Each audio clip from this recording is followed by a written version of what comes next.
albedo right now, I would go back to Grimaldi is still extremely dark, especially in that southwest corner, and there are parts of Oriental and the outer ring of Oriental that reach that same level of darkness, especially the rings of Oriental reach the same level of darkness as Grimaldi. And then south of Grimaldi, Jeremy and I were noting a few other just really dark areas of cratering, Mare there, and those have that same darker albedo. But Burgess Alpha is the brightest, and Grimaldi is the darkest. Integrity Science, that was a great description. Thank you, and thanks for the docking window geometry to give us that description. Any comments before you go on the annular ring in Oriental?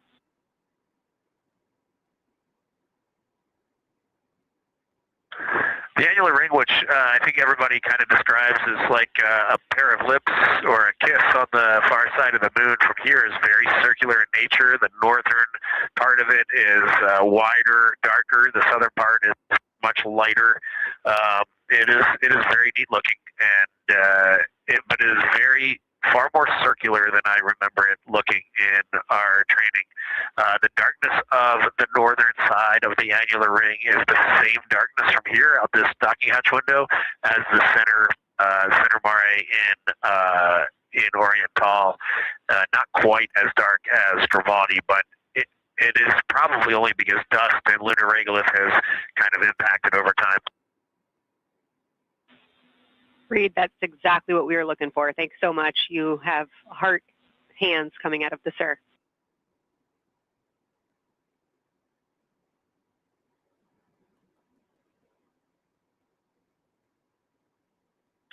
Say that again, Kelsey. Just saying that the SIR was really excited about that. That annular ring was something we were really eager to hear about. So thanks.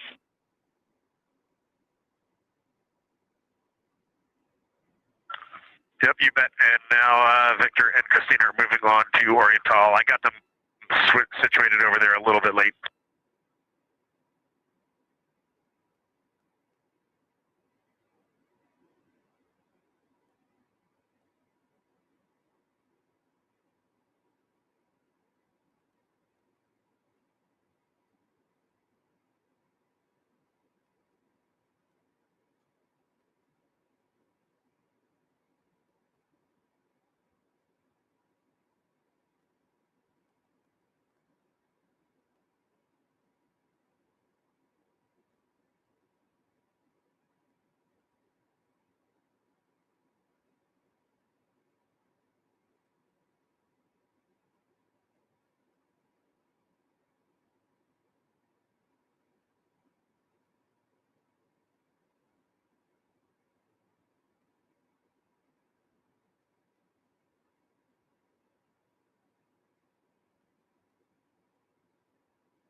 Oh my God, I actually made myself very big. Hello, everyone. Yes. Oh God, now I can hear myself.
For some reason, every time I actually go on screen, it makes me just, and I can hear myself again. Okay.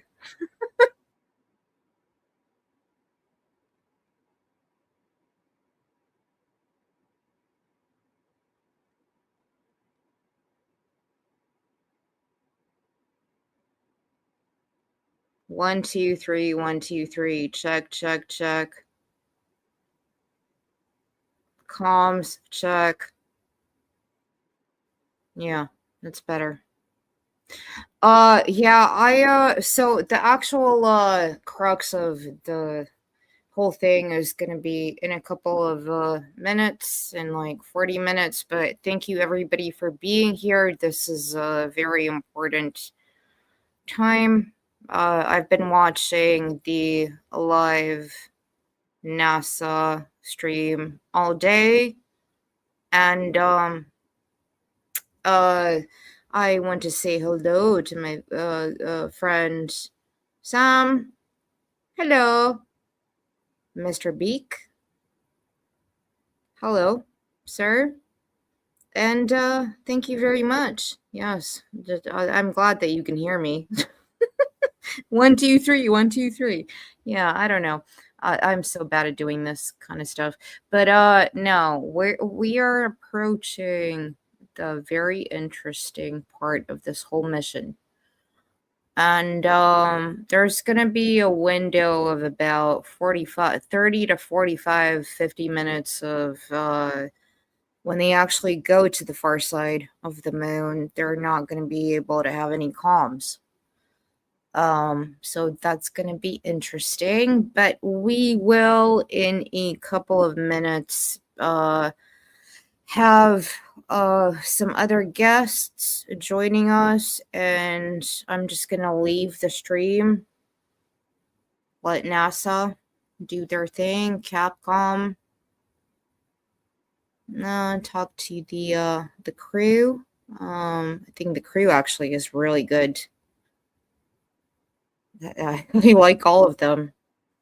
And we'll see what happens, but we have yeah, about 40 minutes, and then well, we shall see what shall happen. So I'm gonna play it, leave it there, and if anything bizarre happens or anything, then I will jump in. But yes, we do have some other guests joining later from America.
Right, Sam.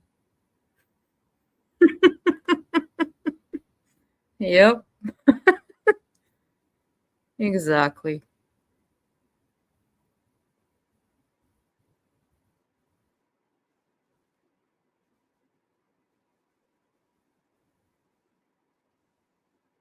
And hello, Wade. Hello.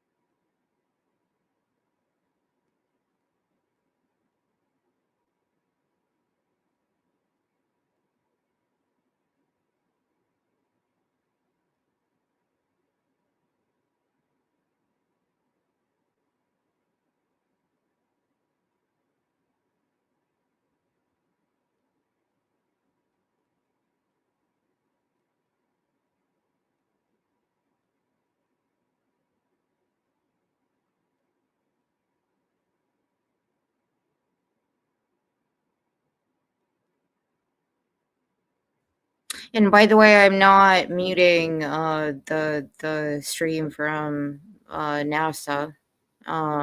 They do go radio silent quite a bit.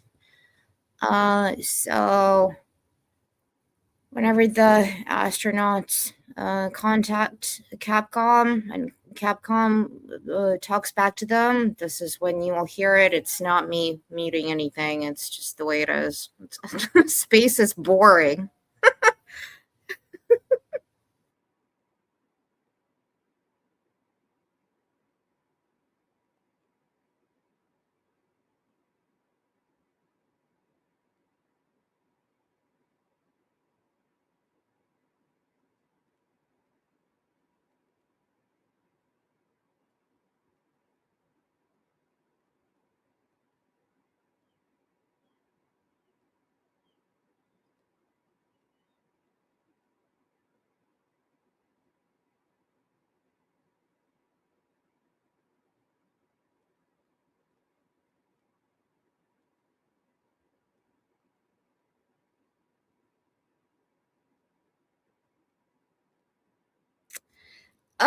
I agree with you, Sam, but it kind of is. There's a lot of radio silence usually, and a lot of mathematics and physics involved. A lot of people think of it as like oh, you have these rock stars out there, yeah, being like an astronaut, cosmonaut, you are the rock stars on stage, but the amount of work that actually goes into things backstage, it's kind of boring.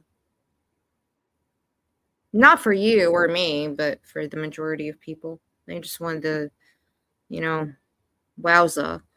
But earlier today I was watching the live they were talking about the Shedder for a long time.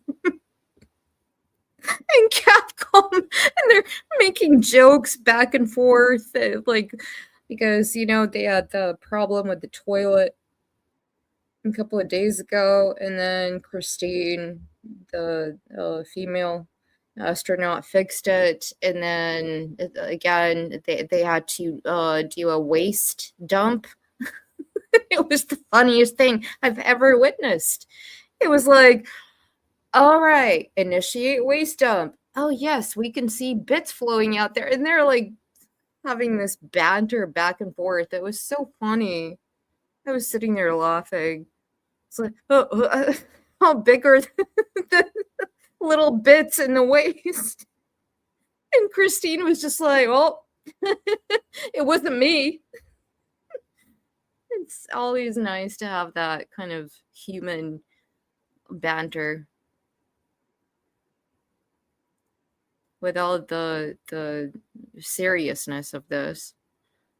It's still good to know that we're human beings at the end of the day. We all need the toilet. Integrity, time for a window team position swap. So Victor and Christina, please switch places if you've not done so already, and remember your SD card for the camera.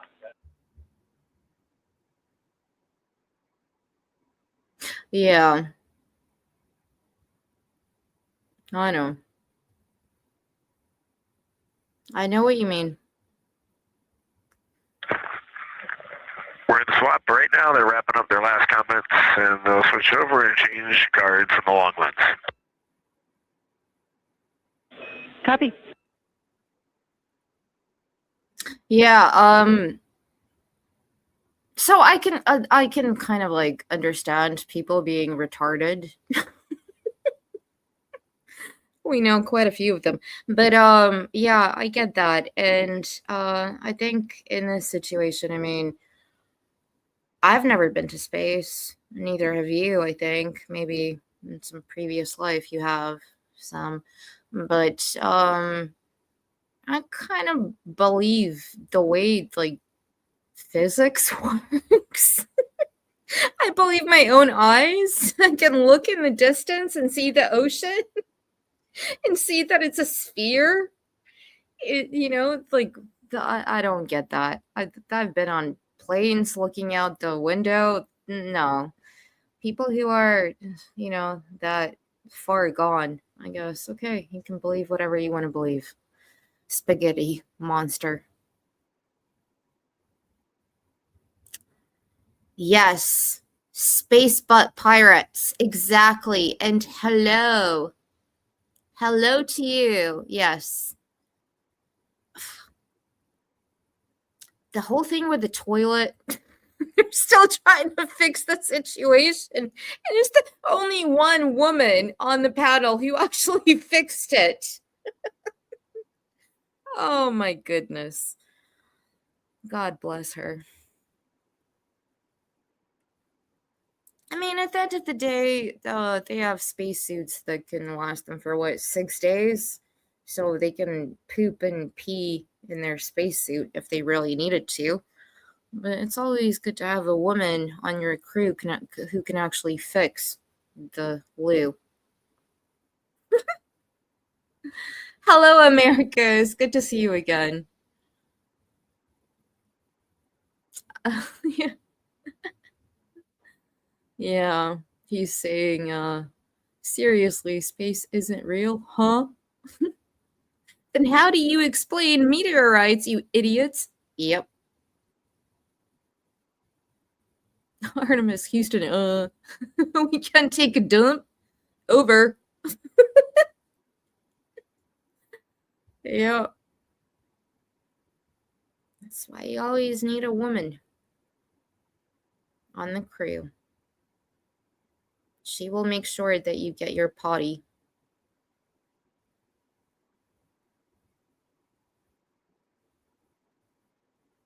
Yeah, and those people can vote, unfortunately.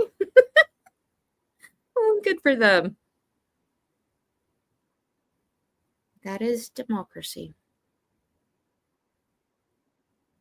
Hi. Hello.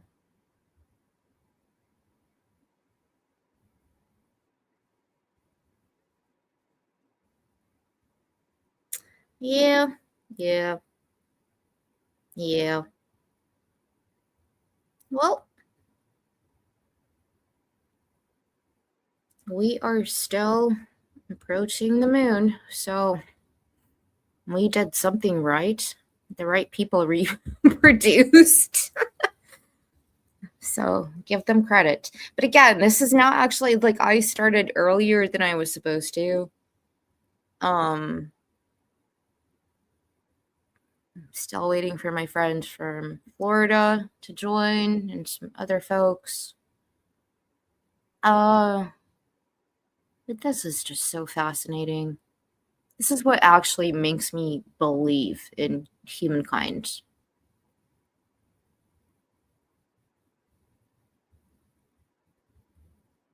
So cool that we can do this.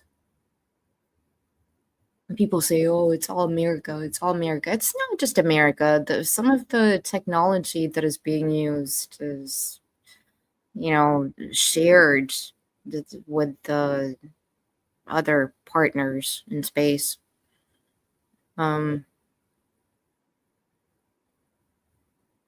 This is a big thing, and I remember talking about this maybe 4 months ago when this was officially announced. I mean, everybody knew about it way before, but nobody pretty much until the day before the launch knew about this.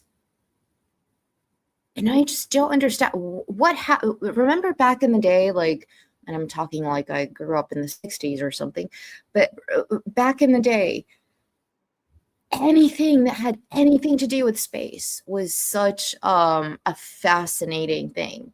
We all wanted to be little cosmonauts, astronauts. We all wanted to, look up at the stars and be like, oh, I want to go up there. What's happened to the younger generation today?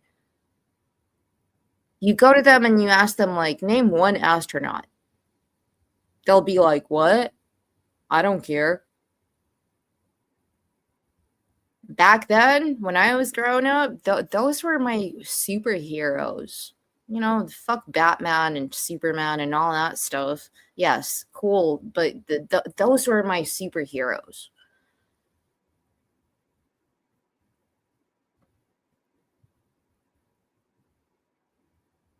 Yeah, I was actually gonna do the Netflix thing, but the last time we did the Houston Integrity, you ready for a science zero? We'll take it. I love it that they're so happy.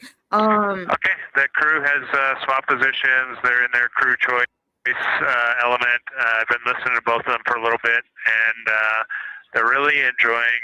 They both decided to pick the Terminator, and they're spending a lot of time looking at the Terminator, just talking about the resolution that they can see, the depth of the craters, and the various interesting and unique excavations that they can see.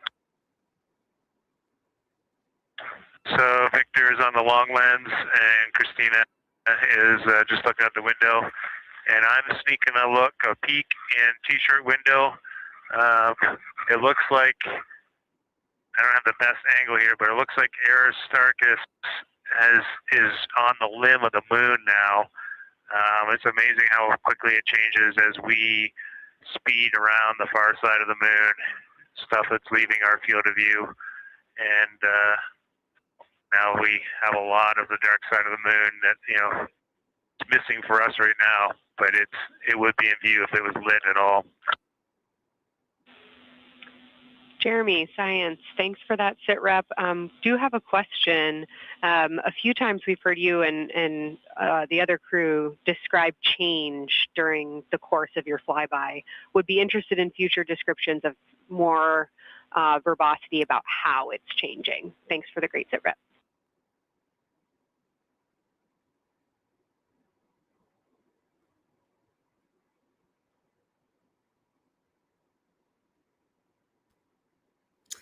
I love it that the commander actually, because somebody gave me shit about calling it the Dark Side of the Moon, because that's a great album by Kelsey, sounds good. We are definitely keeping an eye on that.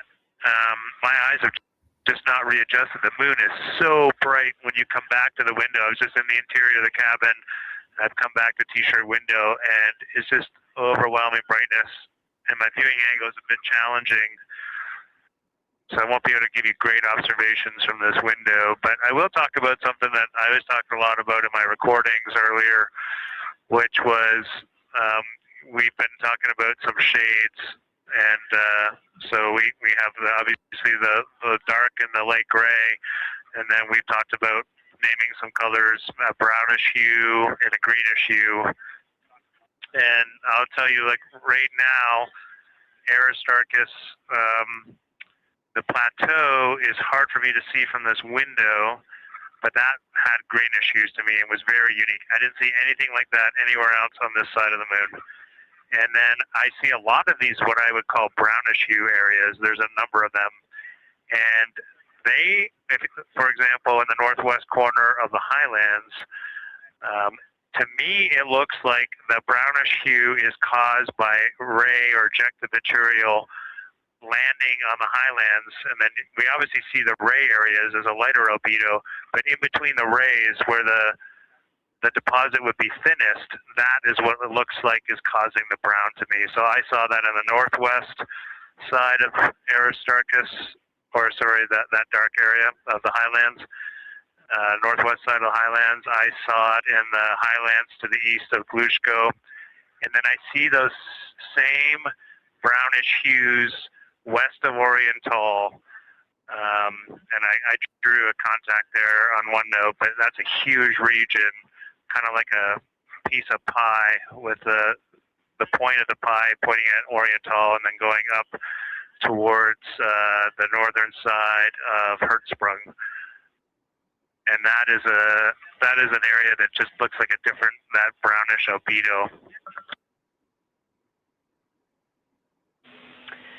That was fantastic, Jeremy. We had heard rumors of the green and brown hues, and so you really read my mind on asking about those. Understand they likely didn't have any contact with each other the way that you described them, but please correct me if I misunderstood that.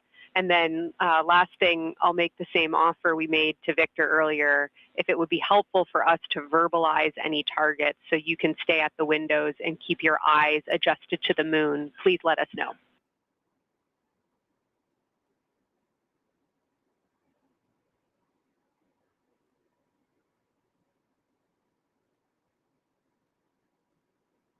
That is fascinating. If you got something you want us to look at, Kelsey, you can send it on up.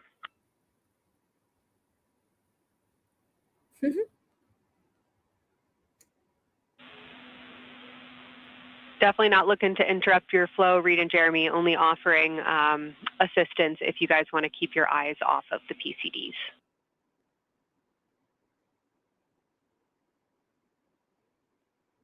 Yeah, they had a I see what you're saying. Okay. A couple of 10 hours ago, they had a problem with Microsoft. Not really science related, and we definitely learned this in Apollo, but the thing that is just most fascinating, I think, to me and Victor right now is even as rugged as the far side looks, when you look at Oriental and Ohm, it's rugged. But man, when you look at the Terminator, it is just like impossibly rugged. And it reminds you that the whole far side is that way. And just the Terminator is really bringing out the shadows and the hills and the valleys. And it's unbelievable. It's like no surface of the Terminator is not marked by meteor impact. And it is very impressive to look at that. And you realize that is true across the whole far side. You just can't see it due to sun illumination right now. Reed, Houston copies, and we were commenting on the same thing even from our view. The Terminator looks absolutely alien because there's just so much texture in there that we're just not used to seeing. So thanks for sharing that with us. Yes, they did, Americas. They had a problem, the commander. There's also, I don't know the name of it, coming out the south-southwest of Oriental, right on the southern Terminator, is just a massive crater. I don't know the name of it. Maybe you can look on the solar array wing video and tell me it's right. It's the southernmost crater you see on the Terminator right now. We're looking for you. Thank you so much, Wallendorf. Go and slap that base. But yeah, they had a problem earlier. They were like troubleshooting. He's like, I keep opening the link, and the link is not opening. And then Capcom is like, okay, well, let us get back to you. And then they spent a good 2 hours troubleshooting for him to actually sending him stuff. And he's like, still doesn't work. Nothing works. And the whole, I guess, IT department was sitting there, with all the engineers scratching their head. How do we get a man in space 300,000 miles away from Earth to open a link using Windows? It was funny. But they did it at the end of the day.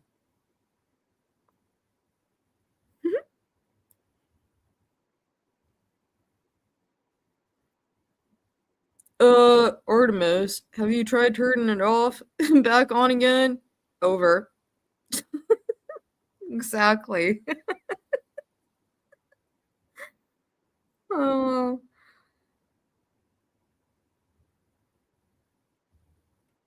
That's why I watch this stuff like have it live constantly because sometimes it's just radio silence, nothing happens, and then you get these little tidbits of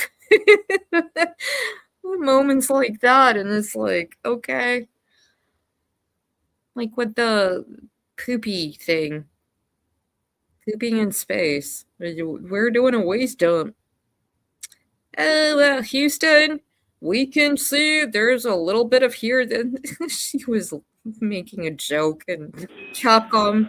We're loving that picture. Thanks for showing us.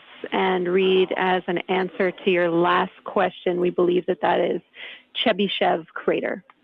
And the sir agrees with that. All right, can we see the picture? Can you upload it? We would love to see it. Okay, that picture I was just showing you is an 8X iPhone out the docking hatch for the high grazing angle. It's just amazing.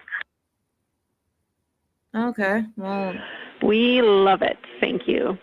Well, we love it too, but we would like to see it.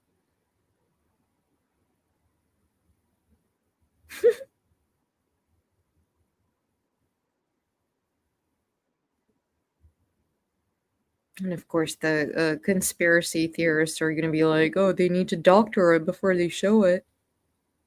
Whatever.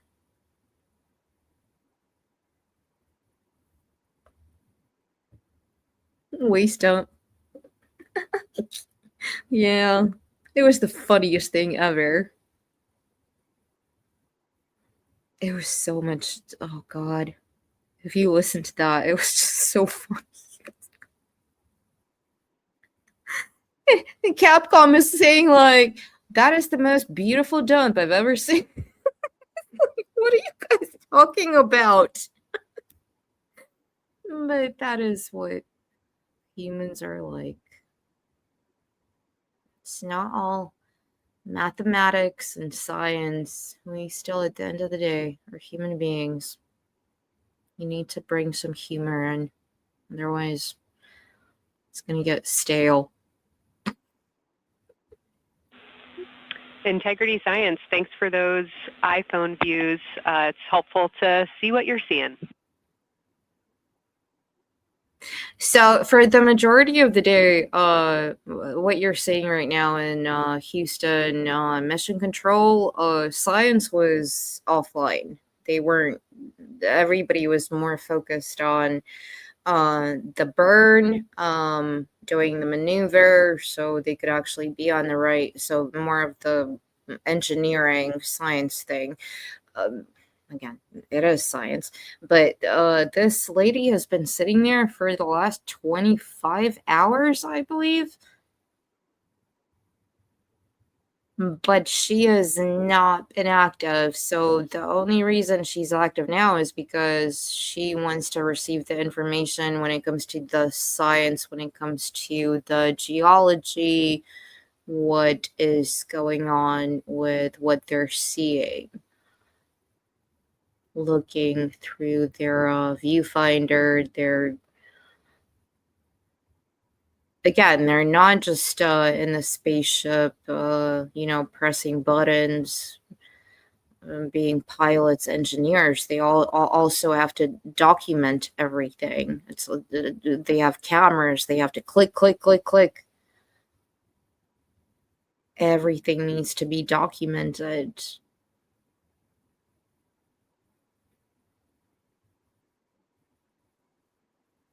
And she was there for, 25 hours. I've seen other people have snacks, come in, come out. She was always sitting there and waiting. It's her passion.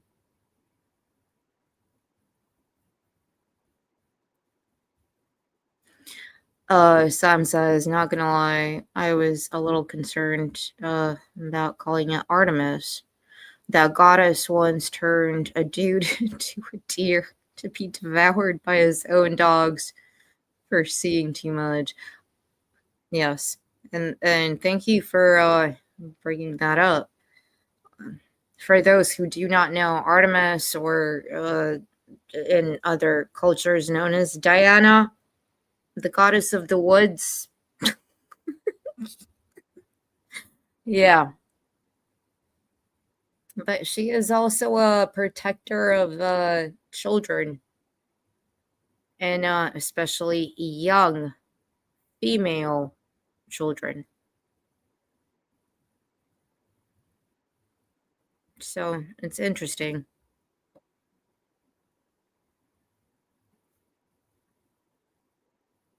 She's the one that you see in Greek mythology who has the bow and arrow in the woods, usually surrounded by some sort of animal companion.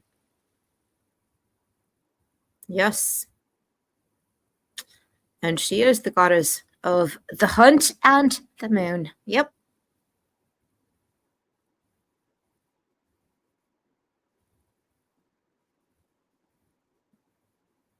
I think that's very topical.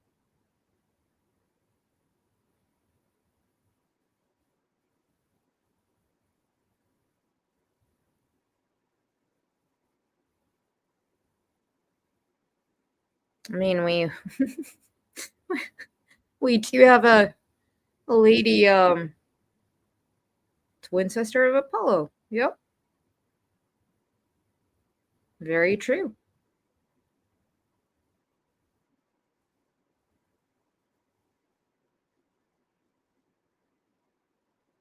We do have a lot of mythology that we use when it comes to space. And I love that.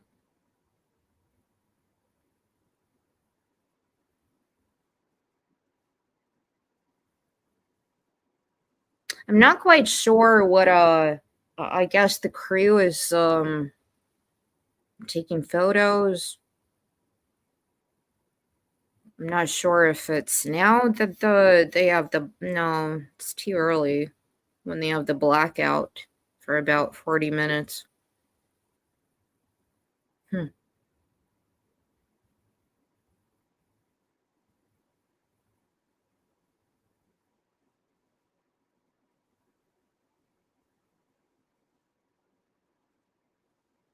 Yes. Yep. Hellenic Roman mythology. Exactly, Sam.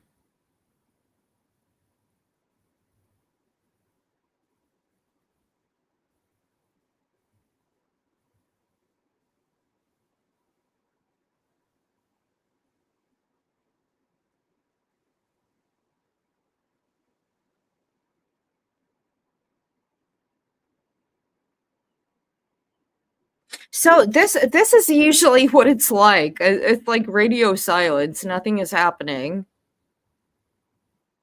And then suddenly you get these communication bursts. They're pretty funny, usually. I love the crew is so funny. They are. They have a good sense of humor.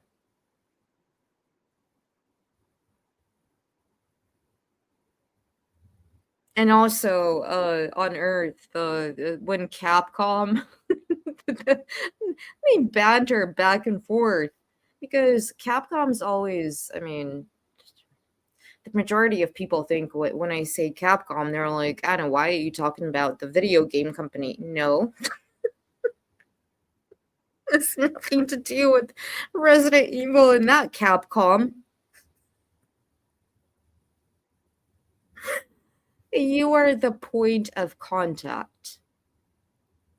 You are literally the voice that is heard from 300,000 miles away, not being on Earth. Integrity Houston, it is time for another swap between the cabin and the window teams.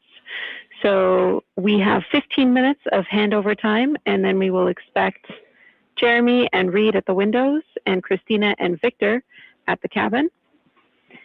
I have no new vehicle updates for you, but I do have a photo location for some photos on Ike's PCD, and I want to let you know that Jeremy's family have arrived in the viewing gallery.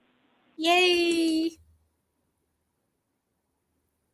So I don't know how many of you have actually been to Houston to Mission Control, but there's a viewing gallery right. Okay, Jenny, we copied most of that.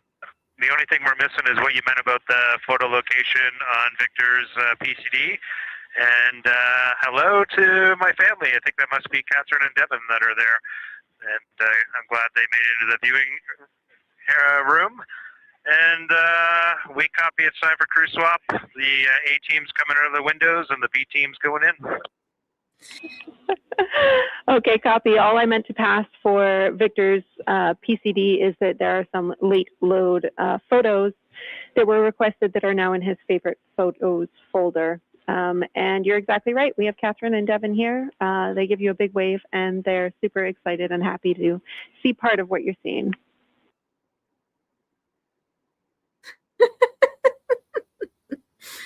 Yeah. So the science personnel right now is sitting there. It's a big room. It looks nothing like it used to look back in the day. Completely different. But there's viewings. Okay, copy, Jenny. We're not sure what we're looking for in the PCD, but we're going to poke around, and we may be calling you back about that one. There's a whole... All right, that's no problem, and it's unrelated to Flyby. There's a whole big, kind of like a blacked out glass thing, and there's a viewing room with seats and everything, almost like a cinema. And you go in there, and you can see everything. They can't see you, but you can see them on Mission Control, and it is an experience.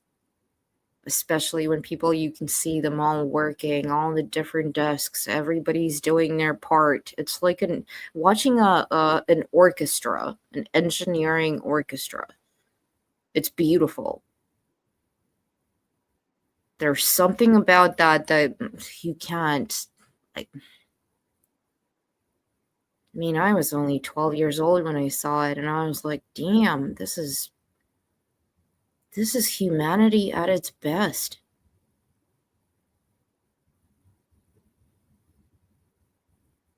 We all love Texas. I mean, we love Florida more, but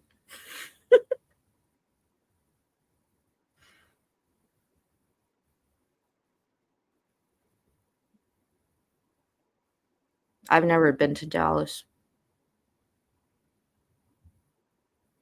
Yeah. It was something that really shaped my understanding and love for space.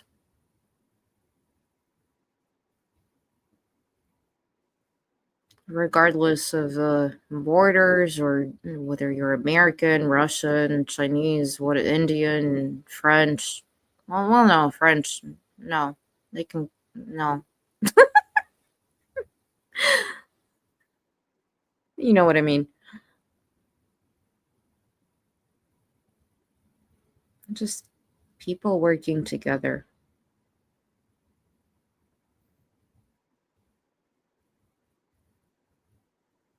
No, I know you don't.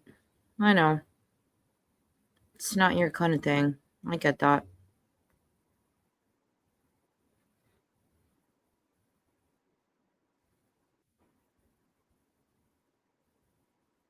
Hello, Aaron. Nothing at all. Moi? Pourquoi? No, nothing. I didn't say anything.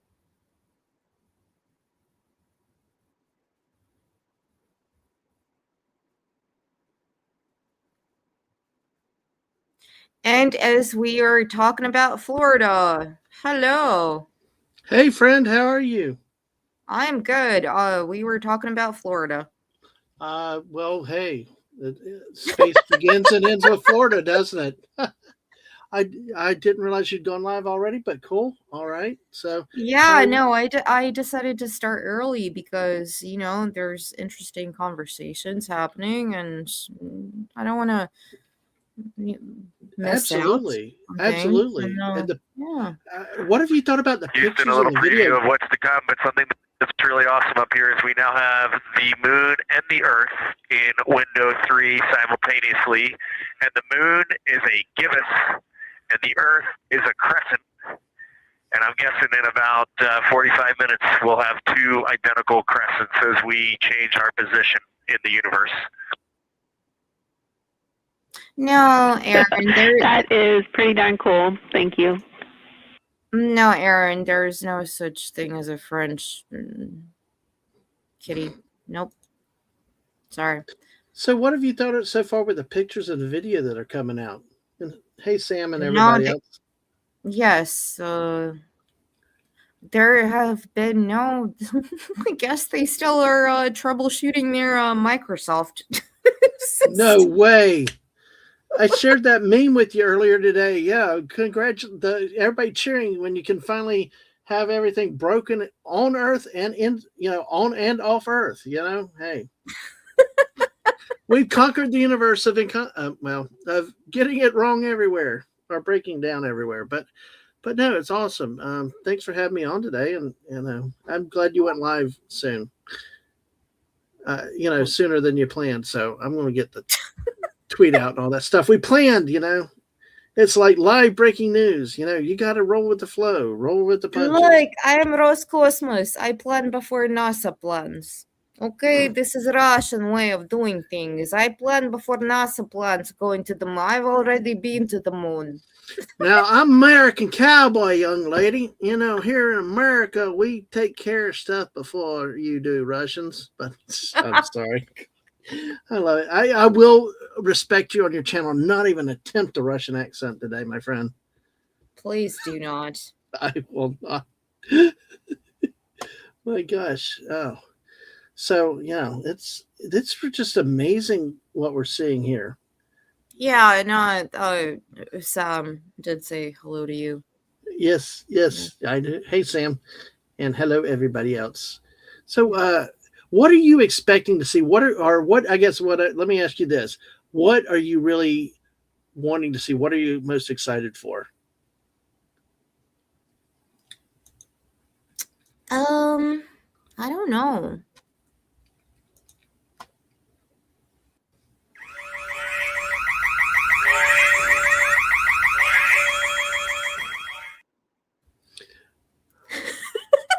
I did. I nearly pooped my pants on that one. I did not know you had that. Jeez. I don't know. I have no idea. What was the spoiler one? It's like I started jumping with that loud noise. There was. I don't know whatever is there. Yeah. They did have that one movie, right? Like that said why we didn't go back to the moon because there's like some horror thing up there. Because the Yahtzees, yes. Yeah. We're on the dark side of the moon, yes. Mm. Well, all I know. But yes, as I was saying before, a lot of this is like I was saying. Space is kind of boring. The majority of the stuff is just like waiting. But then you get these little nuggets. Oh no, Anna, no. Now I'm thinking of poo. I was thinking chicken nuggets. So okay. This is going to be a top-notch professional presentation today. No, but it's come on. Yeah. No, I was thinking like maybe they will go to the Flyby there, and they're going to be like, oh wow, we've seen things we've never seen before, but they're even struggling uploading a freaking web page. Wow, still, I mean, we saw that last night. You're like, really? So that's when I saw the meme today, and I'm like thinking like, what the? It's like, you really? I mean, man. Yeah. You would have thought that the links and like You that would have web thought. pages. Yep. I mean, we launched stuff back in the 50, in the 60s to the 70s, and had no problems with it. I mean, the computers were a lot more rudimentary back then, but now it's. Yes, that's exactly the name of the documentary I was talking about. Mm-hmm. Yes. Yahtzees on the dark side of the yes. And Aaron says it would be so crazy if there was just a giant pyramid-looking structure. No. I wouldn't even be that impressed, honestly. You'd have to outdo. Yes, Olympus. Mons on Mars, and what if ancient people already built stuff there? On the moon? Didn't was it Alex Jones or who said that it's actually a massive flying spaceship? The aliens are inside of the moon and they're flying. I think I saw a movie about that at one point, but I don't remember. A very weird movie, but yeah. Well, hey, since it is 7 minutes after we actually were supposed to, like Yeah, yes, like the Anunnaki. Yes, exactly, Sam. Yes. Oh, we don't want to be talking about ancient aliens. America's like, huh? Oh. Oh boy, yeah, that would be that. You might lose the channel after that, or at least lose. Oh my god! Some Well, brain he cells. was right about the frogs being gay. Yep. And hello, T-Beyond. Hello, Anna and other Earthlings. I hope you're all okay. I'm okay. I loved your new song, Anna. Thank you very much. Thank you so much. It's good to see you. I'm glad that you're okay. And we are all Earthlings. But talking of Earthlings, because we were supposed to start 8 minutes ago. I know. I left work early to get here on time, and I'm 50 minutes late. I did it without you, and I'm like, fuck it. It's okay. But yeah, it's cool. But hey, listen, I'm excited for your passion because I learned a lot the other day when you covered the launch, and actually the only reason we got to see it was because you were streaming it because we were running store to store in Alabama camping. So I know it's a passion of yours, and people can learn a lot with this. Yes, and rest in peace, Eric von Däniken, who wrote a lot of those books about ancient aliens. And they were good books. Very interesting. Food for thought. Mm-hmm. But because we were supposed to only start 7 minutes ago. I'm sorry. It's okay. I'm just going to play the intro. Can I just play it? Just do it. Yes, I'm excited for this, folks. You know, Anna is the queen of intros and all. You're going to love this. Thank you. I'm just going to play it. Hey, my job as a co-host is to make you look even better than you are, my friend. Well, thank you. Right now, the rocket does not know what the T0 is, but coming up at T-minus 33 seconds, control you got to show it. Ground launch sequencer to the rocket's onboard autonomous launch sequencer, or ALS. The rocket will count itself down, but honor any holds that could come from ground. Now, shortly after liftoff, Houston will take control of the rocket, and my colleague Gary Jordan will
I think we're missing the sound, Anna.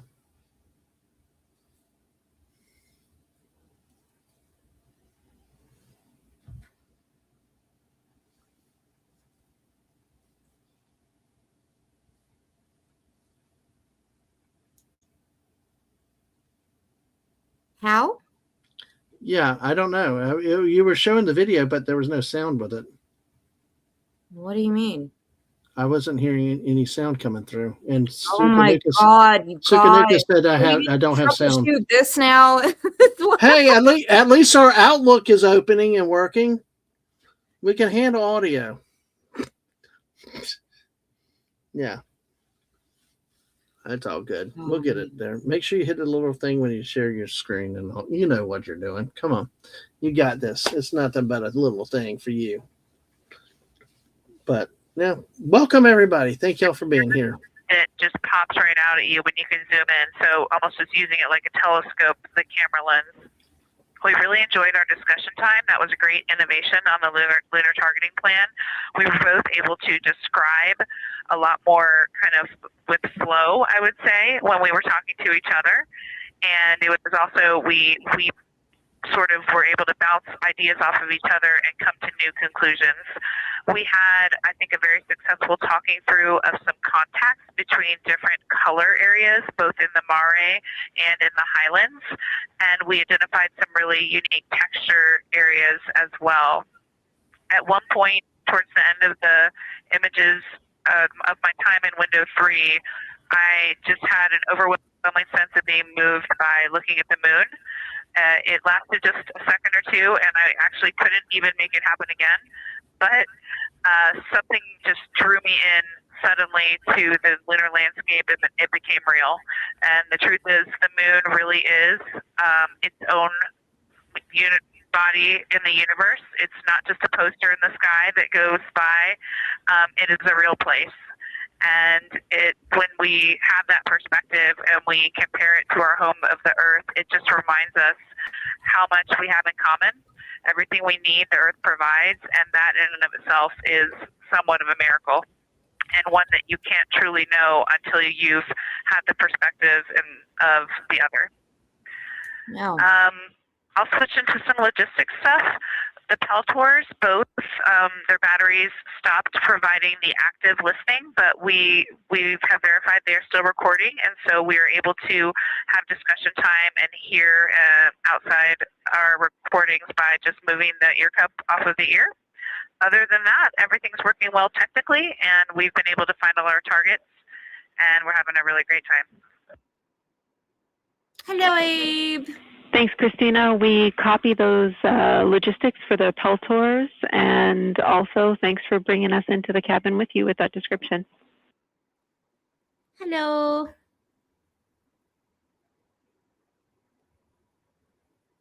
Hey, Abe. Yeah, my StreamYard is doing weird little maneuvers. Oh, I'm not surprised these days with StreamYard. Yeah, it's doing some weird shit, but whatever. No, that's a very good observation that Christina made. Christine, sorry. Mm-hmm. Yeah, I mean everything. There's a thing called the astronaut effect, and it doesn't matter if you're an astronaut, cosmonaut, who cares? When you go to space and you see the beauty of the planet objectively from far beyond, and you get to realize a lot of people have this almost like God, like something godly happens to them. Integrity cabin team for Window Shroud. Something godly happens to them, and they either become very religious or something, and they see the beauty of. We're all basically on one spaceship, which is called Earth, and we need to take care of it. Yeah. Well, even Epcot. Hello, sweetheart. We're listening. Go ahead, Jenny. Sorry, I didn't mean to cut you Hey, off from Victor, introducing we my have wife, a Anna. Sorry about that. constraint on the windows, and the shroud might be getting us close. So we just want to check on the state of window 4's shroud, whether you believe it's still necessary because maybe things have changed with our viewing. And if so, we would like to request to have the shroud removed. That sounded exactly like Mrs. If Yeah. she, I know. she was If we talking. believe it is Well, necessary, hey. we pulled it off just as a corner. It is very bright. It definitely would affect our night vision and maybe Yeah. comfort. Yeah. But is there a time? Can you tell us when we would have to take it off by? If I can share, Anna, she's watching with my mom, and they're on a big, I'm talking about big TV. Well, my mom was around watching the original moon landing back in the 60s. Unfortunately, since it's been on for a while, we are going to have to request that the shroud is removed, and we can recommend something that could block the light, but just create a bit of distance between the window and whatever is covering it. Something like a T-shirt would do the trick and help. Shirt. God, that sounds like Florida. Duct tape and T-shirts. Okay, we're removing the shroud, and we'll make it work. Thanks. We're removing the shroud, but we're just gonna put a T-shirt There you on go. there. Well, you want a beach towel, T-shirt, beach towel, whatever you got. Yeah, America's cover it with a shirt. Thank you, Victor. We know it's pretty bright in there now with that window uncovered. We will also offer that airflow on the window would be helpful. So if you want, you can also retrieve the condensation hose, which should be friction fit onto one of the diffusers. And that on the window would also help.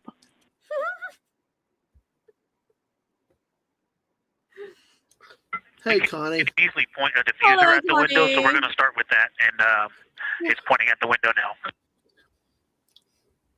Hello, Daisy. Daisy, my friend. Hello. She loves science like you do, Anna. Okay, we'll take that, Victor. Thank you. Please keep us updated. Oh. That says Florida like T-shirts. Find the Yahtzee booze on the. Yeah, we were talking about that earlier. I was sitting here thinking about, the window. They started talking about the window. What are you going to do? The manual roll down your windows like you do on the old pickup trucks, or just a slide through drive-through window, or what they were going to do? It just seems like no matter how advanced we are, we can make the best rockets, the best engines, but it's always the most simple thing to fix things is like, get rid of this shroud shit. Like, just put a T-shirt on there. Or duct tape. Remember duct tape? Oh my gosh. Anyway. Sam says Russian components, American components, all made in Taiwan.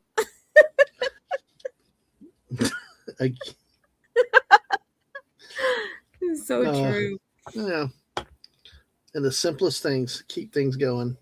Oh, God. Oh, Daisy says, I'm old enough to have watched the original Apollo moon mission. Wow. That is... I can't even... Wow. I tell you, we visited Huntsville, Alabama with the NASA Marshall Center, and they had the Saturn rocket. They even had a lot of the lunar capsules, actually the decontaminated, they had to stay in a trailer for some time after they returned to Earth to decontaminate. And really a great, really amazing thing if you see what the old technology was with the Saturn rockets, the sizes of these things. I know. It's like, remember when I was in Moscow and I went to the Cosmonautics Museum, and I got a ticket only for like one day, but if I really wanted to, it would have taken me maybe 1 week to go through everything. Mm-hmm. Going from seeing the massive satellites and everything that people built, the engineers built to set into space, then going into today's day and age and seeing these little cubes, nano cube little things, which are satellites that they sent into space that you can't even see with the naked eye. And like going from that 60 years ago to going to that. Science, integrity. First, I wanted to start off with connecting with what Christina said, that it was very moving to look out the window. I had the unfortunate sequence to start looking out the window and then moved to the long lens, and it was hard to speak looking through the zoom because I went straight where Christina went, and I was walking around down there on the surface, climbing and off-roading on that amazing terrain. Yeah. I also want to underscore something that she said. As we continue to explore, when we actually do go down there to the surface, I know for safety reasons that we would never send someone alone, but I just want to really emphasize how important the discussion time was. When we started to talk, we not only got better science discussion, we got better human connection, and so doing this as a pair, we just learn and grow together, and that's just super important, so thank you for adding that to this plan. Reed just passed me a note that the Oriental Basin annular ring has a similar albedo to the center, but a different color. It has more brownish tones in it. And he said it's very distinct now that he's been staring at it. You know, we saw that last night when they did those conversations. You remember? Science there, and we all just went on that moonwalk with you. So highlighting how important it is to talk about these things. I also want to let you know that we have Deanna Glover with us in the viewing gallery. She's all smiles. Oh my God. I love the humor. Yeah. Well, you Obviously, know, we Well, you just got a bunch of cheers up here. Hey, babe. yeah, hey, babe. I love you. We saw it last night, Anna, when they were talking. They had that conference We about love the that we got a hey calculations of the babe bird. too, and we also have one of your lovely daughters here watching you guys work. Daisy says, we've been to Houston. Yeah. Thank you guys for doing that and for supporting them through this. And to all of you, Genesis, Maya, Joya, and Corinne, I love you. And Deanna, I love you. I'm glad you get to be there. Again, they're human beings. They have families. They have children. They have people who care about them. Well, like they say there, the closest approach at 7:02 this evening. Well, what's going to happen for about 30 or so minutes, folks, if you're not familiar with it, they're going to, when they go to the dark side of the moon, they're going to lose all contact with Houston. Yeah. So that's the nervous time. It's been for all lunar missions when we go out of radio contact and wait. It's always nervous till they make contact again. And that's one thing that Aaron brings up. There's not even much delay between them talking because we when it comes to Microsoft uploading or downloading things on a web page in space, apparently there is a big delay. But when it comes to comms, no. Yeah. That meme today was so perfect with that about it just was like, really, we saw it live last night. You remember? Yep. It was like Microsoft. Well, what did we lose? Windows. Like what? It's like, yeah. It was captioned Microsoft when they become the first company to have an email service not work on and outside Earth. We saw that live. Yep. But, it was like you said, they talked about the conferences. We saw the conference last night where they went back and forth running calculations, remember? And before they compared their numbers before they did that control burn, that burn. Yes. So, yeah, Windows, exactly. Not the sliding windows you look out. Nope. Not the ones you cover with a T-shirt, by the way. Yes. Not that kind. Oh, my God. Oh, gosh. You can't make that up. It's like,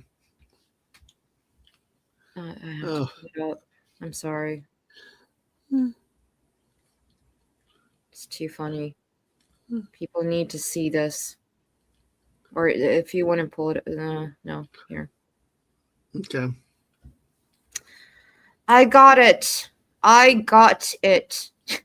Yes, you did. Why am I talking like that? I don't know, because you're hanging around me. I don't know, but hey, you also got to show your intro again. Got to try to show the intro again. No, I don't do it as an outro. Okay. We got to see it, though. That's so awesome. Come on, Anna. It's not that difficult. Yeah, it's so easy. Even Dad Man can do it. It's not showing it, though. That's like the intro. That's just like the same intro. It's like... I know. It's not doing it. Oh, my God. Well, I tell you, let me see if I can get the image where I can... It says NVIDIA GeForce Overload.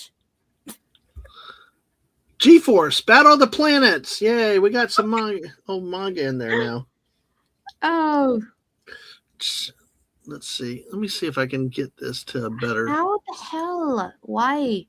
I didn't do anything. I'm trying to share the screen. It says GeForce Overload. GeForce, Battle of the Planets. Oh gosh, it's crazy. I'm trying to... What? Okay, I'm gonna share it. See, this is what happens. Wow. This is GeForce Overload. God, I tell you, I guess Microsoft's like infected everywhere. The space mission. I here. know, right? Let me see if I can get it. I'm trying to get it where I'm not. Yes, I am. All right, let's see. It doesn't work in space. It doesn't work on Earth. In space, no one can see your windows. Let me see if I can get this stupid thing to go. Crap.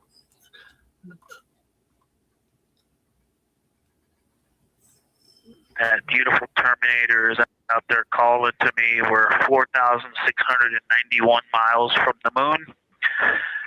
And what looked like in the Terminator, about a third of the way up from the southernmost part of the Terminator, looked like a dinosaur print. If one was running to the northwest, now is clearly a crater with a bunch of craters around it. And that Terminator, I can only see about half of it. I'm looking through the docking hatch window right now because we have the Z9 in window 1. But that Terminator has moved. I guess I've been using Vavilov the whole time, so it's gone 2 more Vavilov craters to the west. And so a few more features are starting to peek out into the sunlight there with that low sun angle. And so you still have ridges and valleys showing up very clearly. A very Terminator. Jagged, Terminator and a few islands of light out there with some high elevation shining in the sunlight in that darkness. And on the eastern side of the moon, Grimaldi appears to be one of the farthest east features, and that is maybe 5 degrees from being right on the limb and going off over the horizon. It is interesting, just looking at Oriental, that my first impression of it is all of the dark areas appear lighter, which I think makes sense because it is now facing, well, it's still relatively the same to the sun, but my angle to it is different. So I'm looking at it from a little more, even further to the side as we pass it. But all the darker features appear to be just a little bit lighter from this vantage point. The darker ring structure in the outer and inner ring and the interior, as well as the annular ring portion, everything seems to be just a smidge lighter at this point. Okay. When they say Terminator... Thanks for that description, Ike. Any additional words you can provide on Oriental would be wonderful, as that is such a high priority target for us. And while I have you, as we get closer to target 15, which is the Terminator target, if you can find Zeeman Crater again that you were looking at earlier, everything to your left of Zeeman would be getting into the South Pole Aiken area to help you orient yourself. I'm sorry, it's too funny. It's hard not to get. It's hard to know. Even is a great waypoint out there. I definitely see it. It's literally the point between where you can see and where you can't. Yeah, Zeeman Right. is very Well, that makes sense, though. defined, and that is awesome. Thank you for pointing that out. Feel free to do that as often as you think of things. Let's see. Looking back at Oriental. Okay, another thing. After looking through the zoom camera, man, you guys are smart. You probably did this on purpose, but after looking with my plain eyes and then going to the 400 millimeter zoom, now looking at it, I see the cliff face as if you were standing in the center. That inner and outer ring have definitely some real terrain to them, and now I can see that as terrain. Now that I look at it, even with my naked eye, I can tell that there's a lot of elevation and that, like I said, a cliff face on that eastern edge where all the darker deposits are. And it's just the scale now. Looking at it from far away before, it seemed like flat with color painted on it. But now that I look at it, I can definitely see that there is, different depositional characteristics. And so the darker is some other material, but there's also some shadowing going on because of the cliff face that is a part of that crater wall. Great description, Victor. Thanks. And really interesting to hear now the distinction between shadow and color. Before I let you go back know to it's other hard not to laugh when we're observations, talking Terminator. you mentioned that Reed saw a browner hue to the annular ring than the rest of Oriental. Are you seeing that from your vantage point? Oh, man. Oh, my God. Yeah. I'm sorry. The way that I'm looking at Oriental, again, I'm still in the docking hatch window. There's like a thermal couple. I found right that here meme if you want to the show window, and it is the orange Kapton tape color, and so it is unfortunately. I'm gonna wait for the like astronaut trying to to look at talk. stars, Stop next talking to a about. metropolis. I think it's drowning out any color that I can pick up from the moon. I am not able to see that color, but I have not looked at it through one of the forward face from one of the. Yes, I want to see the flag and the other landing spots. That'd be cool. When I get away from this Kapton tape strip, that I would be able to see the variation that Reed's talking about. Oh, and hello, welcome. I great want to feedback, see the flag. The operationally. original Thanks, team Victor. left I'll back in leave you the to it. 60s. Yes, I would like to see that too, but they're not going to do that. I'm sorry. I was laughing too hard. Well, it's hard to get. I mean, that's the funny thing is the difference in terms, because our generations we're used to Terminator being one thing, not the scientific term. Yeah, this is the meme we found earlier today. Yep. Hey, that's bragging rights, Uh-huh. Yeah. Yeah, exactly. On and outside of Earth. How about that? So I finally found it. I had to find it. So yes, exactly, Sam. That's really nice.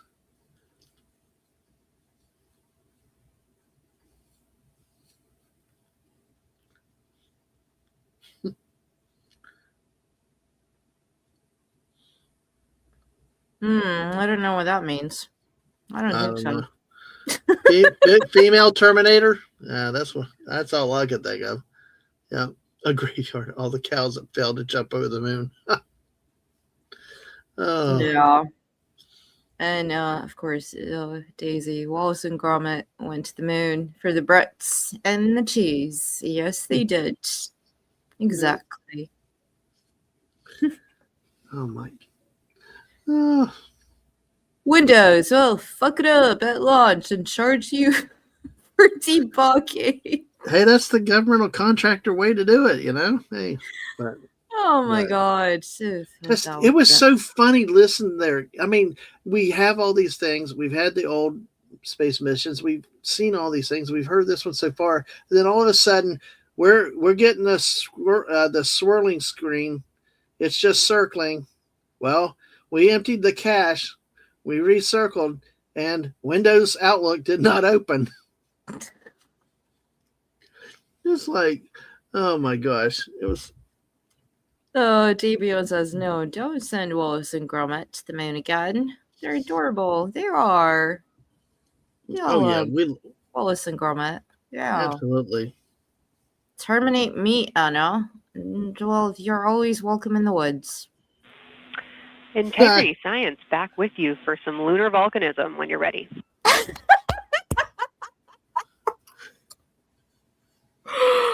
I love this crew. You're making our day down here getting to talk about lunar volcanoes. Oriental, as far as mare go, is younger than almost all of the mare on the near side.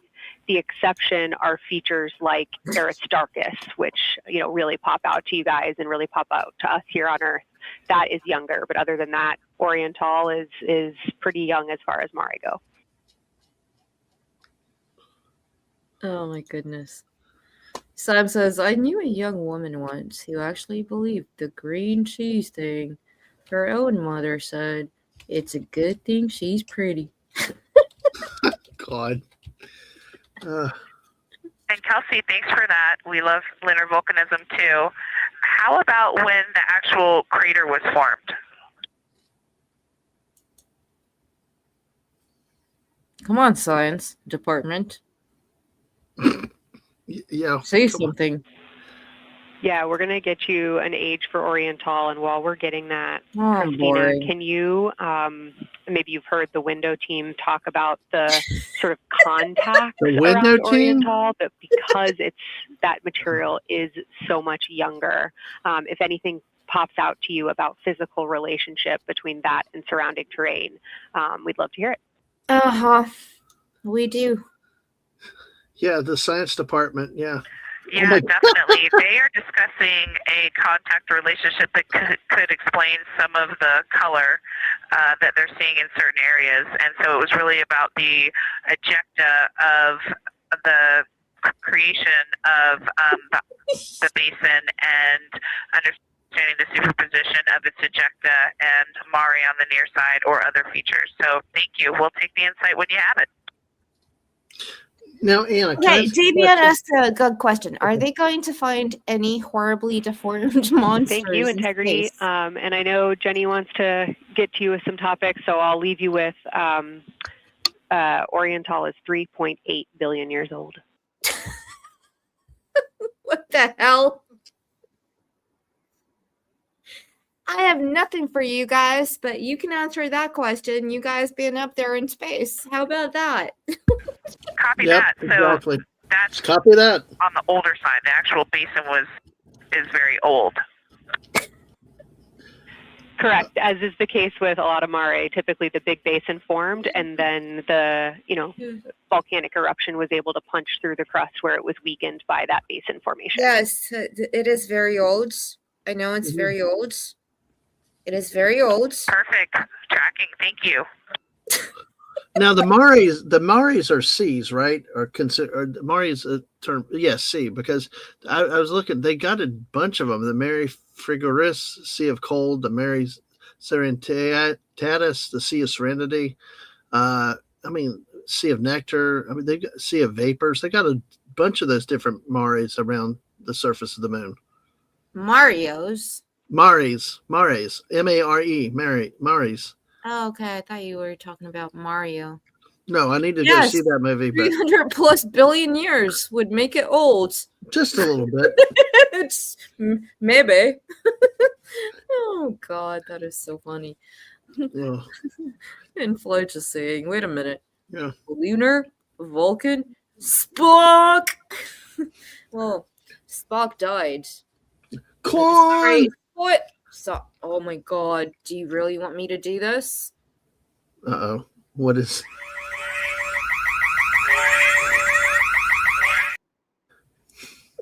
As every cat and dog goes running. Your favorite film, Wrath of Khan. Oh, yes. Actually, I liked it the second time. I learned to appreciate it. Why? Because Spock died? No, because I had J.T. Kirk getting on video with me, staring at me, and I'm like, okay, I'll like it now. better answer. Integrity, it's about time for a position swap at the window. So we will ask Reed and Jeremy to swap positions. And I'll remind you again about your SD card. SD card. And Victor or Christina, I have one window task for the cabin team when you're ready. Now, Anna, quick question. Is this the view that we're seeing on the right from what they see it now as? Or because, I mean, we don't see anything moving. I know it's They are swapping, and I'm ready. No, that so on the All right, bottom. Tina, we found a way that we can reinstall the shroud on the window. We understand it's pretty darn bright compared to everything that you're looking at. So in order to reinstall it, we will ask that you retrieve the condensation hose and you install it on a friction fit on the cabin air outlet port. That's right by one of your diffusers. You're going to point that little condensation hose such that the air is flowing over the window pane. Let me know when you're ready for the stowage location. So no more T-shirt. Got it. Mm-hmm. But yeah, I mean, is this what we're actually seeing in real time or not? Or they got a different camera? Because are we going to be going with them as they approach? No, because whenever it's a visualization, I will say that. Davion is asking who is the woman talking on the. Christina, the hose is in locker A1. She's the chief scientist. Mm. Okay, now we're seeing live inside the cabin, right? Copy. So that's cool. Yep. Somebody said it earlier. It's amazing how there's like no delay between the communications. It's really, really amazing what we're doing. And that's why I was wondering, are we going to see it like if we watch a movie and we see a spaceship flying towards the moon, are we going to see it like that? Or is that view the only thing we really get? Is that it's moving so slowly, we're not really going to notice movement. No, of course, my friend. You know that you would prefer search for Spock. Because you were a living Spock. Yep. Yeah. How complex is this shroud? I don't know. The red flashing spoiler warning. I thought the Earthlings the sensor we're making on screen appears. No, I just do it to piss Dadman off. Yeah, okay. I'm prepared for it now. Yeah, Zool. Zool. There is no Dana, only Zool. But see, that's a question I have, because see, we actually see movement in the cabin, okay? Well, but humans, of course, right. But from the outside, are we going to see it actually like flying, like we see a spaceship flying a movie, or is that other image, the visualization? It's not a real live in-time picture, right? No, it is. Okay, so they're still this far from the moon, and they're traveling still to make it. Thank you very much for hanging out with us. Yep, thank you. And blessings and peace to you. Thank you very much. It's very appreciated. My favorite Star Trek film is Star Trek. La la la. No, this is outside of Orion. It's the real thing that they're seeing. So, yeah. And that's where you get the Terminator. See that line?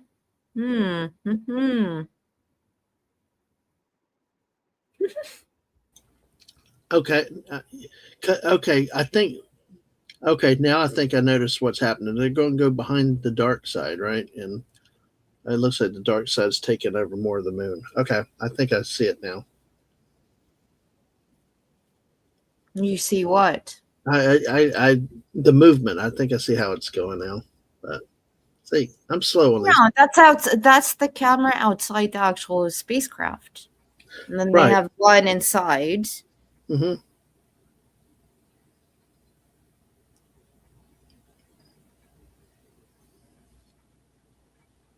Ooh, I know what I'm gonna do. Sorry. Uh-oh. Cool. Go for it. It's your channel. It's your show. Go for it. Whatever it is. No. I'm just glad that they got that shroud thing taken care of, or they're going to get it taken care of without a T-shirt. Yeah, I don't mind a certain amount being with no T-shirt. Houston integrity question: did you just want us to cool the window with the condensation hose, or did you want us to put the shroud back on and cool the window at the same time?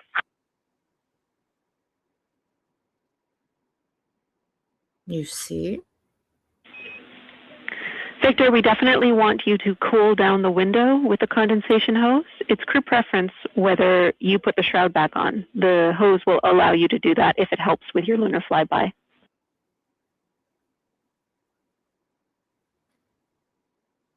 Okay, copy. We're going to do both at the same time. Thank you. Houston copies. Oh, well, at least you didn't say any of the Kurtzman shit. Thank you very much, JB. Houston, thank you for that suggestion. The cabin is darkened again, and that makes a big difference for the imagery. And for science, we are now seeing a half moon.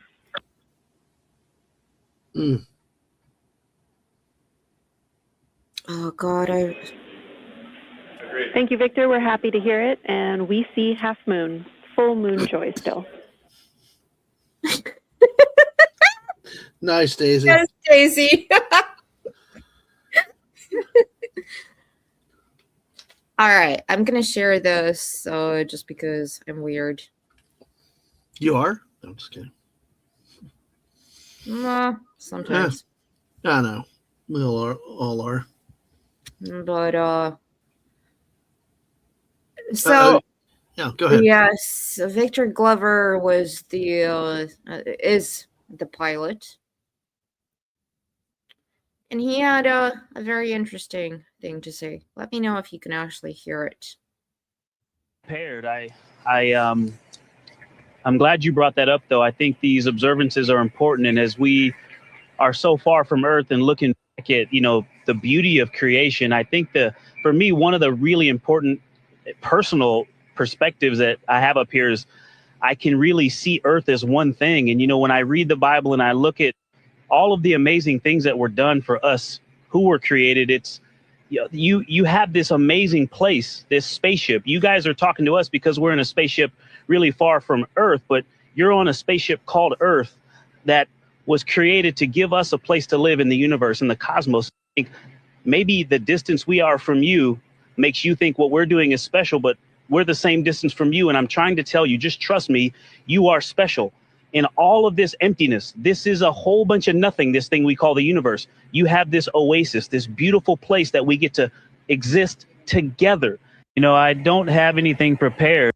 That is beautiful.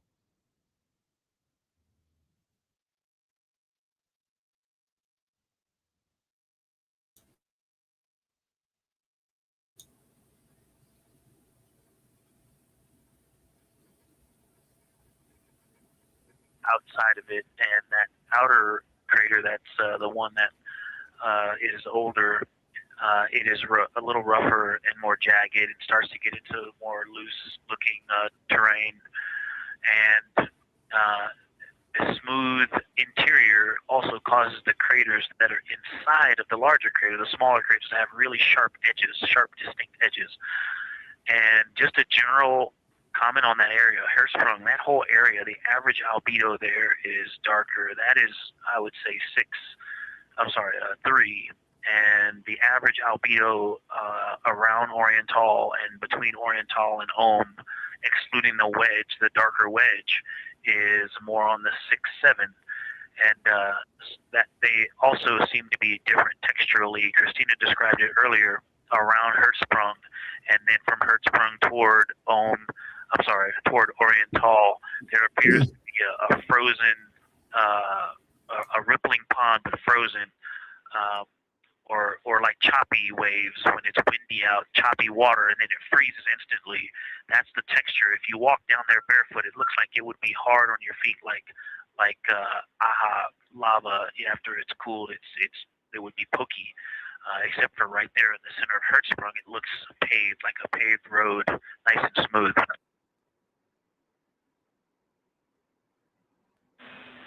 Victor, that's a wonderful description. Going from a paved road to lava reminds us of the Icelandic highlands. Thanks for that.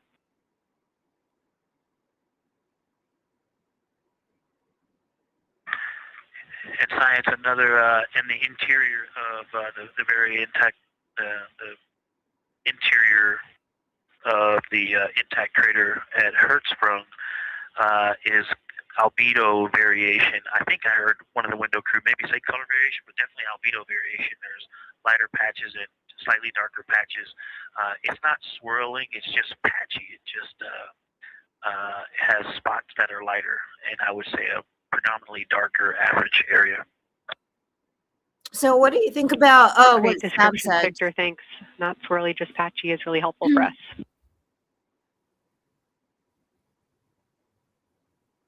Dadman, what do you think about what Sam is saying? Reddit needs to pull its collective head out of its ass. The ideas of space and a creator are not mutually exclusive.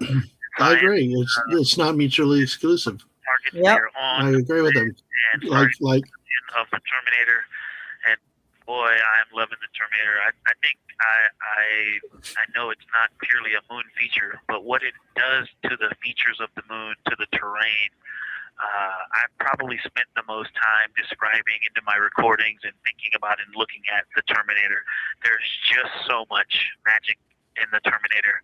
The islands of light, the valleys that would look like black holes. You'd fall straight to the center of the moon if you stepped in some of those. It's just so visually captivating. The Terminator is the most striking thing that I've seen so far. Aaron, they will go We've been dark loving for your about evocative 40 to descriptions, 50 Victor. minutes. You really are bringing us along with you, and we're following along with visualizations that pale in comparison to your descriptions. Thanks. And then when they're on the dark side, that's when they'll be in radio blackout. They'll have no contact with Houston. Yep. So, and I do agree back to Sam's point. Yeah, I mean, everybody thinks that they're mutually exclusive. They're not. God created the world, Integrity and we science, see the whole one more universe that He question made. And on a status of what the window team chose to observe for crew choice.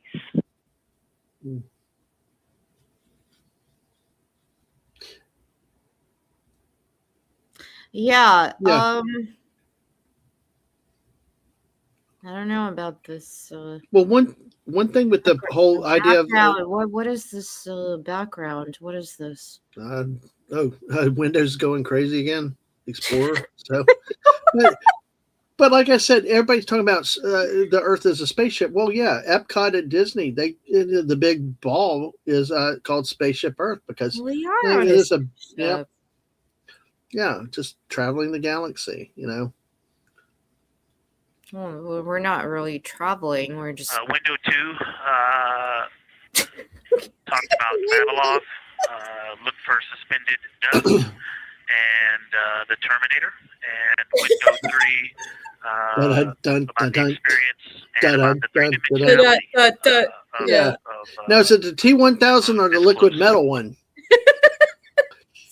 Can you imagine? Wonderful. And another observation about Oriental, I would say, is the features going off to the southwest, the two large, almost look like scratches in the surface. I don't know if they're rays or canyons or collapsed lava tubes, but two distinct features that are almost parallel going off southwest from Oriental Basin. They are the first things that made me notice parallax of our trajectory looking out at Oriental. That and in the inner walls of the east side of the crater rings, you really get a sense that we're flying over something with elevation and terrain, and they look different from this orientation. love to hear it, Victor. And you had it that those chains are actually crater rays, secondary craters formed from the formation of Oriental. Everybody loves Victor, okay? He's a nice looking man. Yeah, speaking of crater rays, the crater rays that are going off to the northwest,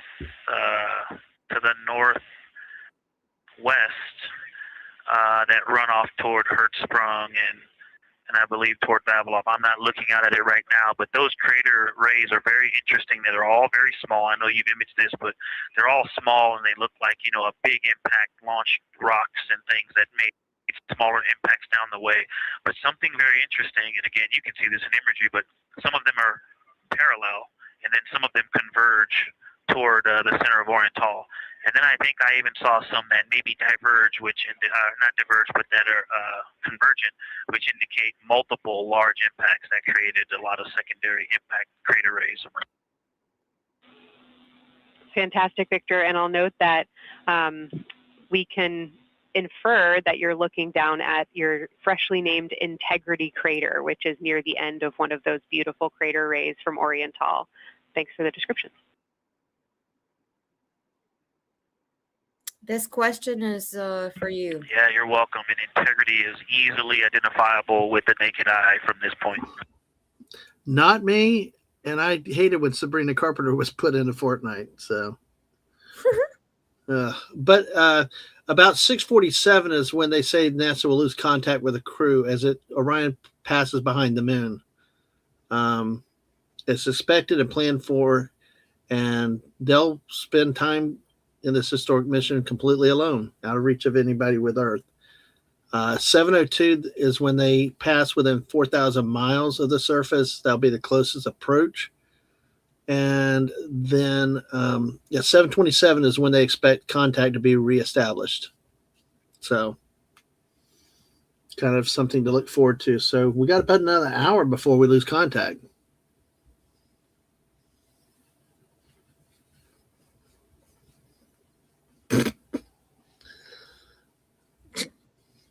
Oh, this is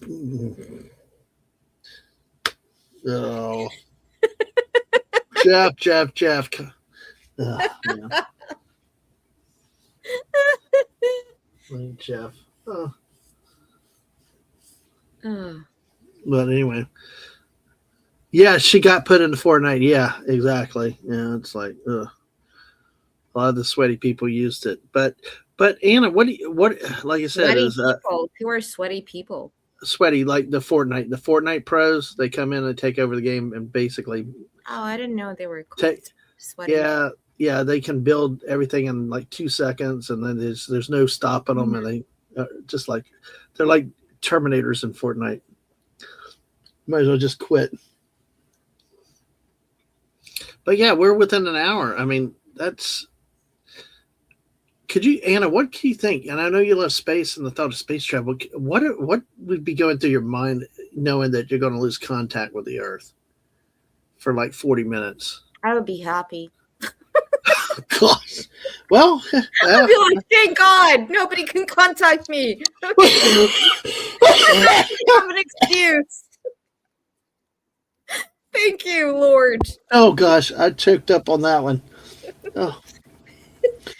That's not a punishment. That's freedom. Please. I'll do it over and over and over again. Oh gosh. Oh. Yeah. Well, one other thing of note is that at 7:05 they will travel they reach the maximum distance of 252,757 miles from Earth, which is 4,102 miles further than any other humans in history, which was the Apollo 13 crew in 1970. So all kinds of good information. No one can contact me. Oh, Daisy, you love my memes and cheery pictures and stuff. You know? God, I look at it as it was Daisy that said that. Oh, Daisy. You know you'll miss me too. But Jeff says. Jeff, wait till you stream again, Jeff. I'm going to have some interesting questions for you. Yes, he gets it. Yeah. Yeah. Yep. New record tonight. Yep. No, she would be cosmonaut, my comrade. I would be a cosmonaut. I would not be an astronaut. What are Yes. you talking about? What is this astro? No, we Cosmo. Yes, the cosmonaut. You know, she is the cosmonaut. God, I stopped. I'm sorry. I tried one time. Thank you so much, Sam. Hey, Sam. You take care. Thank you for stopping by. Spock out. No, Nanu. Sorry, I know you Star Trek people. All I know is like Mork and Mindy and stuff like What that. do you mean, you Star Trek people? I don't know. Why did you say that? I don't know. Star Daisy's out Trek there. people? That's exactly why. You Star Trek people. Yeah, well, because I'm a Star Wars guy. You know, I'm on the other side. So, God, how that goes. So, no. No. But it's just interesting to see how this is proceeding over time. Yeah, I don't like Sydney Sweeney. No, I don't either. Yes.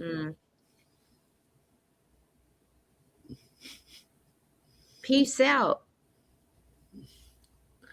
Yes, you people. I said you Star Trek people. There's a difference. Oh, that's even worse. Yeah, I know, but it's very important distinction. You know, Star Wars versus Star Trek. Yeah. No. Yeah. Yeah. God. Integrity Houston, we are ready for our cabin and window teams to swap again. We have a 15-minute handover time here, and I have a couple of items I want to read up to you. They'll require you to write something down on your knee boards. So let me know when you're ready.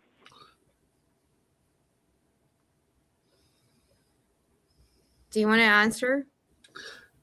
I said you Star Trek people. That's what I said, Daisy. Okay, Houston. I can just see the memes. She makes her own memes. I can see them coming at me now. Copy integrity. First of all, what is Starburst, once by the way? you start this next shift here, during this lunar observation shift, we will begin our lunar LOS. So you can expect a call from me a few minutes prior reminding you.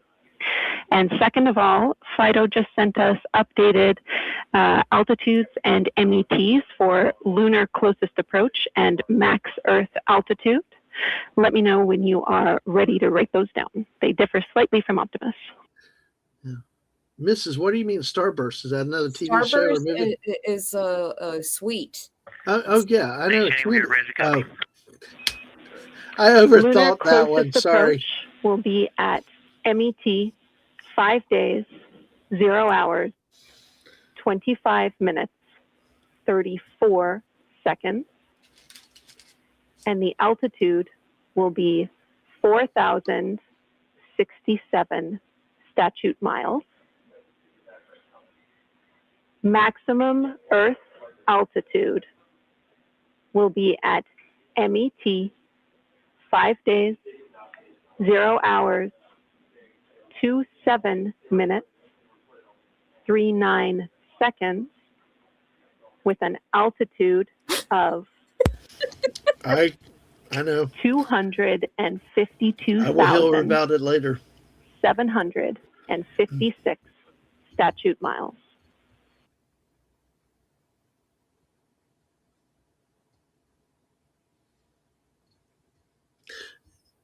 By the way, I've said this to you, Anna. You know that old song "Space Cowboy"? You need to do a parody "Space Plumber," you know, and salute to the lady, the crew, lady of the crew really that wants to ask fixed for the that toilet. in kilometers and in parsecs, but thank you for those. That is great. Thanks for that update. I'll send Fido to work, and I appreciate the metric. Fido, who's Fido? Other than that, I have no new vehicle statuses to pass to you. Enjoy your handover time, and we're looking forward to picking back up with you shortly.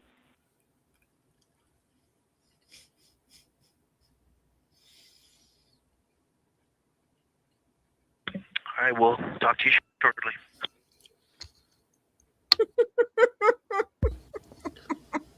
Gojira. Yeah, I know. It's Starburst. I'm sorry, Mrs. I overthought what Starburst was. I thought it was some unknown TV show to me, but No. no. But yeah, Anna, you should do a space plumber song in tribute to the lady fixing the toilet too.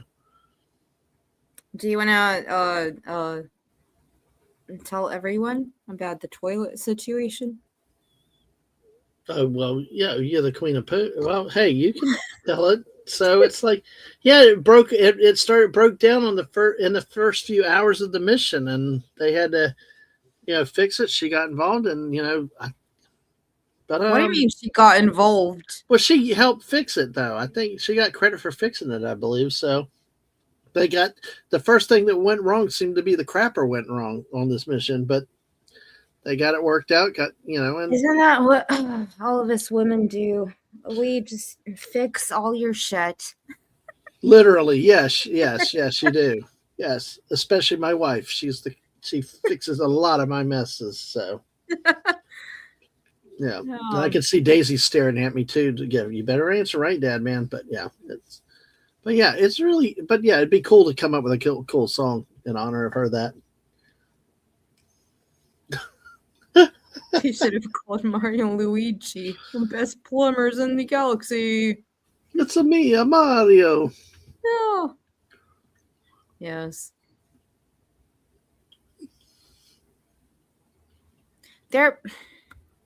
There's something about there's something about humans in space when it comes to the shutter. I can't. Oh man, let me see. I'm trying to figure out how I confirmed this, but it's let's see. Thank you so much, Davion, for being here. We appreciate it. You have to go. Yeah. Yes, thank you. Yeah, thank you everybody that's here with Anna here tonight, and thank you for supporting the channel. And make sure you hit like, subscribe, and hey, no, don't. Yeah. No. Thank you, everyone who was here. Yeah. Yes. Well, it's like Anna. Anna, like I said, I told you too. Mrs. and I were out camping, and we were bouncing between stores. And if you had not been, I mean, it really helped. We used Streaming List the other day, and we appreciated being able to hear somebody that we know and appreciate. Covering something that meant a lot to them with the launch. Yeah, it mattered to me. It was a big thing. Yep, and this will be a big thing too. This is something we're going to experience something they only experienced back in the I guess 69 with the first landing when it went dark. I mean, this will be the first time that in our lifetime we will actually have that feeling in live time where we actually, and to be able from two completely different cultures to come together and appreciate what's happening. Like back in the day, that would have never happened. Right. It would have never been a thing. How would I get in touch with it? We would have never had StreamYard. We would have never had Rumble. We would have never had the opportunity to actually, converse or share with people. It would have been kind of like each, to their own sort of thing. Yeah. And a lot of the modern conveniences we have now are due to those early space missions. Oh, yes, of course, because the majority of, again, NASA is a government organization. Some of the best tech that they, apparently they still use Windows. and cannot get that right. But everything else, I mean, back in the day, the things that we started using 20 years later is something that they were using.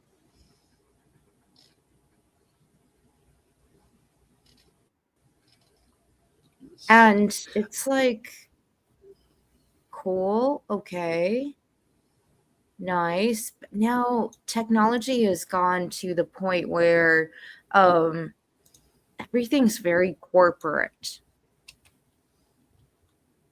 And everything is very money. With you pay your $600 for an iPhone, and you get and then you have a better version 2 years later. Houston Integrity, Right. you got a moment?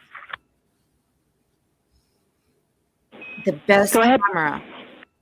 That when they Apollo 17. I don't know if Catherine and Devin are still there, but if they are, just wanted to just let them know how much fun we're having out here. It's extraordinary to be on the far side of the moon right now, just hanging out there and looking back at the Earth. And Ashley and Kaylin, I know you're back in Canada, but if you happen to be watching too, just wanted to say hi to all you guys. Love you guys, and we'll be heading back your way shortly. Wow. Thanks, Jeremy. I hear they are watching, and your family is still here. So thanks for passing that along.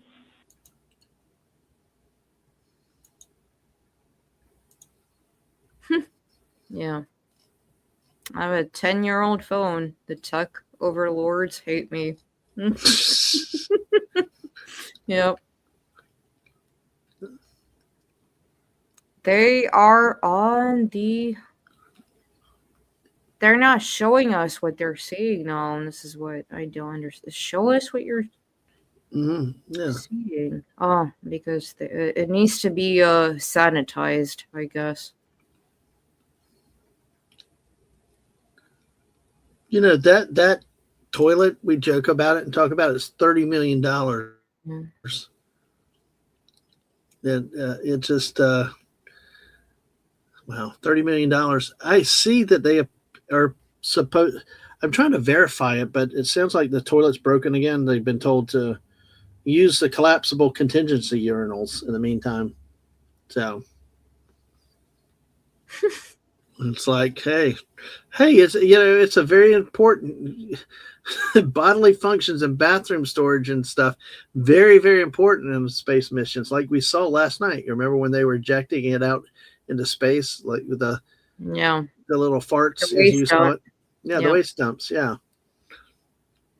But $30 million for this system, and it seems like it keeps breaking down every few days.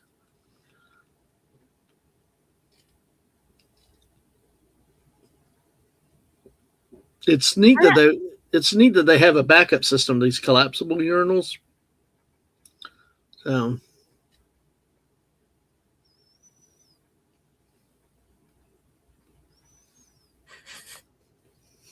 What? No, Jeff, you can't hold it that long. Well, again, I have to give a big shout out to Victor, the black man. He was manually piloting around Earth's orbit for 2 days. Wow, manually. 2 days, yes. Wow. The computer systems were not working, and he was doing all of that by himself, literally manual control. He could not stand up, do anything, so of course he's going to pee himself. Well, you told me that one time with the Capcom that happened once before. You know, sometimes you're in positions and doing jobs where you just you can't that walk was away. Apollo 11. Right? Was it 11? 11 or 13? I don't remember. Somebody on Capcom was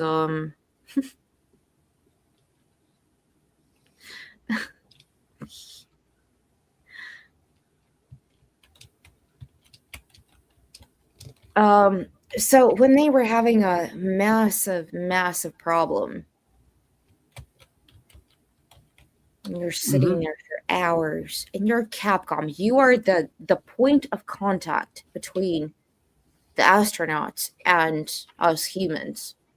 You are everything. That is, to them, your jokes, you are the contact, that thread, and he's sitting there and he's like, okay, they're having problems and they're like going off orbit, they're having these problems, everything is going haywire, oh my god, whatever. And is the person who is actually in charge gonna just be like, oh, I need a bathroom break? No. He sat there and he was there talking to them, making sure that they actually heard that voice from Earth, because wherever you are in space, you still, that this is your home. This is Earth talking. This is Houston talking. And this guy was like, you know what? People are going to make fun of me. I don't care. I'm just going to pee my pants. I need to go to the bathroom, but I can't leave them behind. I need to stay on Capcom. I'm just going to pee myself. Yeah. I would do the same thing. Yeah.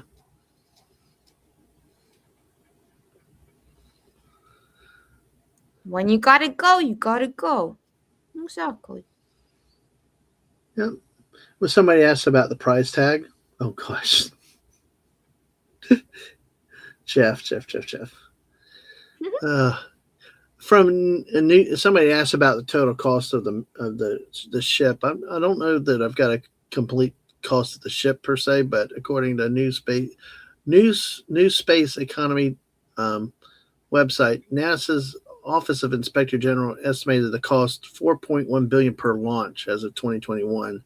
And hello, my friend Daramuth. Daramuth, hello. Hello, good to see you. Yep.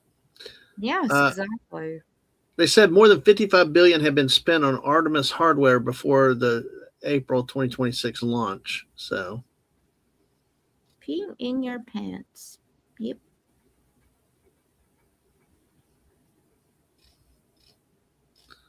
Let's see. They say the $55 billion figure is cumulative investment in infrastructure development, manufacturing, and operations across the three major program elements: the SLS rocket, the Orion crew capsule, and the ground processing systems at Kennedy Space Center. Yes. What a pisser. Yeah.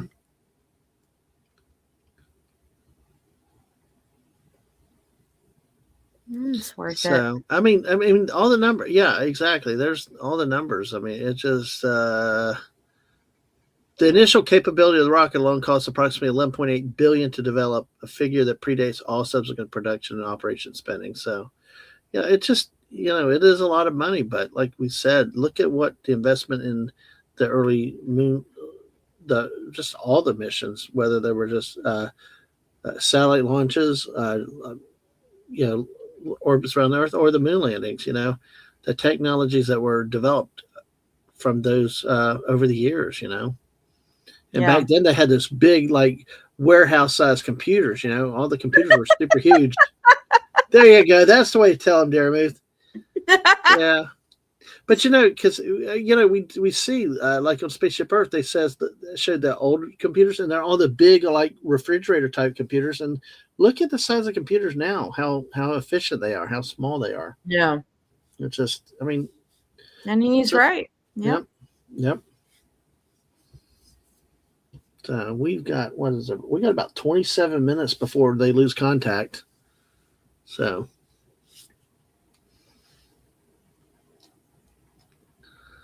Oh, yeah, and an accountant can go nuts in some of these articles about the cost and stuff. You can definitely get cost, and you can. There's all kinds of numbers and ways to look at numbers and stuff, but it's not a cheap proposition, But like you said, it's worth it. There was nothing wrong with pissing your pants. Yeah, it feels good, why not? But hey. Now, if you do it at a pool, it's even funner, but, oh.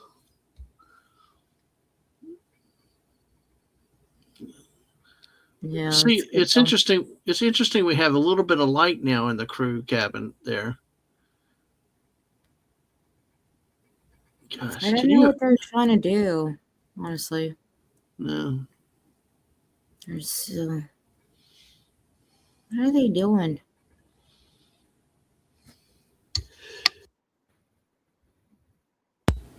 Excuse me.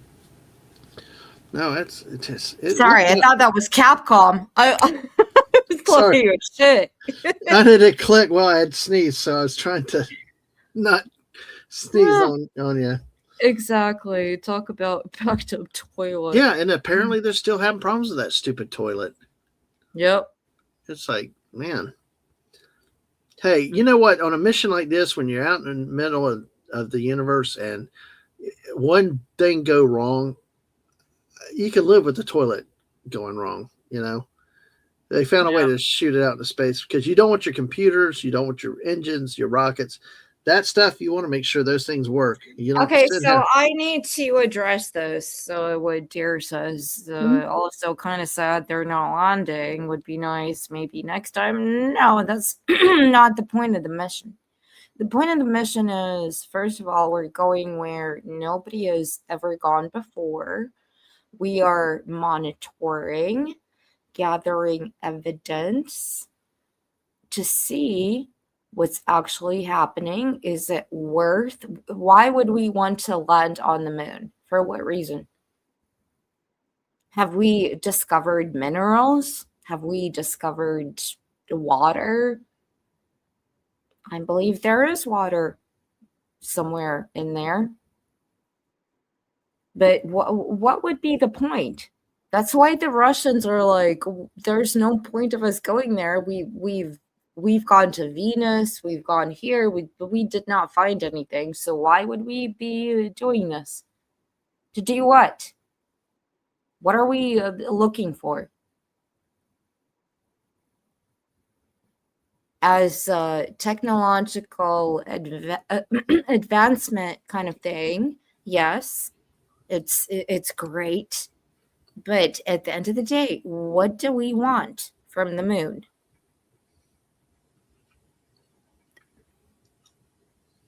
Please tell me, what can we get from the moon?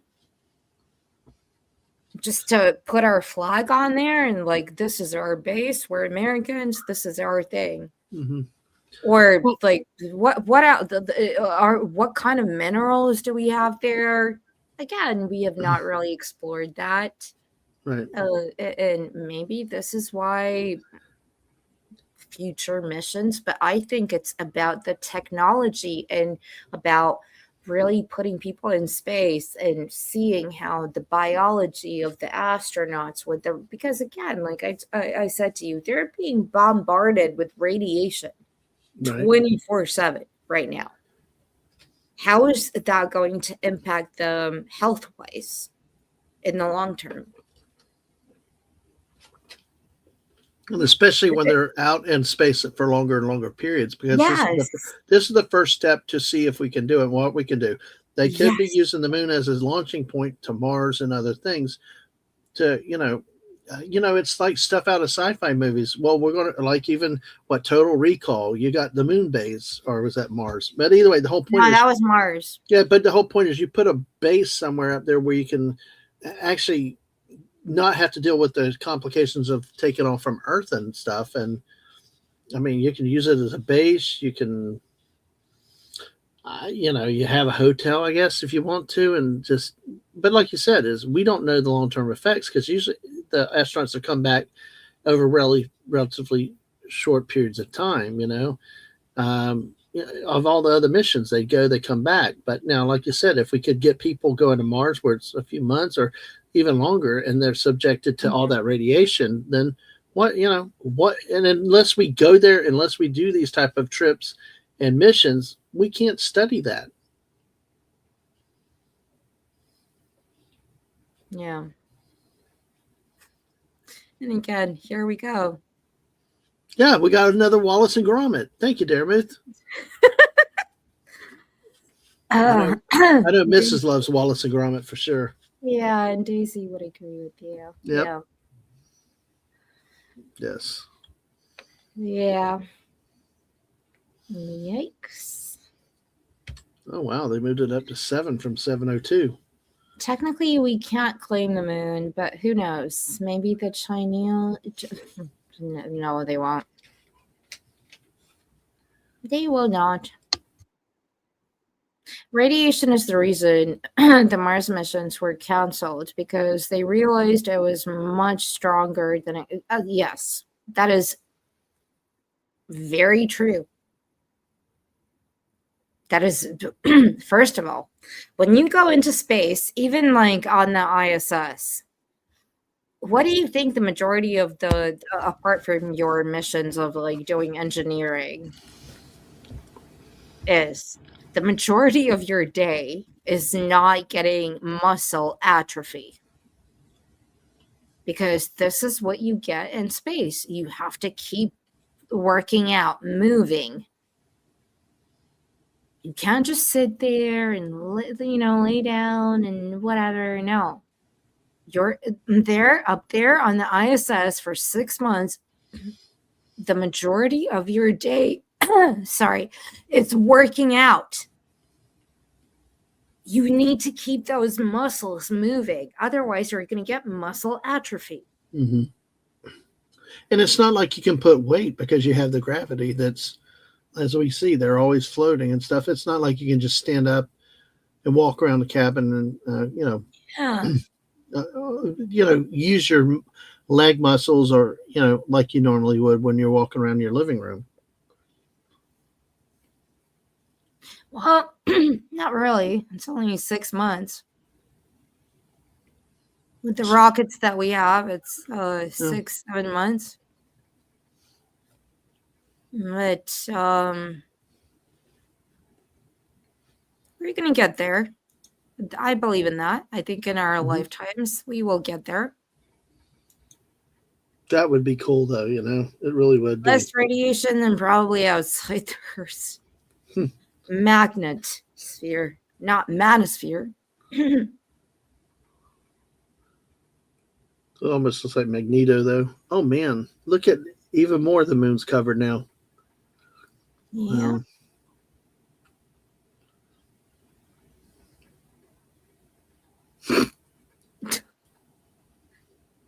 Move it. Oh, my God. Yeah, they're not penguins, Jeff. Capcom, and I'm losing my voice. Good Hey. Lord. All right. What do you want me to tell? All that screaming. It's all that yelling. No, make sure you get some hot tea. Why don't you, make sure you have some hot tea for your voice. And no, I'm fine. The Terminator is coming. There we go. We're getting the crescent moon. Yes. Oh gosh. Not that game. Not that I heard about that game. Let's see. So again, we're at 6:47, so we've probably got about another 20 minutes or so. Can you actually see the moon? I can't see the moon. Where is it?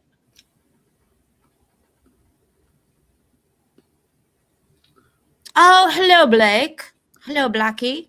As soon as they make it to space, they all change into shorts to keep comfortable during it. Jorts. That's a term I've not heard in a long time. Oh my God, Blocky. It's why trying to go beyond Earth would be hard, because beyond the... I keep wanting to say manosphere. Magnetosphere, the radiation is much worse. Heck. Don't be... How do you say that? How did you say that? Oh, I called it magnetosphere, like X-Men, but no, it's not Magneto. Okay, well, you and I differ very widely on our pronunciations. You want to beef with me, Florida? Yeah, yeah. We have a problem. That's magnetosphere. It were tribute to the X-Men. Oh my God. I know, Daramuth. I know you're doing it right. Daramuth, don't you dare talk to me about accents. Yeah. Some of us are not as blessed with you to be able to change our accents so much. Yeah, when I went yogurt to yogurt. It's yogurt. I'm telling you, whoever told you it's yogurt is wrong. Oh my God. It's yogurt. Abe is oh my God. Abe, help me out. It's not yogurt. You said that you used to say yogurt. It's yogurt. Oh No, my God. It's not yogurt. Like yogurt. No, it's yogurt. And why am I saying yo to gurt? Yogurt. It's Y-O-G-U-R-T. It's not Y-O-G-U-T. That sounds like a Russian gymnast. So it's yogurt. No. Oh gosh. Yes, thank you. Well, he's saying yogurt. Integrity Houston, 10 minutes till the LOS. We'll take a snappy sit rep from the cabin if you have one. Okay, sit rep time.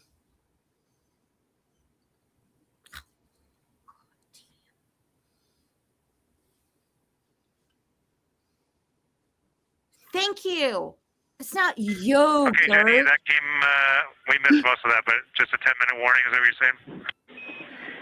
10-minute warning for the LOS, and I'll take a quick sit rep from the cabin, please. Nice, Daramuth.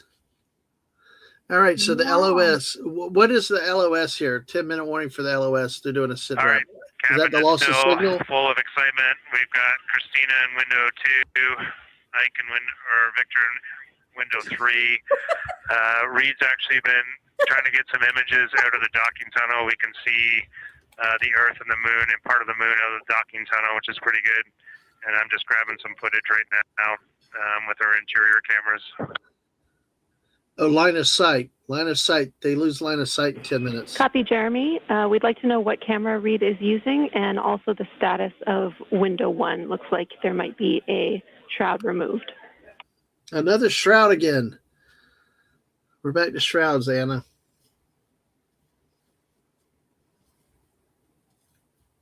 Okay. Reed was using the Z9, and the T-shirt shroud is still on window 1, but we took the camera out of it, so maybe that's what you're noticing. But when I looked in there, I saw a lot of sunlight reflecting around. Copy. That makes a lot of sense to us, Jeremy. I want to remind you, coming up on this LOS, that we'll take sit reps in the blind, and as more and more of the moon is in darkness, we will take any report you have on impact flashes.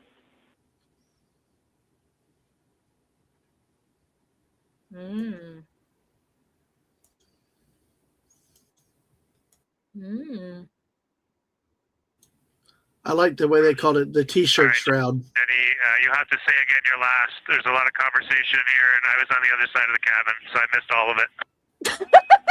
Look out for impact flashes, and we'll take sit reps in the blind. Just as long as it doesn't have Darth Maul on it, Jeff. Okay, impact flashes, sit reps in the blind. We got it. Hey, at least I know what sit rep you means. understand what's going on with window 1. There is light coming through the outer hall from window 2 into the inside of window 1, if that makes sense. Like, I can see the inside of the vehicle when I look between the 2 panes of glass. Copy.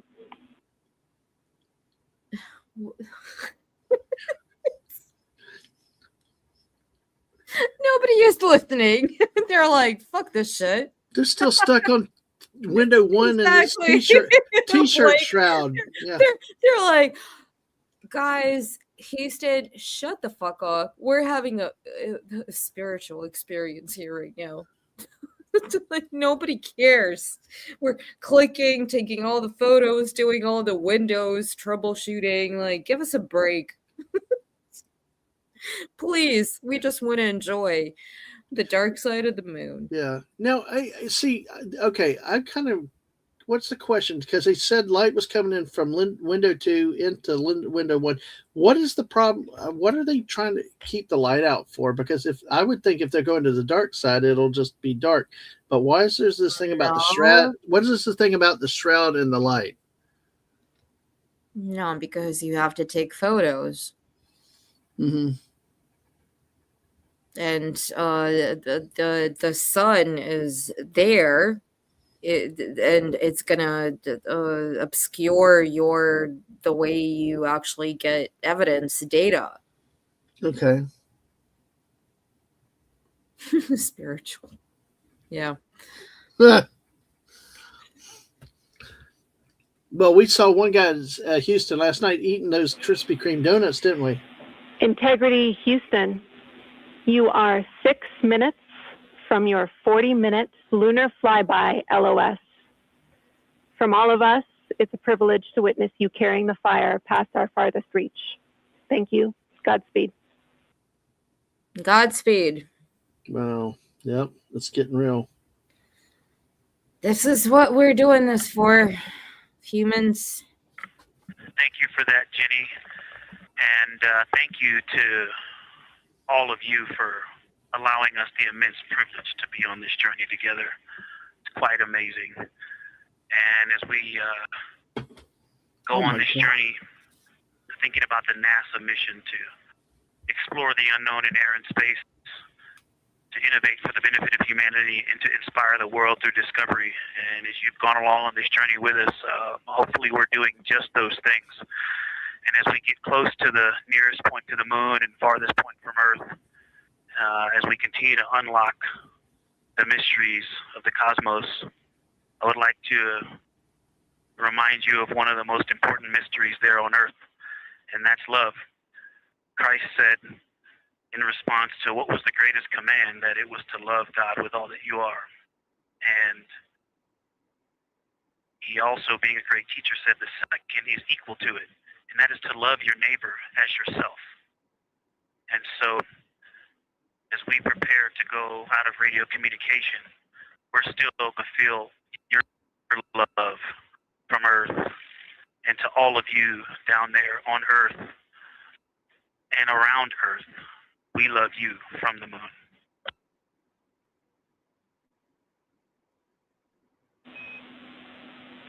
Houston copies. We'll see you on the other side.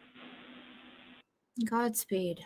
Godspeed. And man, look how quickly that last part darkened. We will see you on the other side. Wow. Yep.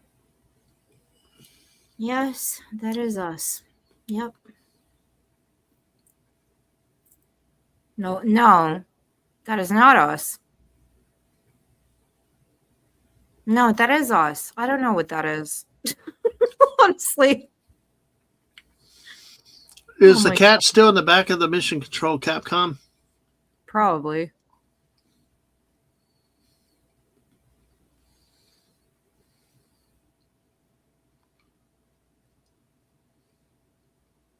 I don't see the Krispy Kreme donuts today, though. I don't. No, that.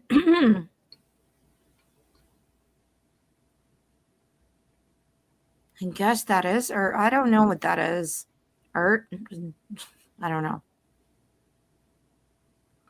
No, that makes sense because they did a U-turn. No, yes, that is Earth. Okay, now I'm thinking about it. Yep. Yeah. Yeah.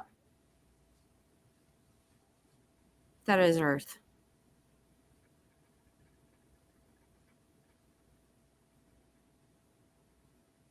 Hello, Squatch.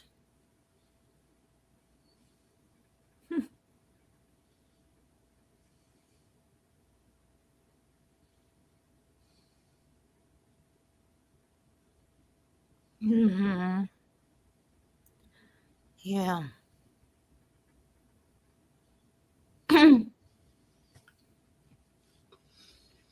Yeah, they're gonna go dark. They are going to go off comms for another 45 minutes. So, you and I will have to entertain. Oh my, no pressure. But yeah, but geez. So what is the most impressive thing that you've seen so far that you really, was it the launch or has it been some of the other things that have gone on since the launch over the last couple of days? I don't know.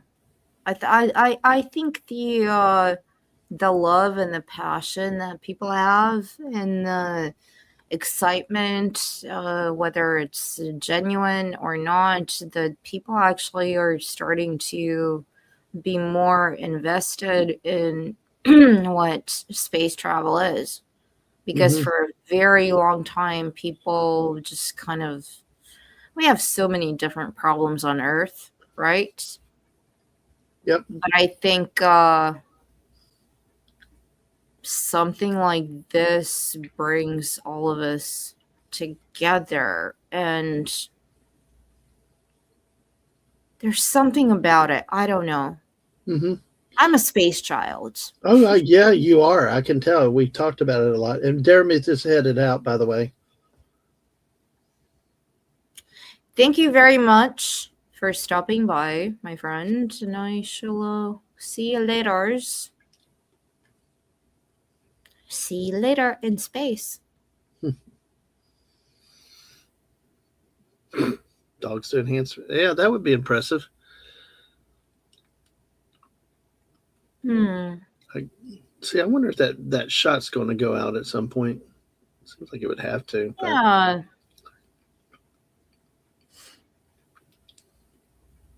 He spaced out.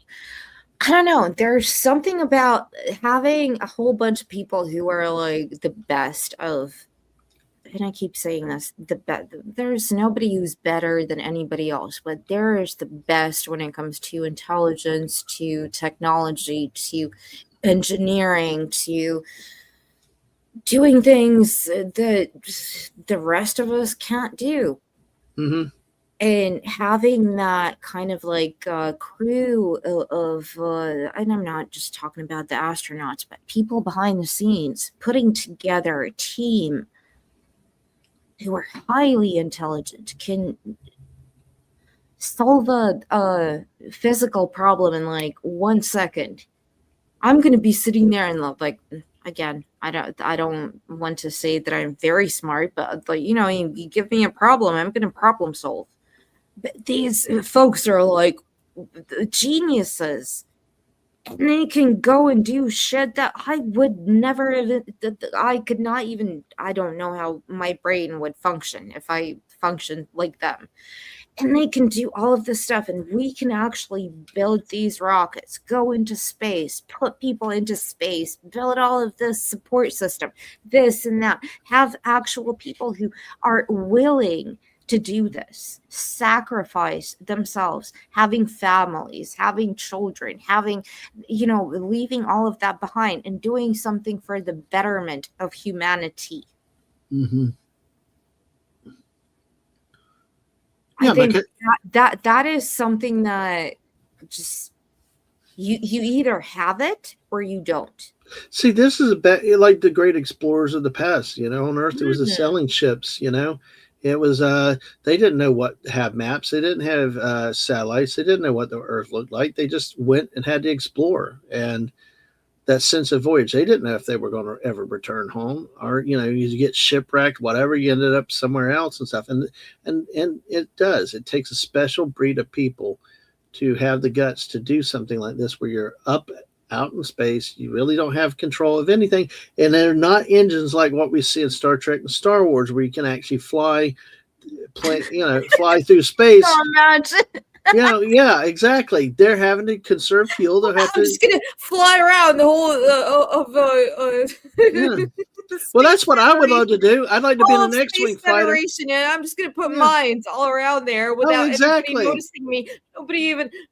This is like billions and billions of fucking years. I'm just No, I gonna know. do this and do hyper there, go there, put mines here, put my, and Yeah. nobody's gonna notice me. Oh yes, but it's See, crazy. I tell you, I'd love to be like that when you can have full So control. You got dumb.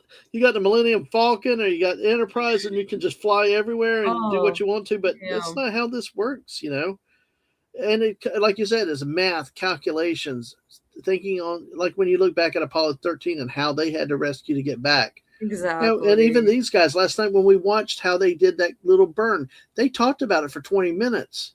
Went through the calculations, re-verified the calculations, and they agreed it, and then they did the burn. Because degrees matter.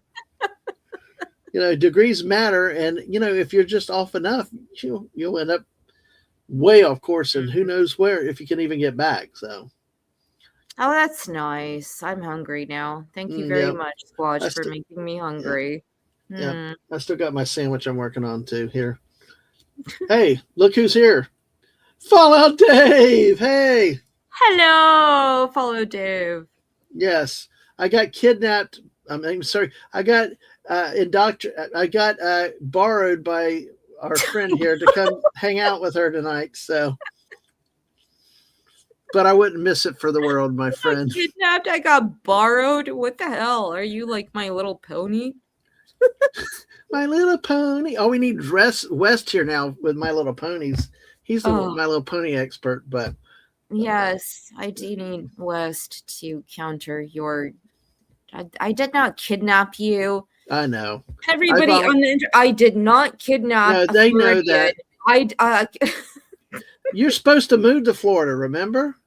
You're a Floridian by nature, Forget Alabama and Texas too. There's a reason why they call it Texas. Yes. I know, but still, hey. No, I'm here. I didn't make it. Dang it, Dave. I said nothing that's NC-17. Gee, manetties. I'm having fun with my friend today. But yes, I actually help volunteer. But, this is wonderful because, I know that your passion comes through on this subject. So I'll take the mushy peas. I don't know about the black pudding, though. No. Oh, God. No. There's no mushy pea. No, that's Abe's territory. Yeah. That's up north. No, we have a line that we do not cross. Mushy peas is Abe's territory.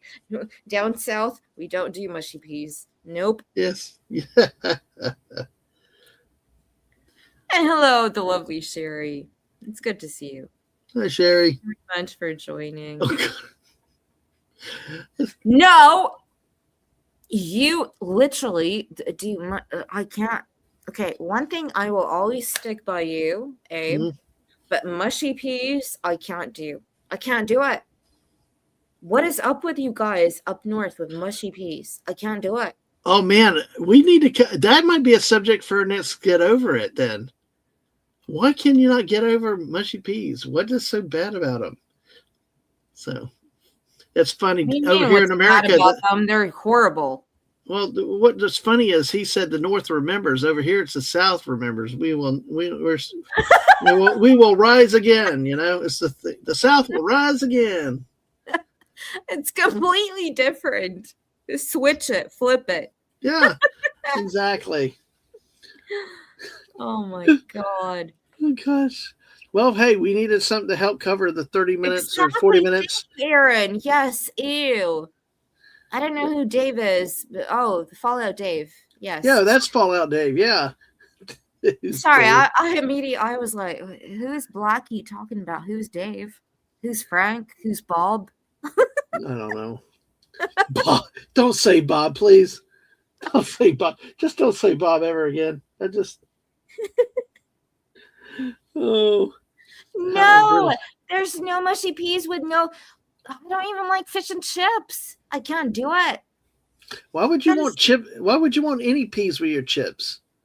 I mean, I want the fried fish. Why would you want any fish with your chips? Because I want fish and chips then. Oh my God! Go and visit Abe then. Don't visit. Well, wait. South.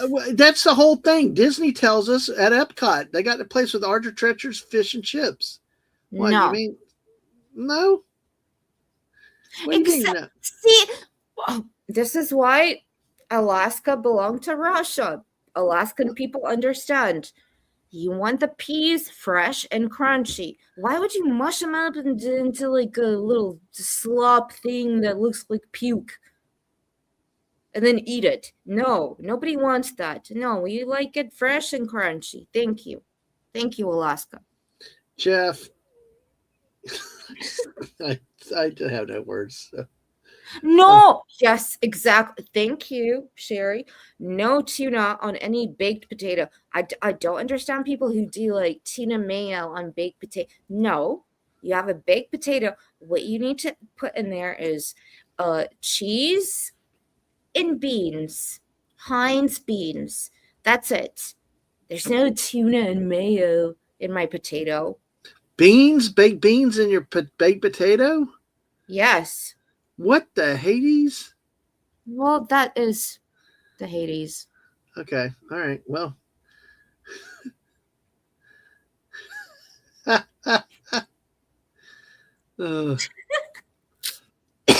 Some parts of the South still has not surrendered after the Civil War, folks.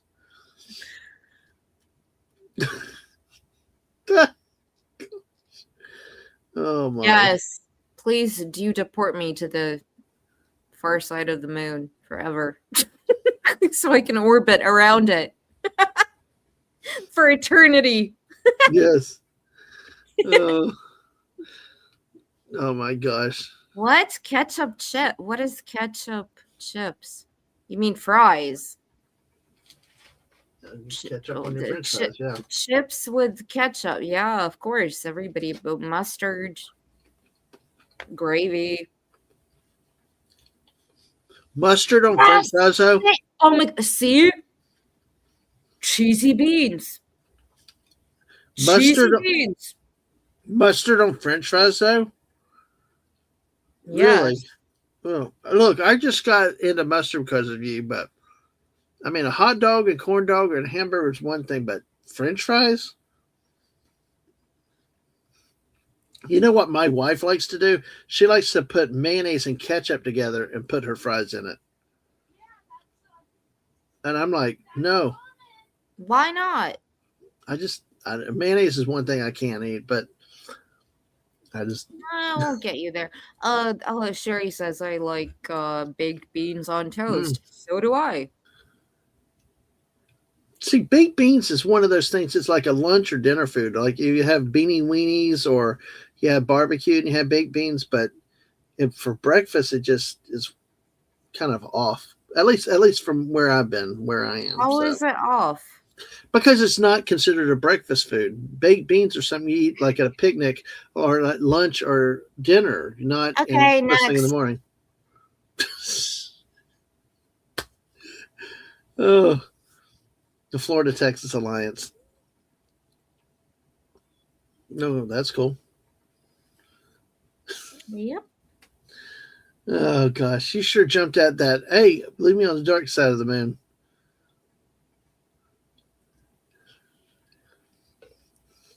You know, we do have some Lay's over here make some ketchup flavored crisps. I'm going to agree with the yeah, tomato sauce. Yep. Ain't ketchup. No.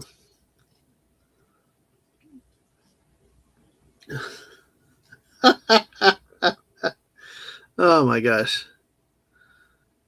Yep. Oh, cute. Yep.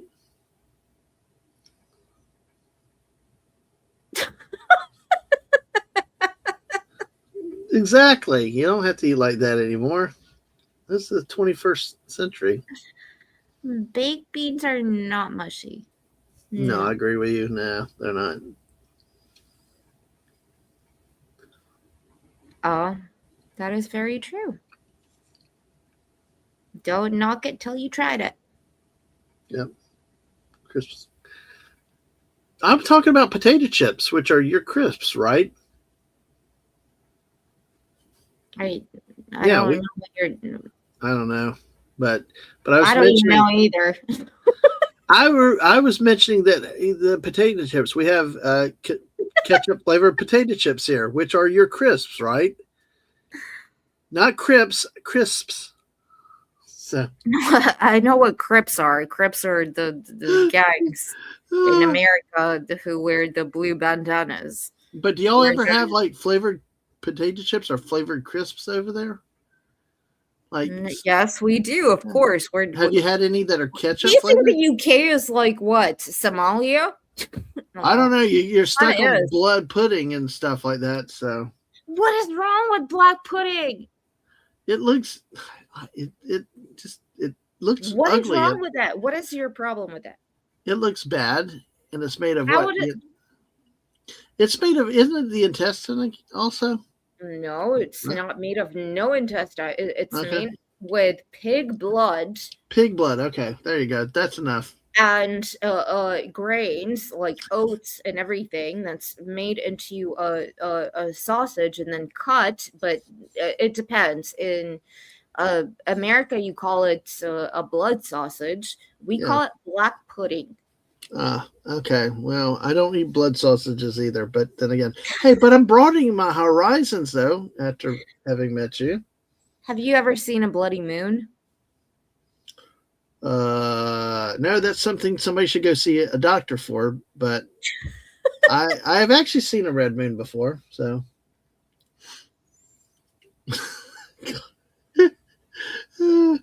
oh gosh. Yeah, we No, used to have it is food. It's the best kind of food. yeah. Nutritious. It's good. Uh, It's good for Fallout, you. It's Fallout, actually quite tasty. Fallout Dave's got my back. He's another Floridian down here, so yeah, but yeah, you said in the UK, our potato chips in the UK are called crisps, right?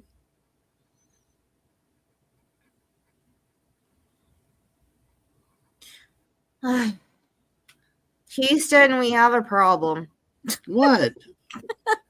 I'm trying to be culturally sensitive, and I swear I think I'm using the right word for your potato chips. Oh my god. Yes, you called. Oh, God. Thank you. Yeah. Oh god damn it. Florida versus the UK. There you go. I don't know what a blood what is that? Blood orange is that the Italiano, the blood orange, San Pellegrino, whatever the fuck the name of that the drink is. The blood orange, the red orange. It's actually quite nice. Yeah, it is. It's like that red orange. They're crimson, they're blood colored. Yeah.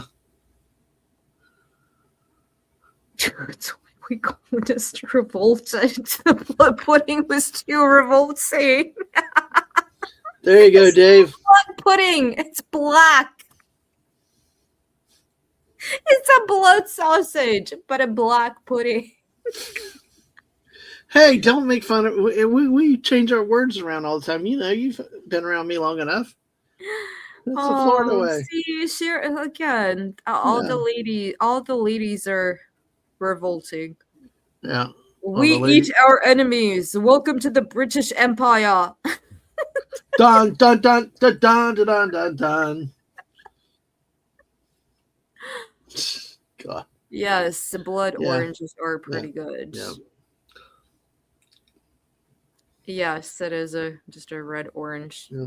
Blake was just trying to be smart. That's cool. Wow, that's cool. We got 11 people still here on the YouTube side. Thank you everybody for being here. Make sure you hit that like button. Make sure you subscribe to Anna's channel, no matter what. No, don't do it. Don't listen to Yeah. Donna. Yeah, listen to that, man. Everybody tweet out that Anna's live now, and let's get 400 people here watching at the same time. Oh, lordy lord. Look, we're not having any communication with people from Earth who have gone the farthest from any of us have ever would have expected, and that is something. That is Yeah. something truly impressive. Just the possibility of anything going wrong is just Nothing's going to amazing. go wrong. Exactly, we don't. But just the what ifs. Okay. We're smart as human beings. If we could troubleshoot Apollo 13, we can troubleshoot this shit. We are way more advanced. The technology is out there. We got Windows. Once they got the shroud right, whether it's a t-shirt shroud or another kind of shroud. I remember watching this live, and I'm like, it's like Houston. I keep opening up the window tab, and it's not loading. Something's not happening. Okay, we got you. We're gonna troubleshoot this. Stick with us. And then 20 minutes later, have you tried opening the other tab? Have you turned it on and turned it off? Are people actually in Houston talking to me right now as I'm streaming? Oh, this shit isn't working. Oh, this isn't working. What should I do? Oh shit, troubleshoot. Troubleshoot. Yeah, I mean they don't have a toilet, but they got those disposable bag things to use the bathroom. God. Oh man. Yes. Truth. Facts. Yeah, let's take our views to the moon. Yeah, come on. Oh my God, Blake. They ducked. Yep. Other ship. Next on the new re-improved X-Files. Mission to the dark side of the moon. Yes. This is where Alex Jones makes his money. God. Toilets went wrong. Don't make me laugh that hard. Toilets went wrong. Godly. That sounds like Toilets Gone Wild, like it's some kind of late night Friday, Saturday night informational circle. What is happening now? Oh my God, Stanley Kubrick is literally like spinning in his grave. Hopefully they don't stir Yahtzee's living on the dark side. We don't need another Iron Sky movie. I have got to check out this Iron Sky then. Hannah, we've got to watch Iron Sky then, because if you love it like that, then this sounds funny already. So yeah, anything to do with those people being most curries are actually British inventions. Yes, they are. British. Good day, governor. Oh no, please don't do the accent. Okay, sorry. All right, I'll save that for Thursday. Oh my God. This is too funny. I can't. Hello, Jess. Hey, Jess. How are you? Hello. Good to see you.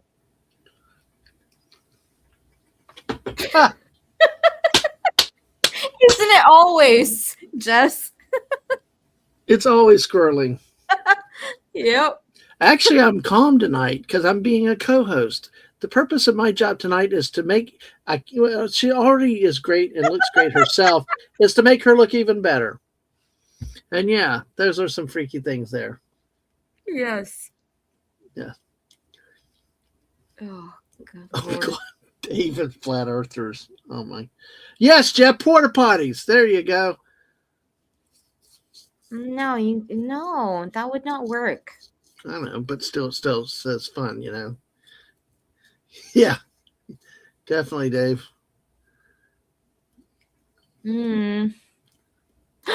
Oh my God. What? It's my favorite. West Kegel. West, dude. Exactly. Pink Floyd for the win. What a great band. Hello, West. Welcome, welcome. Welcome to Jess, yes, as well, and West. Yeah, hey, Jess and West. But yeah, I just put a message for you in the private chat. Oh, yeah, but extra bouncy tonight. I usually deal with. Yeah, yeah, exactly.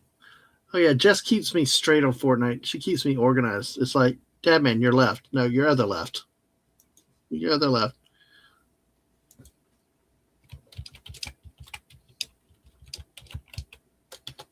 So. Well, this is a serious thing we're going through. I know, and we're sitting here laughing, it's like, but yeah, this is the dangerous part of the mission. I think the worst one, because what if they don't come back and if the angles don't work, it's just, what angles? Well, yeah, they're using I don't know the sciencey terms. I'm doing the best I can. They did the burn. They are on course, on the trajectory. They're not, again, in Star Wars. Yeah, they're exactly.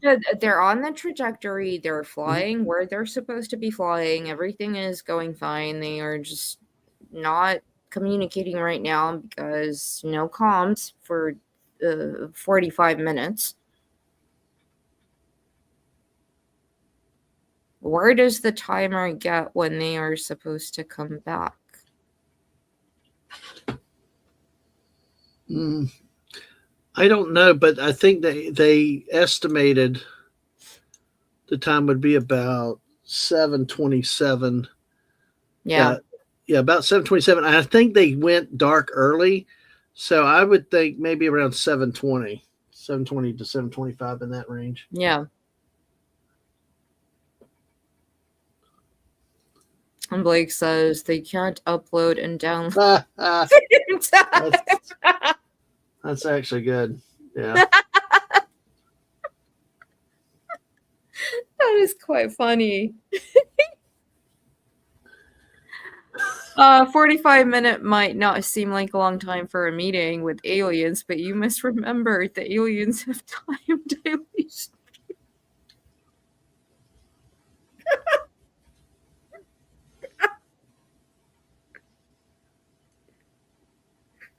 Oh my God. I know. You guys are bad. We are bad.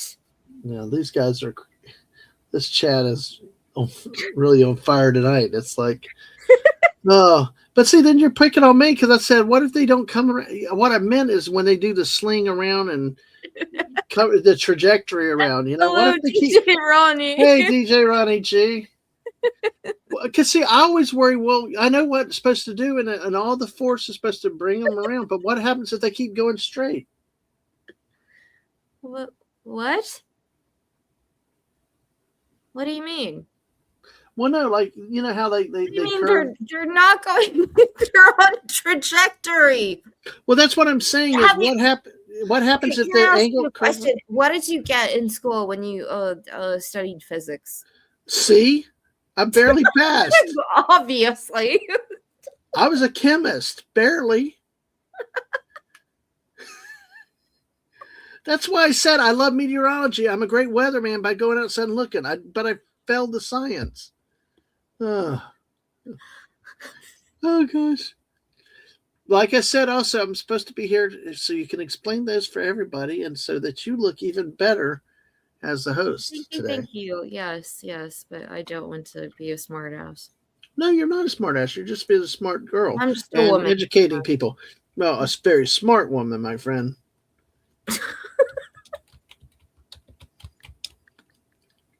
Hey, I'm married to a smart woman, and you got to respect your smart ladies out there. Yeah, exactly. What happens if they made a left? You don't always curves. If you... It's not Fortnite. Dad man. Okay. You don't just get in a car and drive in any direction. I know that's part of where I don't understand this physics stuff.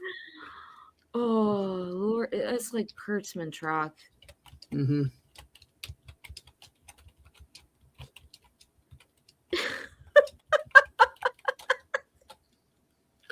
No, she has told me nothing to say tonight. All the views and opinions that I express are completely mine, and she is not responsible for anything that I say.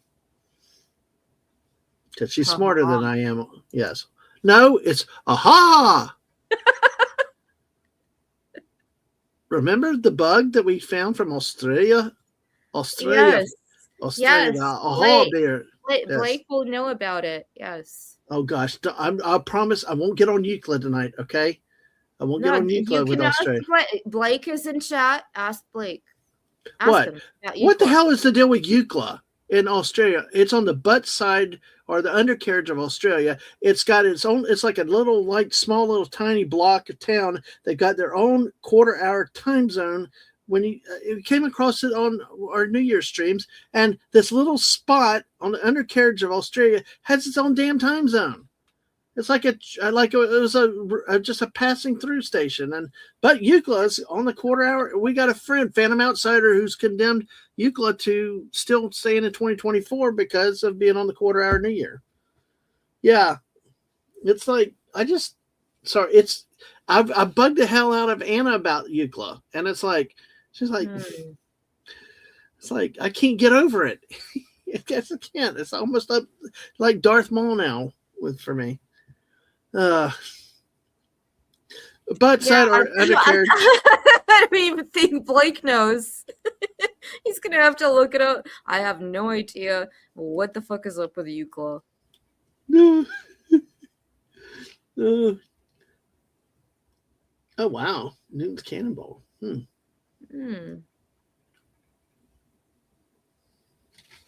Oh, man. So, well, there I got to do it. I got to get part of my bad Australian accent, which. Oh, please don't. No. You know what? Can you pilot for 1 sec? Ooh, cool. Yes, I pilot. Yes, ma'am. Yeah, you have all the capabilities. I am giving you control of the spaceship for 1 minute. Whoa! With great power comes great responsibility. Dadman now controls Anna's Gameland channel, but I will respect it, will not get it nuked. But hey, folks, thanks for being here tonight. Yes, she doesn't like being promoted and all that other stuff, but please hit the like button, subscribe. She put a new song out there today for you guys to listen to. Check it out there. Plus, tonight we got this stream. You go back a couple days, there was the rocket launch stream, so check it out. Encourage Anna to keep streaming shows like this. You know, she's really good at these things, and you know, I was not paid in any way or compensated for that promotion. So yeah, Dan said Blackboard, most of South Australia is 30 minutes difference to the East Coast. Yeah, the time zones we've learned in our New Year's stream is just amazing. Just Australia with their time zones, and you got some north of and south, and that they're completely different. Where here in the U.S., it's like we got the East Coast. The people in the north and the east are the same as the south. Australia, it's like a carved up puzzle, I guess. So, Jeff said no, we might crash. See, I don't think I can highlight things though. I got to check that out. Oh, you know what? I came in through the link, not through the other part. That's why I can't control it like that necessarily. DJ Ron G, Dadman is our Victor Glover. Yes, thank you, sir. I take that as a compliment because this guy, the great guy, his resume is really, really impressive to see what he had. Jeff, you said not paid. What about threatened? No, Jeff. No, I'm not paid. I'm not threatened. I'm here by my own free will. That was only a silly comment, but look at my eyes blinking. And no, not blackmailed, Americus. No. But I'm blinking my eyes at you. Hey, are you back, Anna? Nope. Keep going. Oh, cool. Wow. She put me to the test, folks. Listen, look, one thing I'd love to do. She loves my accents, but I got this thing with No, please Australia don't. because it turns out. Okay, do your Okay. Aussie accent for. Yeah. I always said there are two things that Australia's national anthem should be "Men at Work's Down Under" and the great old commercial Foster's. It's Australian for beer. See, you love it. You're laughing, and then UCLA. What the hell is the deal with UCLA? I mean, and it's a pass. And then it had the Neophilic nymph or something. That was a. Uh-oh. Are they coming out now? Are they? What are they doing here on the stream? I mean, Anna, I can't show the highlights. I can't highlight things because I came in through your link instead of the coming in the way I should have. Dad, man, get out. Hey, that's a movie. Aussies hate that. Yes, I know, Abe. I've been told that Foster's is pissed to most Australians. Yes, exactly.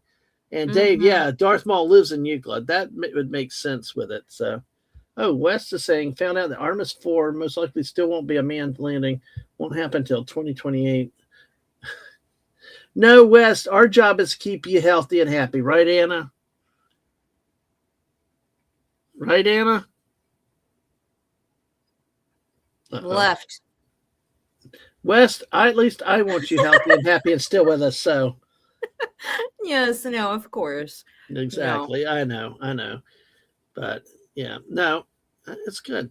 That's funny. Oh, yes, you will, Jeff. Thank you. But no, I'm here with my own free will with my great friend Anna's Game Land. And Anna, like I said, you've loved space forever, right? I mean, you go long back to university and before. Every time I try to get serious, Follow Dave is right here to take us back. But UCLA they had a fake case of a blonde running through the desert. I think they said she was nude. And yeah, the Neophilic nymph or something. What's her name? Yeah. It was a myth in the 70s for UCLA. You don't remember me talking about that? Well, no, I completely forgot that. I'm very sorry. How could you forget the Neophilic nymph? Or let me see. I don't know. The Nullarbor nymph. Yes, 1971. Publicity came to the town after reports and indistinct photographs, kind of like Bigfoot in the 70s, emerged of a half-naked blonde girl who had gone wild and lived and ran with kangaroos, who came to be known as the Nullarbor nymph. It turned out to be a hoax created by the residents of the tiny settlement. A hoe or a hoax? Hoax.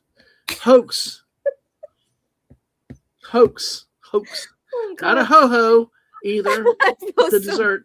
About but growing up in Canberra. They said she ran with kangaroos, not necessarily raised by kangaroos, but it was also determined to be a hoax. Fake, not real. Like this moon flyby. No, this is a real flyby. That's like somebody said earlier, the flat earthers have got to hate this because, I mean, yeah, kind of like Tarzan, yeah, but in the desert, I think. So I kind of become an expert on Euclid because the annual New Year's streams.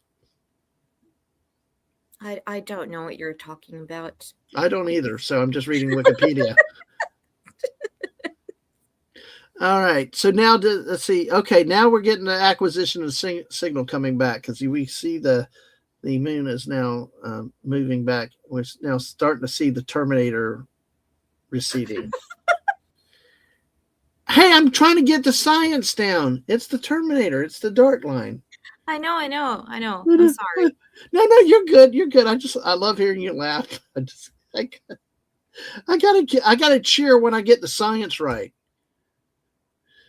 That's what's so fun. Yeah, the moon is now mooning back. Yes. So this folks though is a very delicate part of the mission though. Now is will they get the comms reestablished?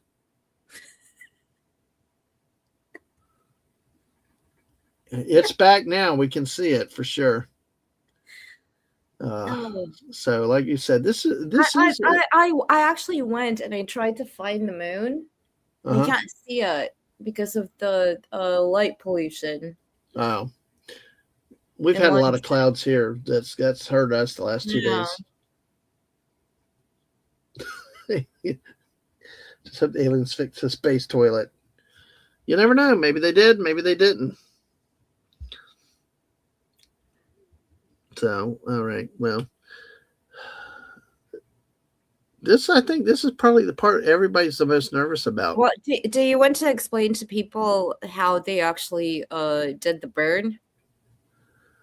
What the burn is? When I explained it to you earlier. Well, I will try my best, Anna. So let's see. Basically, they had several meetings. They got together with calculations on board. They read the instruments and stuff.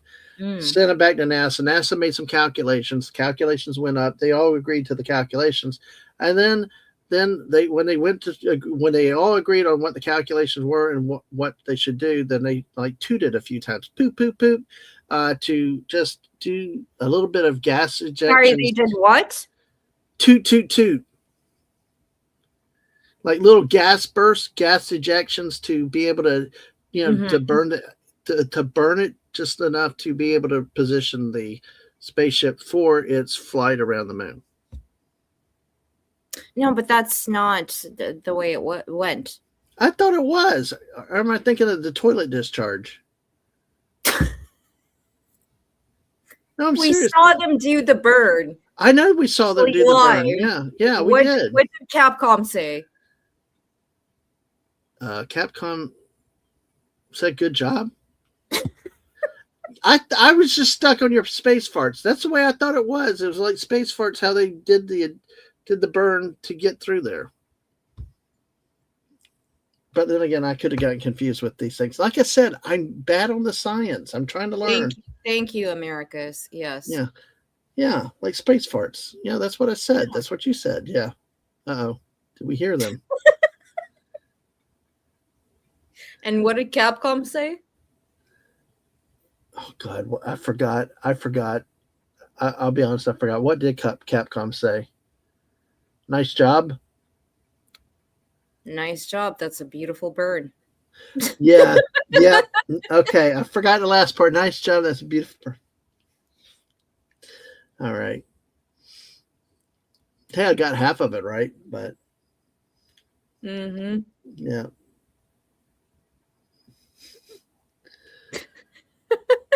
Captain Communications. Dad man, exactly. Or if I use voice chat, it's called Dad Mayonnaise. But well, this is the nervous part of this mission here. Can they get the communications back up? I don't know. Blue screen. Ooh. Well, thank you, Windows again.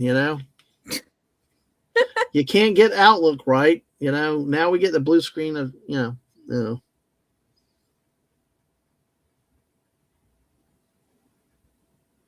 just amazing. It's still just amazing what we're witnessing.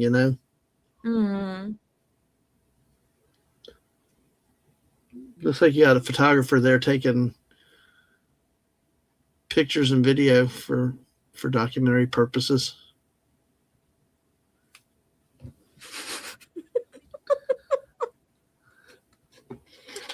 Dave. Ugh. Oh. Uh-oh. Come on, Bill Gates. Come on. Yeah. Get that software working,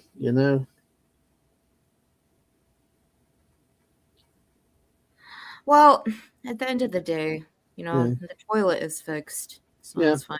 And even if they don't have communication, I'm sure there's backup communication systems and other things. I mean, and it looks like they've completed the loop in their own course, and that's the main thing. And they've had all this stuff written down and all these things are so by the book procedures, like we were listening last night, like procedure 19 or procedure 29, and it's everything has a procedure. Could you imagine writing those procedures manuals? The time Yes. and you're an editor yourself. Mm-hmm. Could you imagine the work put into editing that, right? Make sure things are right and correct exactly, that there's no mistakes in them. I mean, you can't play around with that stuff. You've got to make sure it's right. Buffering. Oh no. No, I can imagine that.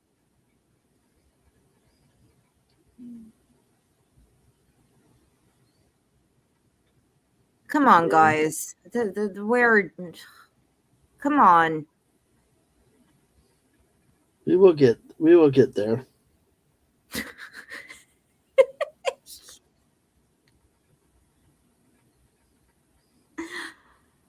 I love it. It's so great. Mm-hmm. It's great.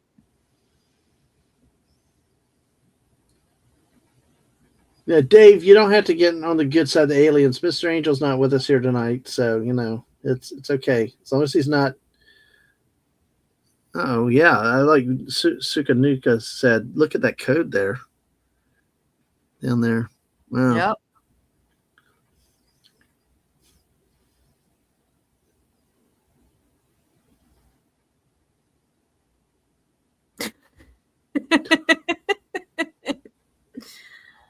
The only part of the mission I was worried about was liftoff until SRBs were clear of the rocket. Yeah. Yeah. Still from Challenger. Me too. The solid rocket boosters. Yeah. Yeah. I know. Yeah. That's why I was very nervous. Oh, I know you were. I remember we talked about it even before with that stream, and it's still just amazing what we're witnessing. It's been 53 years since we've done something like this, and we're doing it again, and looks like everything's moving according to plan, except for Houston integrity comm check. Integrity, we have you loud and clear. How many? Yay!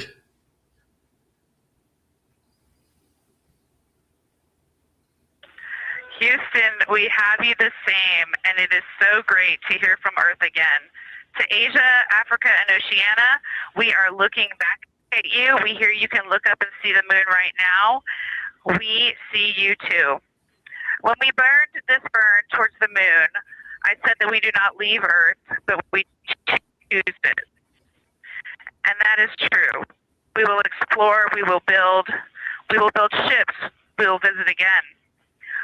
We will construct science outposts, we will drive rovers, we will do radio astronomy, we will found companies, we will bolster industry, we will inspire. But ultimately, we will always choose Earth. We will always choose each other. Amen. Integrity from Earth, our single system, fragile and interconnected. We copy. Those of us that can are looking back.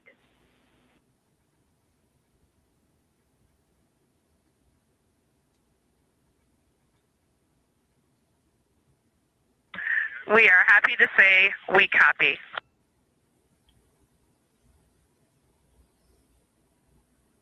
I mean, we laugh and we joke, but this is beautiful. Yeah, and it's very serious because, all the what ifs. What if you don't reconnect the communications? Which, like in Apollo 13, they were working with NASA on the ground, doing demos, fixes, and testing things to come to solutions to return to Earth. You could imagine the difficulty if you had to do it all up in space with no contact, no communication. It's just amazing, and it's great to see that the technology's still there and we can still do it. Time. Yeah, in real time. Absolutely. Yep. And it's not like it's a a shuttle or Buran, the Russian version of the shuttle. this is a small confined space with 4 people living together. There is a lot of pressure that comes into having people in a small, and especially with the only female. Again, it doesn't matter whether you're male or female, but it does matter to me because we as females, we have a different physiological, makeup. We are different from men. Mm-hmm. And to be able to be around a whole bunch of dudes in a confined space and to hold your own, that's awesome. Everybody's equal. Nobody is lesser. Nobody is, she's going out there and doing her engineering work and they're doing what everybody's a crew member. Mm-hmm.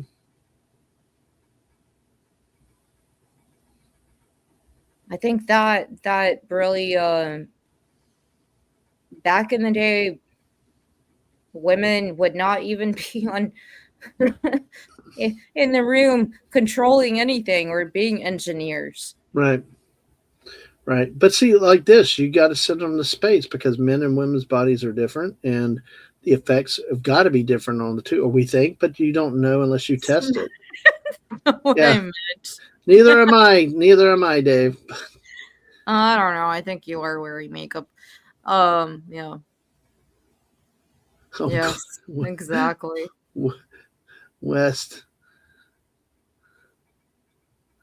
Yep, I'd probably in 1973 I'd have been 3 years old. So, yeah. So, but I did. Oh, when I was cleaning my parents' house out last year, I did find old newspapers from the moon landing in '69. That's cool. It's really nice. Yeah.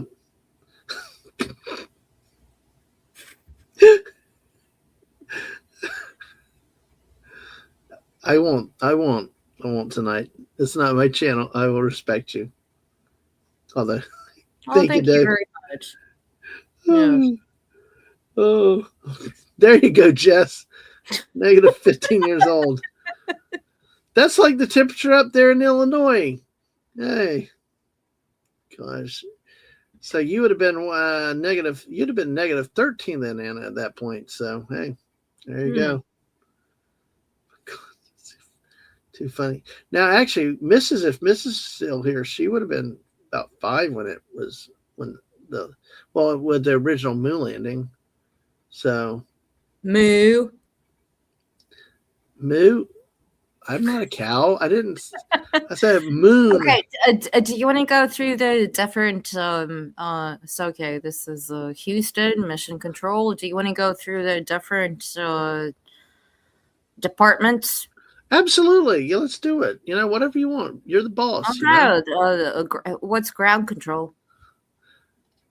He's the guy trying to talk to Major Tom in front, and he basically he basically watches over most of all. He's really in charge of everything and all the operations down on Earth. Well, there's a woman there. Okay, there's a woman and a guy. Okay. Mm-hmm. I'm taking yeah.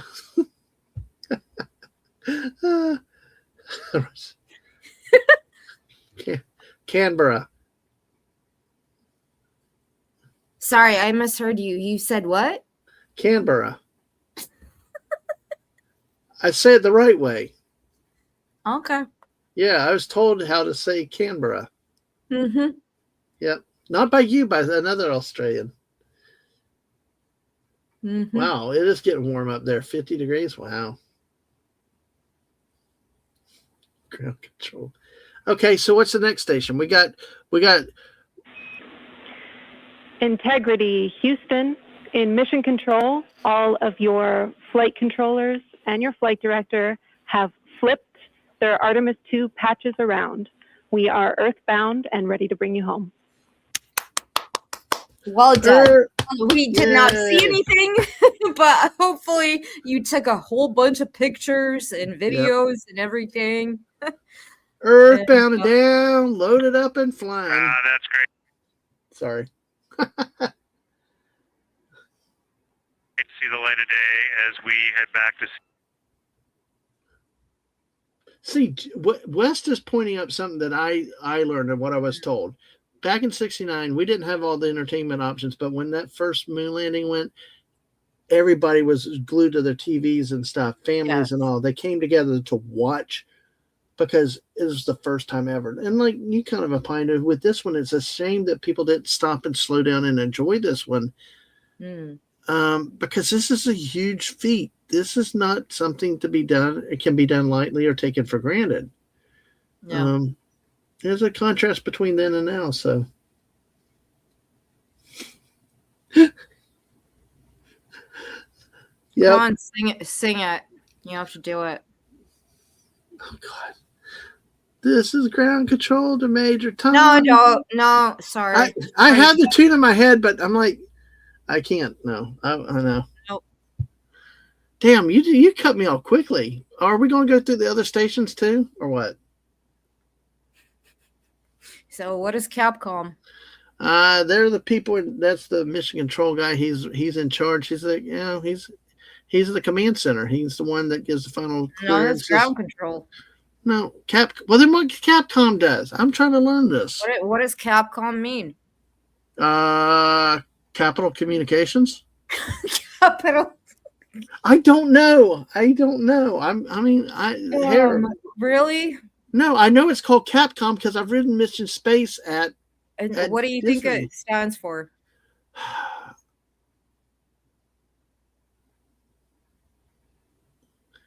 Come on, it's not that difficult. I don't know. Well, obviously it's not Capital. Captain Communications? Nope. Capture Communications? Nope. Capital Communications? Very near to the yes, but yeah. Capsule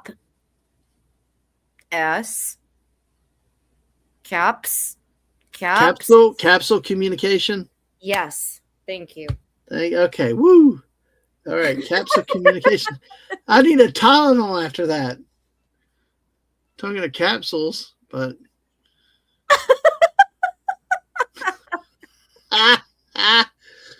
You sure it's not Russian whispering? Oh, jeez. Oh my God, Blake. That is so topical, actually. Yeah. Yeah. Well, we know science the desk where they talk about science stuff. Yeah.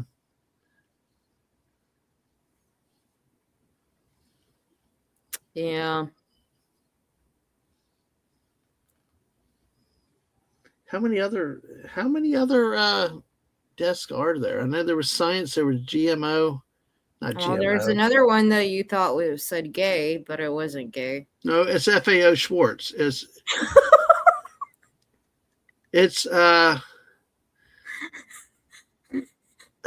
fixed FAO. Yeah, fixed asset. I don't remember these things, Anna. I'm here to learn. Let's see. I told you FAO. Yes.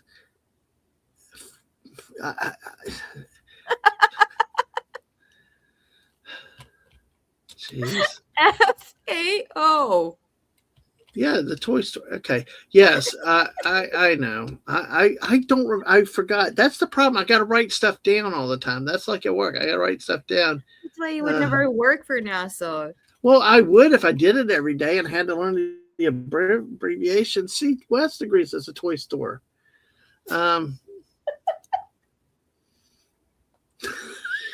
Dave has a great one. Oh, yeah, and yeah, you know it if you guys are great. Okay, all right. Let's see. You guys are great out there tonight. Make sure y'all subscribe to Anna's channel. Yeah, thank you for being here. Flight activities officer. Okay. What cavities? No, clean out your ears. Hey, Sashi's here. Now we get to talk about them having tacos yesterday, Anna. How about that? The food man's here. And Hello, Sashi. DJ's, I'm back. Talking about Terminator, DJ. Thank you. I'm back. But yeah, the flight activity officer plans and supervises the crew activities, the schedules, the checklists, and stuff like that. I remember you mentioned that yesterday. Yes, now that I could figure it out again what it is, because they have to keep them on a regimen, on a schedule, and that's what the FAA does, right? Integrity Houston for another comm check.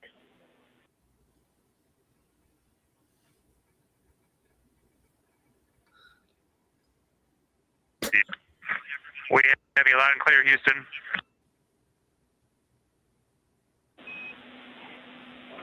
All right, Integrity, we hear you. That was a little clipped, but I think we have a better link now. We experienced some blockage from a solar array. We moved it, and we are in bias tail to sun.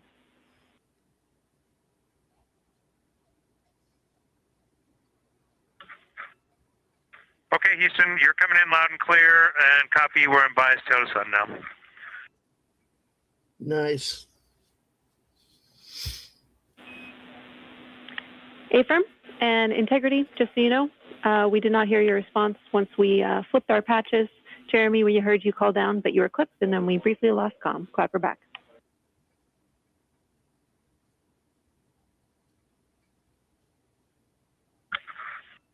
Okay, copy that. We were just excited that we got to share in that you, the MER, and Mission Control flipped your patches around, and that side of the patch is getting to see the light of day. Thanks for sharing that with us. Our pleasure. Isn't that the billionaire Sashi that went bought a ticket, went to the ISS? I think that's the guy that you're referring to. I'm not sure. I don't remember. It just says, oh, I should play the Epic sponsored moon map on Fortnite while watching.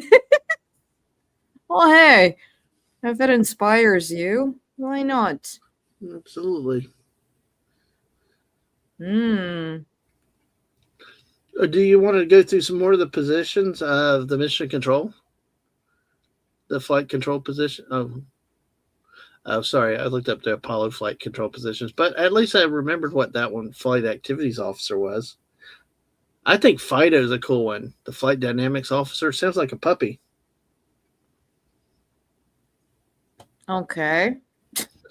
Yeah.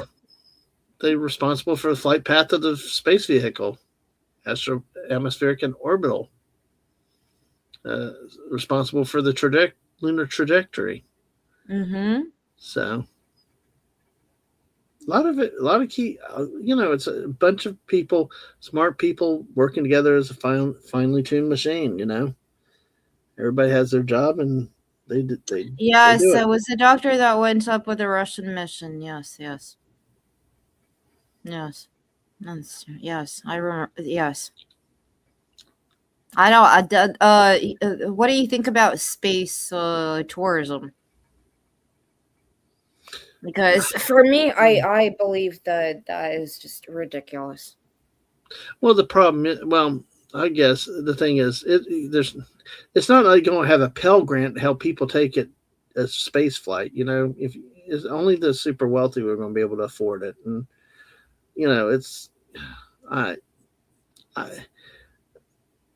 don't know. I think if we can colonize the moon and where everybody can get a chance to get up there, then that's one thing. It could be worth it and all, but just sending people for joyrides up into space and back down, it's just, we got a lot of things that we can do.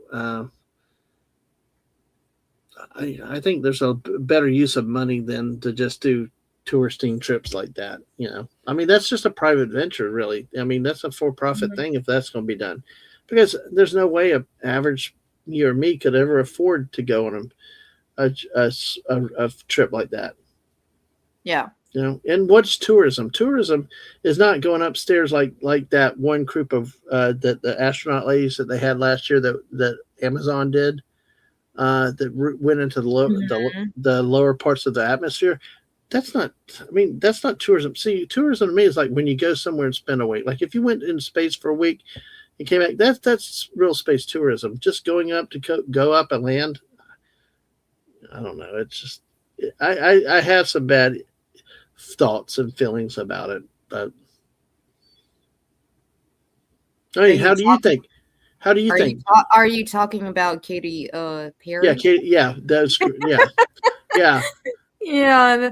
Well, yeah. you know what? When William Shatner, and very much belated birthday to William Shatner, even though he's Canadian, and we all have feelings about Canadians, but we have a Canadian on the crew, Yep.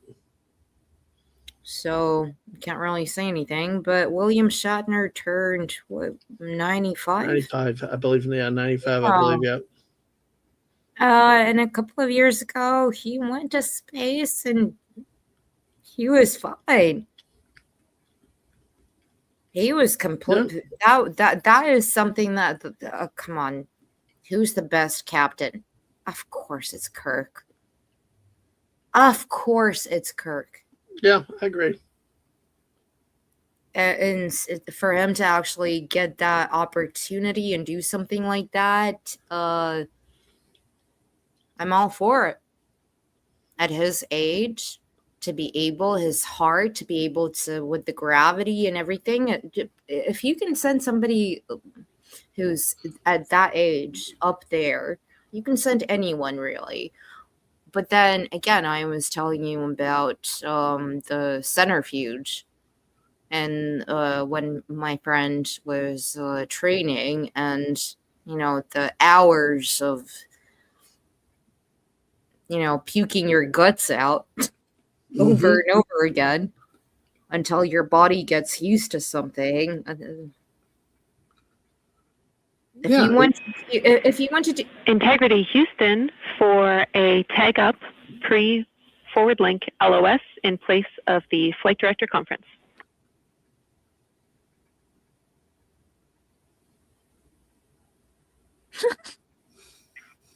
Okay, Jenny, we're ready.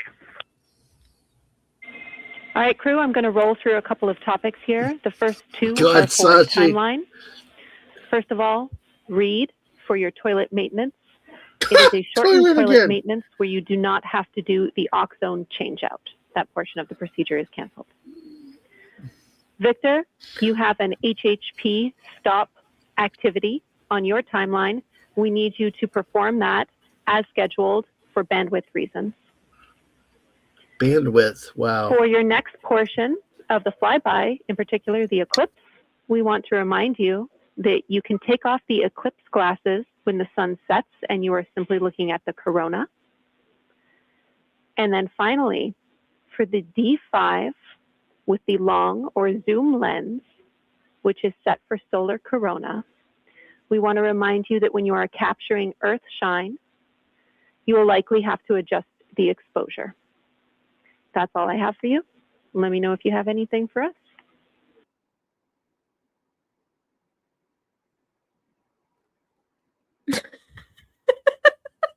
I don't know. Okay. It's America, Sashi. It's America. I don't know, Sashi. That's a good question. Yeah, it's the Universal Waste Management System, or UWMS. It took a decade of engineering effort under roughly a $30 million NASA contract. Oh my God. Welcome back.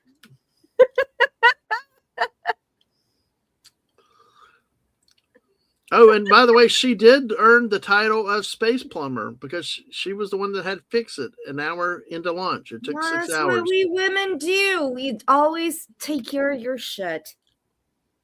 And we thank you. I'm not joking. I know you're not. I married a woman that has to take care of my shit half the time. I don't know where to be without her. I know. Oh, God. Please, just fly back to Earth at this point. Oh, Wes says they should have taken Buzz Aldrin with That guy's still tough. You know, people come after him. He goes right back after him. He's tough. Oh, yeah. He's a loudmouth. Yep. Yep. So West is mentioning David Scott, Apollo 9, 15, Charles Duke, Apollo 16, Harrison Schmitt, Apollo 17, Fred Hayes, Apollo 13, and Russell Schweikart, Apollo 9. Yes. And going back to what Sam who was in chat earlier, was saying, a lot of this, the names that we give to these missions and the crews and everything is based on Hellenic Greek mythology. Yep.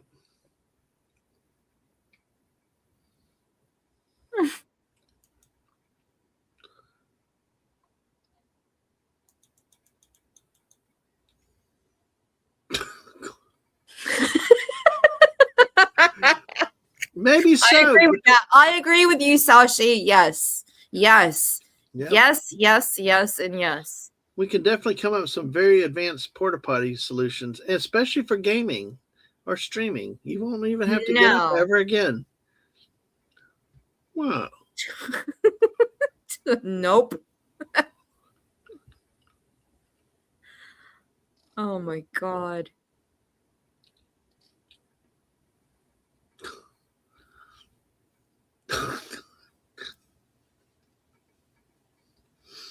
Yeah. Hey, why not? If $30 million for a friggin' toilet that doesn't work, sure, I can do that. Sure, why not? We can do it. Anna, you gonna help me on engineering? Yes, Aaron, exactly. Artemis is also known, like I said before, Diana, for those who followed the Roman, not the Greek thing, that is the daughter of Zeus and Leto and twin sister of Apollo. Yeah. Thank you very much for pointing that out. And just as one of the local elementary schools is named after Alan B. Shepard, had a letter from him and pictures on the wall in the lobby when I was a kid. Haven't been in it for like 20 years, so I don't know if it's still there, basically.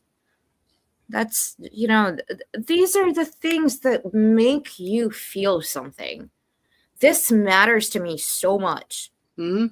Because as a little girl growing up in the Soviet Union, it was always about space, space race, space this, space that, Kennedy. Well, no, I wasn't alive back then. I'm not a vampire. You're but not? You know what no. Sorry. Maybe. But you know what I mean. Yeah, it's I got you. It's ingrained in your culture. Space was and still is everything. But the Russians are like, there's nothing we can take from the moon. Why the hell are we going to go there? For what reason? Mm-hmm. Let the Americans do it. We still have the International Space Station, which is basically Russian run. But it's going down orbit, so it's going to have to burn at a certain time. So you have to take it apart, and it will, in about 2.5, 3 years, by 2029, will have to be burned. Then you need to construct something new, which is interesting. But like, we don't, you guys want to go there, we're going to support you, support Roscosmos is sitting there. I know people who work for Roscosmos, my former boss, she works for them and she's their PR person. And she's like, we're all sitting there and like really praying that this works. Why? I don't know. Maybe it's because we can build bridges and actually do something good for all humankind. Mm-hmm. Well, like tonight, I'm going to say like tonight, I grew up in the heart of the Cold War, Soviet Union versus the USA. Here tonight in 2026, you got somebody, native Russian, an American from the South, sitting together, streaming together on a mission like this, Yeah. I mean, 40 years ago, would have never thought this was possible, not just with the technology, but just that two worlds would not come together and come together like this. And that's the beauty of the communication that we develop from all these systems and stuff like this, and then we look beyond borders, political systems, and ideologies to just human beings. Yeah, and so Jeff asks a good question. So Mr. Angel's here. Planet? I think it should. By the way, Mr. Angel's here. Did you see that, though? Yes. Hello, Mr. Angel. Thank you so very much for joining. Absolutely. I think it should be. I think why not? I mean, we classified it for a reason, for some reason. Well, why not?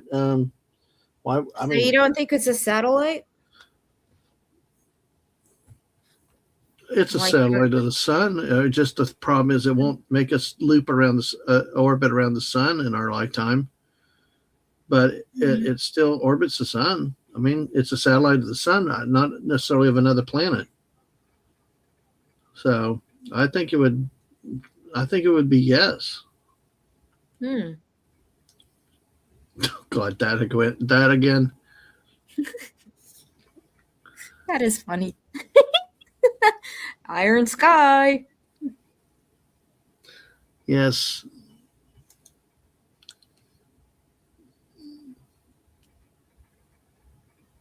I got you. I know, Sashi. I don't care.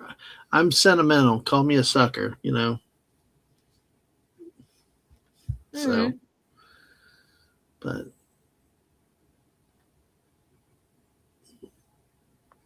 Kuiper door plans. Hey, well, why not? The more the merrier. It's a party, Well, it'd be the biggest galaxy in the solar system. So, yeah. It's one of the. Yes, it does hold that record. This is a very historic space flight. Yes, it's held many. It's set many records tonight. So. I'm sorry.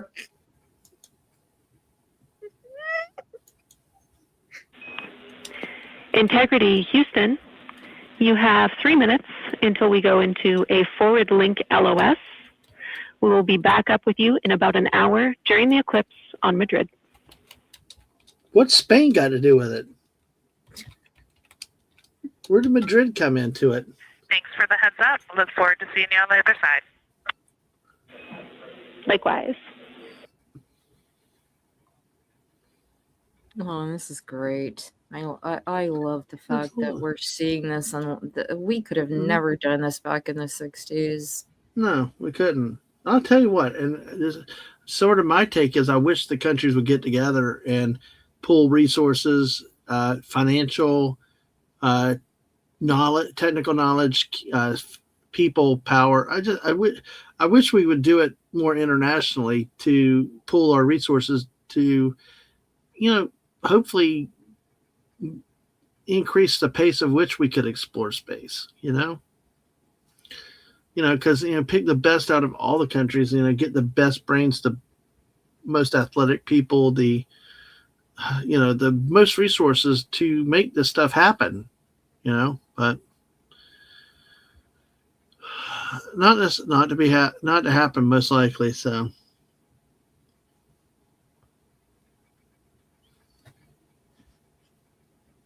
But yeah, dwarf planet. Yeah, I know. I know they talk about dwarf planets and stuff like that, but yeah. Well, it'd be cool to have an asteroid belt as a planet. So, oh wow. Yeah, it just says our schools are named after historic figures. Well, the ones already there when I was a kid. Potawatomi chief fur trader founder, one named Robert. Yes, Robert Frost. Very important figure in American history. New one they built recently is Liberty. It's awesome.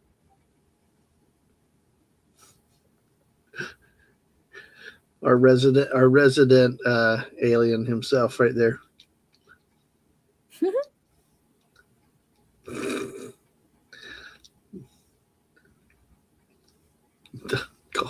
Yeah, that'd be next. You talk about space tourism and all.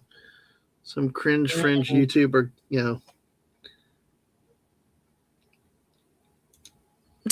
The toilet.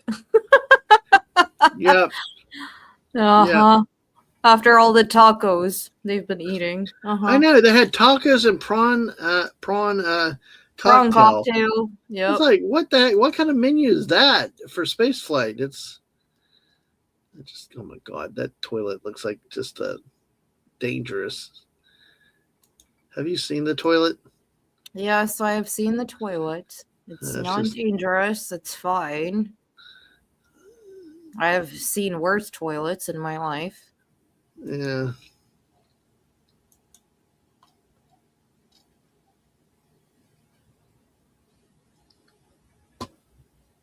Dad, man, stop doing the blue screen. I'm not doing it. I'm not doing it. I got two private messages for you. Alrighty.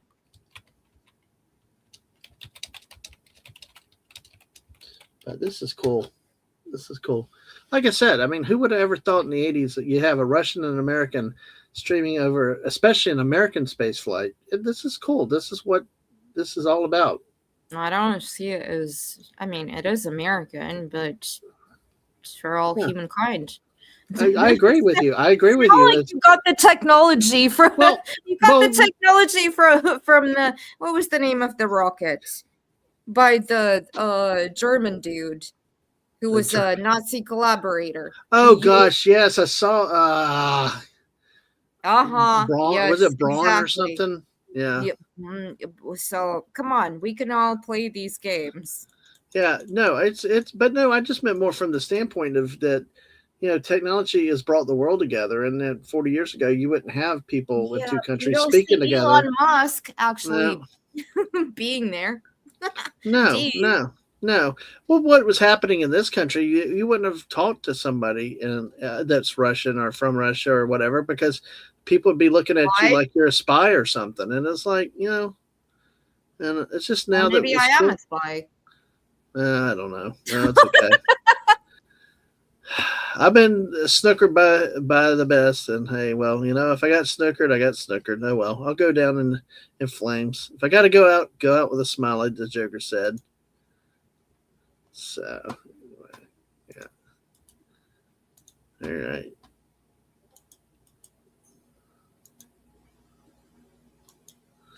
Let's see. Oh my God, Hisashi. We have been sitting for like literally 48 hours and they have tried everything. It still doesn't work properly.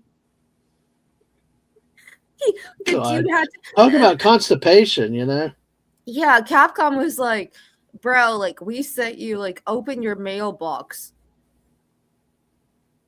And Captain Reed is like, Commander Reed is like, okay, it's buffering. It's not doing. I'm trying to do this and I'm trying to do that, and the whole of Earth is sitting there. All the best IT people in the world are like, what is going on? Why? Even you said, like, what? Yep. All right. So. Yeah, now I need that potty gaming chair myself, because it'd be kind of cool if you had that. See, then you could do it in the streams and everything else. Alaska Jeff, that is an episode of Star Trek, basically.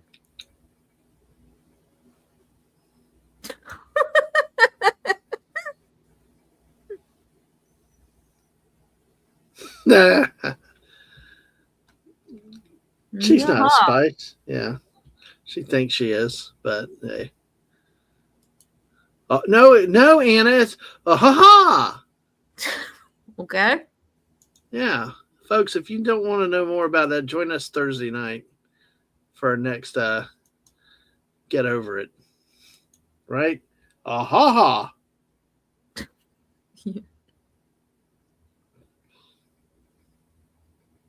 Still don't understand why they're using Windows 11. Hello, West. Welcome. Oh, it's Wes Kegel. Hey.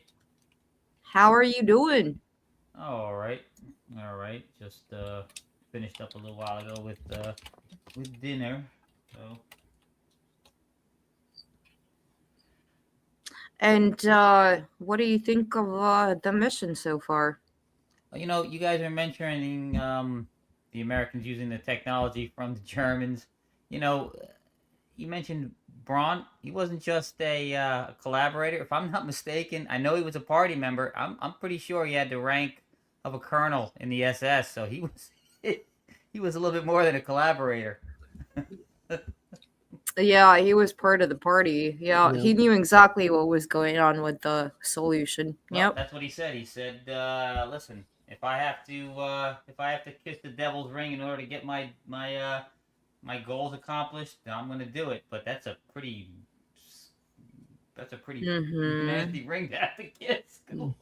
Well, I know that they had at the Marshall's Flight Center in Huntsville, they had display that talked about all that. You know, the German scientists coming over and mentioned him specifically.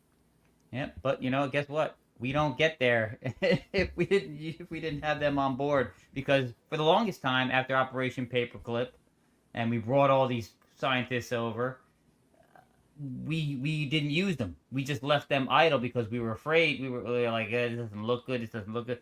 So we tried using our own people, and we failed time and time and time again. Our rockets just kept blowing up, and we're like, oh, the Soviets are getting too far ahead of us. We better bring in the Germans. Right. And that's an interesting thing, because the Soviets also had a whole bunch of people from, Germany that they cradled, and they took in a lot of the scientists who came in and helped with building certain things. But the Soviets were so good at covering all of that up. Yeah. The Americans were kind of like, all right, Brown this dude is a German name, whatever. The Soviets literally changed people's surnames. Yeah. To not give so it's interesting. The big difference, though, is that the Americans, the head of the American program was a German. The head of the Russian was Korolev, so he was actually a Russian, yes. So. Yep.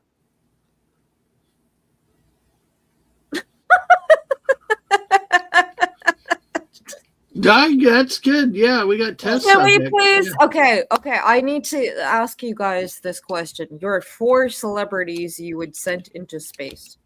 I can say Pedro Pascal for me, Rachel Zegler, Timothy Chalamet, and Mark Ruffalo. Huh. I agree with Ruffalo. That's for sure. Wait, you gotta make room for George Clooney and Julia Roberts. Send their arrogant asses up there.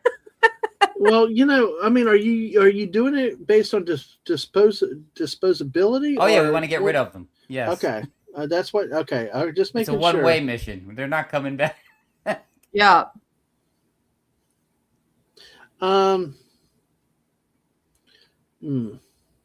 Oh, come on. It's not that difficult. No, guys, there's too many choices. I mean, yeah, it wouldn't be too difficult, but where do you stop? Snap. Come on. Well, me, I write books all the time. It's okay. Let's send see. Martin Sheen and Cromwell up there, too. Let's 4, right? 4. 4. Oh my God, West. West, you go. West goes first. I thought West already. Go ahead, West. Yeah. Clooney, Roberts, Ruffalo, and I agree. Oh, you know what? No, what? Actually, forget it. Julie Roberts can stay. She's too stupid to do any damage down here. Mark Hamill and Robert De Niro. I agree with Fallout Dave. They gotta go. Nice, good choice. Susan Sarandon.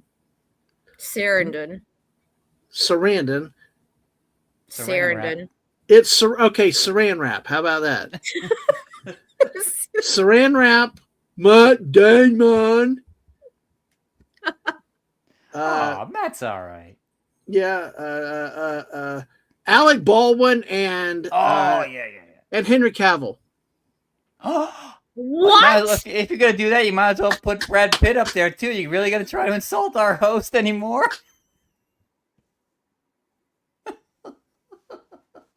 Bye-bye. There he goes. I just said that for the fun of it. No, I'd never throw I'd never throw Henry Cavill. He has an awesome set of abs that even I appreciated before. But let's see, Saran Wrap, Matt Damon. Who did I say the other? Who was the other? Oh my God, let me guys say. Alec Baldwin, definitely for sure, Yeah. and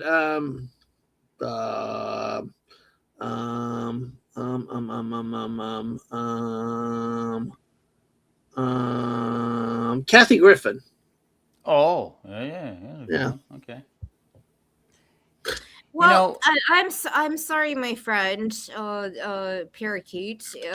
I don't have your contact details because I removed myself from Twitter for a little bit. So if I did, I would definitely invite you. But yeah.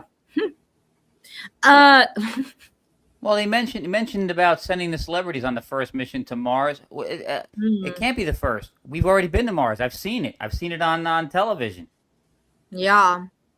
Matter of fact, there was a whole big deal where they hunted the astronauts down in the desert later on.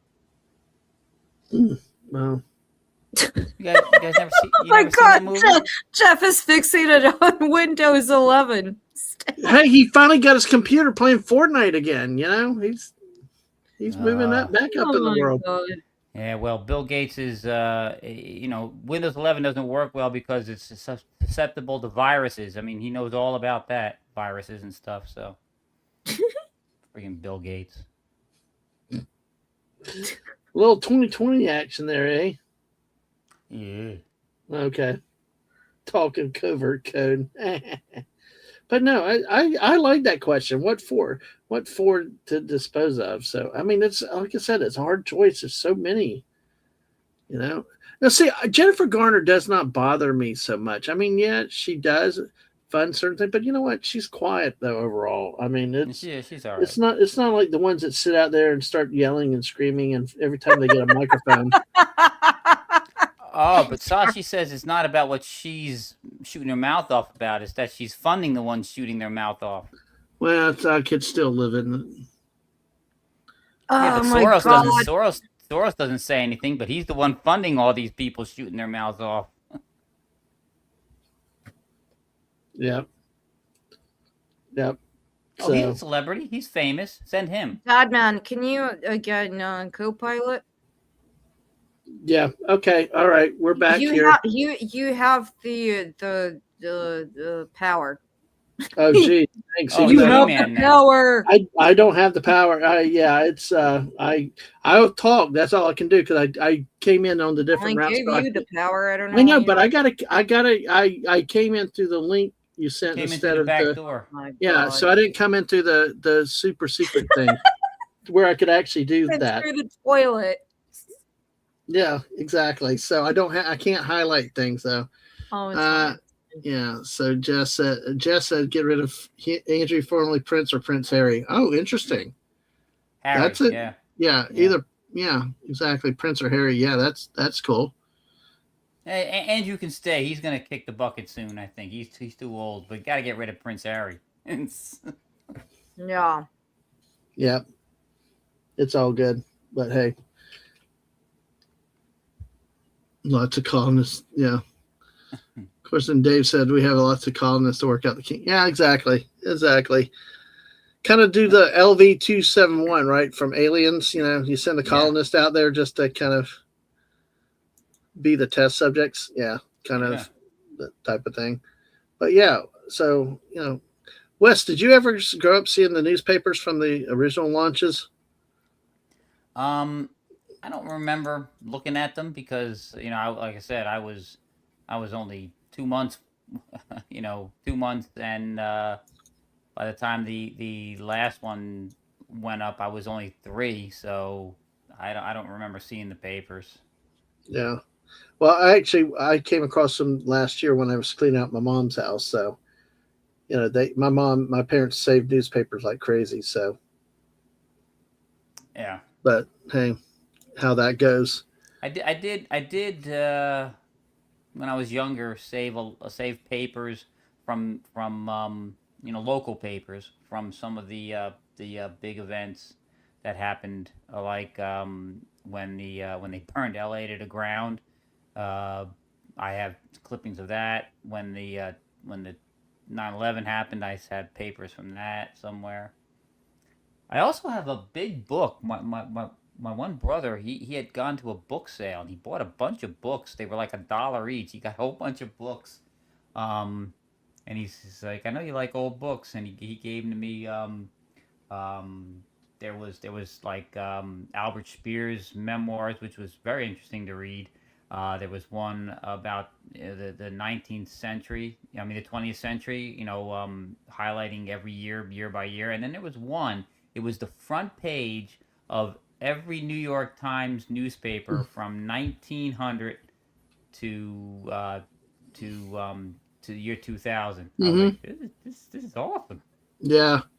I like Sashi said. Like I said, shoot. Next time I got to come in on the Bat channel because I could highlight it. But Yeah. Sashi said, "Did you mean LV426?" Yes, LV4. I like making up numbers, So Yeah. just and of course, well, that meant said LV420 because 420. well, I got 20. Wow. Okay, I don't even smoke it, but I tell you, hey, I was only six. I was only 6 off. How about that? Yeah. Pretty darn good, I got other things memorized of other people. So, yeah, I do. And then Mr. Angel, colony on the moon, that's not one of the colonies. It's just a gas station, fast food stop, best human burgers, and the solar system. Yeah, exactly. Well, Mr. Angel owned it. He didn't take it away from anybody.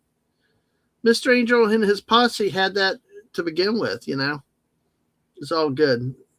So we are trucking along. We are. Let's see, what is it? It's counting down now again. It's going downwards. In the blind, high priority PAO activities on Reed's timeline are on PCD1 in a folder imagery for downlink, and then high priority standby imagery for downlink, and then lunar flyby for PAO, and then high priority PAO. Thank you.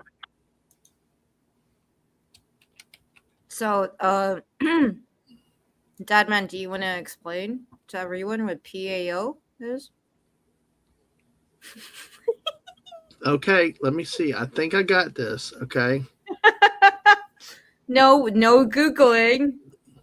What, you think I would do that? No, the PAO. No, we talked about the FAO earlier. So the PAO would be the public activities officer.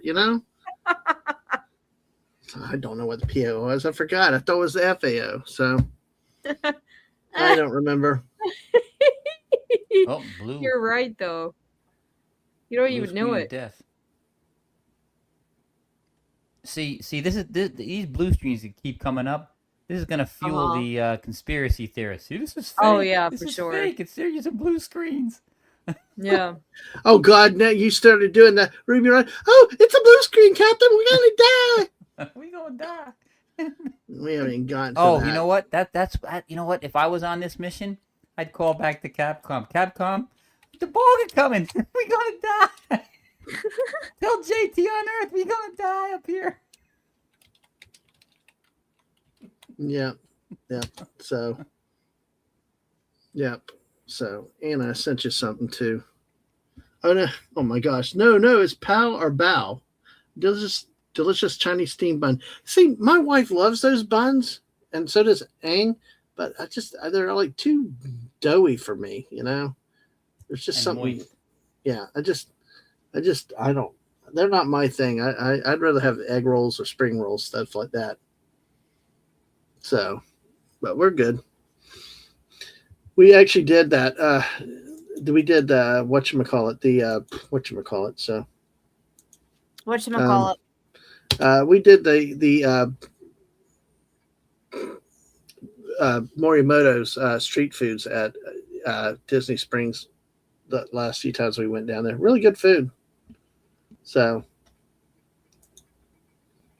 good thing. So, all right. Well, also on the agenda now, they're starting the trip back. Hey, now I think they're supposed to land in the I think off the west coast of the Pacific on the 10th though. So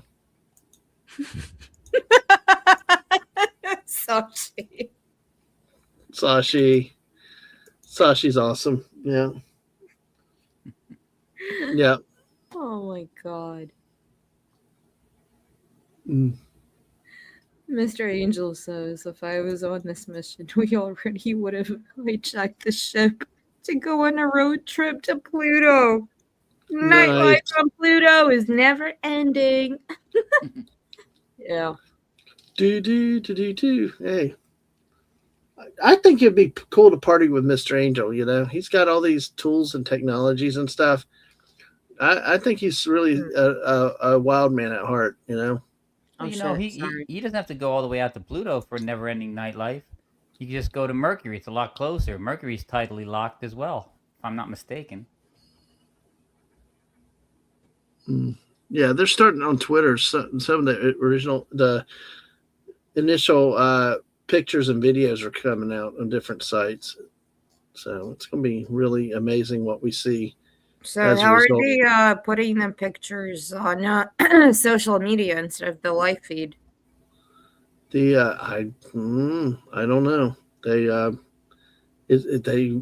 NASA's putting out somehow. People are getting videos of them, of the pictures. So I don't know whether or not doing it on the live feed. You would think they'd give us those images on the live feed, but now that picture on the lower left side, showing the spacecraft and the moon and the sun out there. Mm-hmm. What, do they have a really long selfie stick? Yeah, it kind of looks like that. Yeah. Oh my God.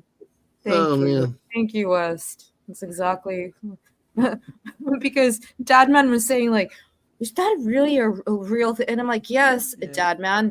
They actually have a drone flying around the spacecraft. Yeah. Come on. They're just fueling more conspiracy theories when they use graphics like this instead of, even when they used to use the graphics, to show things for the Apollo missions, they had a little disclaimer on the bottom. This is not the actual thing. This is, animated or simulated, because they knew people were going to be confused. People are even more confused today.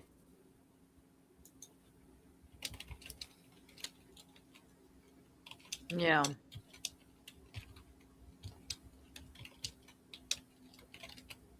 But one thing, West, I wanted to ask you. So, Dadman said to me, because he's never been to Houston Mission Control. I have back in whatever it was, 2002. It did not look like this whatsoever. It was just like desk, like lines of desks, like gray desks with very old computers, everything. Yeah. And the screen that you see behind is where the family members and then the tourists, or who is privileged enough to go behind and actually see what's going on during a mission. But it just looks so weird. I don't know. It doesn't look very technologically advanced. Yeah, it looks like they're at the New York Stock Exchange. Right? Yep. Yeah, no, the original setup, the stuff that you see in the movies when they do, period pieces from the, the 60s, that's what you think it looks like, should be looking like, right? Not this IKEA setup they have going. Right. Yeah. And hello, Grat. Good to see you, my friend. Good to see you. By the way, it is 8:25 on the East Coast. 8:35 in 10 minutes. Artemis 2 sees the solar eclipse, where the astronauts will see the moon block the sun in a total solar eclipse. What is it, Kim lasting 53 Kardashian's behind? No, some 53 minutes. They may also observe Mars, Mercury, Venus, and Saturn. So then at 9:20, Artemis 2 lunar flyby observation period ends, and it's like I said, they begin sending imagery to Earth. So I don't know what these images are floating out on social media. 9:32, the solar eclipse ends, and then at 9:45, NASA ends the live stream. So it's about an hour, 20 minutes left on the total live stream on the observation period for the day. So that's kind of what's coming up. I have to ask a question. Yeah. I keep seeing, now that one over there on the right, the big one on the right, that's an actual picture. They have cameras on the outside of the ship, so we can actually get a picture. But it keeps blanking out. Did we downgrade? Oh, that's because it's Windows. It's Windows. I was gonna say, did we downgrade since the 60s? Because our camera feeds might have been a little bit more grainy back then, but they didn't blank out like this all the time.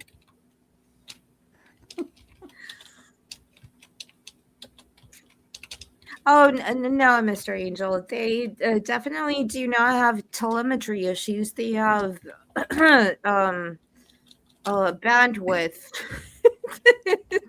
Yeah. They better not have telemetry issues. They are good with the telemetry. Everything is fine. But the Windows is definitely not working. Nope. No, because they had the T-shirt. What is it? The T-shirt shroud. Yeah, the T-shirt shroud earlier, West. Yeah. Okay. They told them take a T-shirt out and cover it. That has nothing to do with the internet. I know, but still, I love the computing program. That was purely how to take better photos. Well, that's still fine. It's a Florida man solution. It has nothing to do with. Oh, God.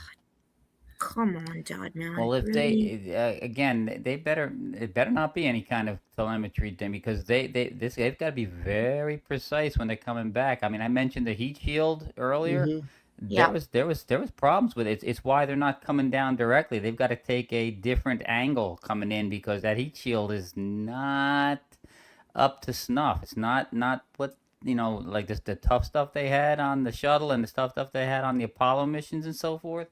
I guess they went with new tech because it didn't perform the way it was supposed to. They've got to come in at a different angle. If it's not precise, we're going to have a problem, Houston. Yep.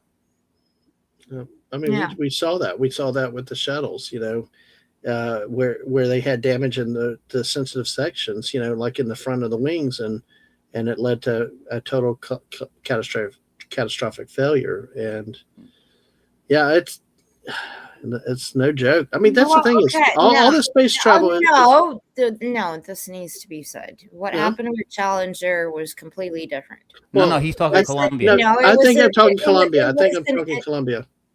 Yeah, Columbia. When they launched, it was a miscalculation because the temperature at the point they miscalculated a lot of things, and they literally cut costs. Right, you're talking about the Challenger in January when they launched when it was too cold, right? I was talking about the Columbia when they launched stuff. The styrofoam broke off and it destroyed a number. They destroyed. No, not that one. In Columbia, when it was coming on a reentry, when they launched some of the carbon whatever hit the heat shields on the wings and weakened the integrity, and that's why the Columbia was falling. It basically destroyed itself on reentry from the heat over the middle of America. Yep. So I'm talking Columbia, not the Challenger. Challenger was a different one on the O-rings and temperature. Columbia was the other one where the heat shields were weakened.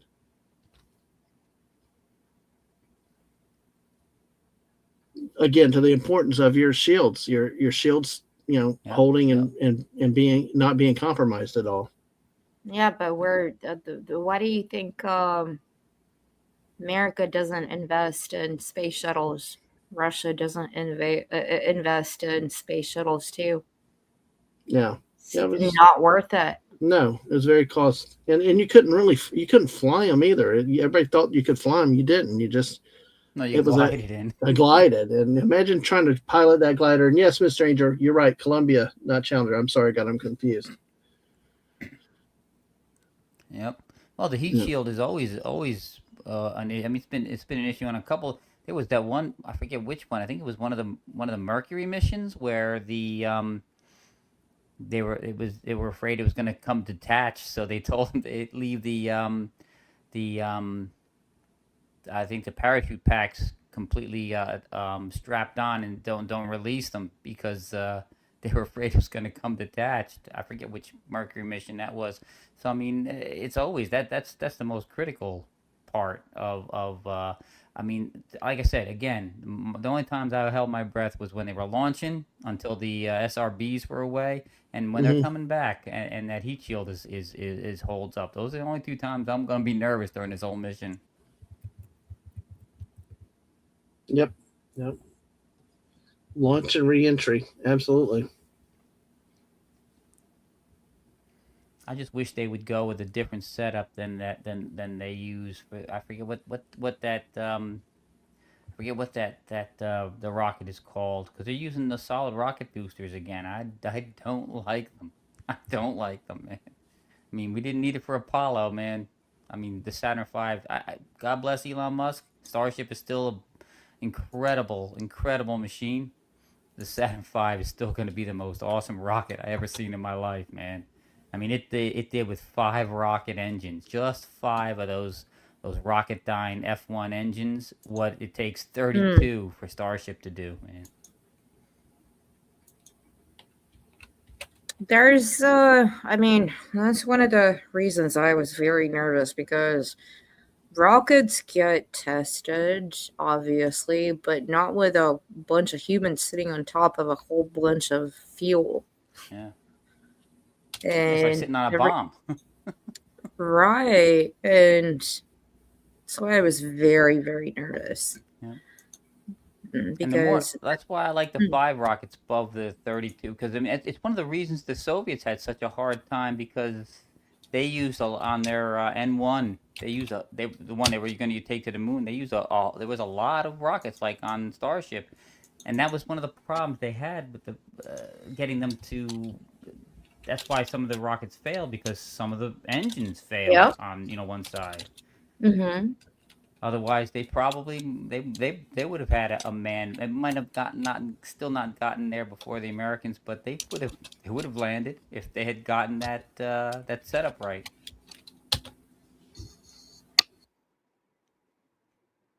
And Mr. Angel is saying, don't forget they recycled a lot of the space shuttle stuff in development in the design.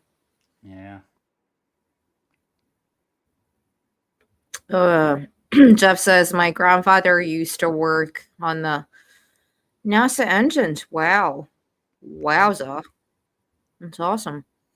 Don't know much about what part, though.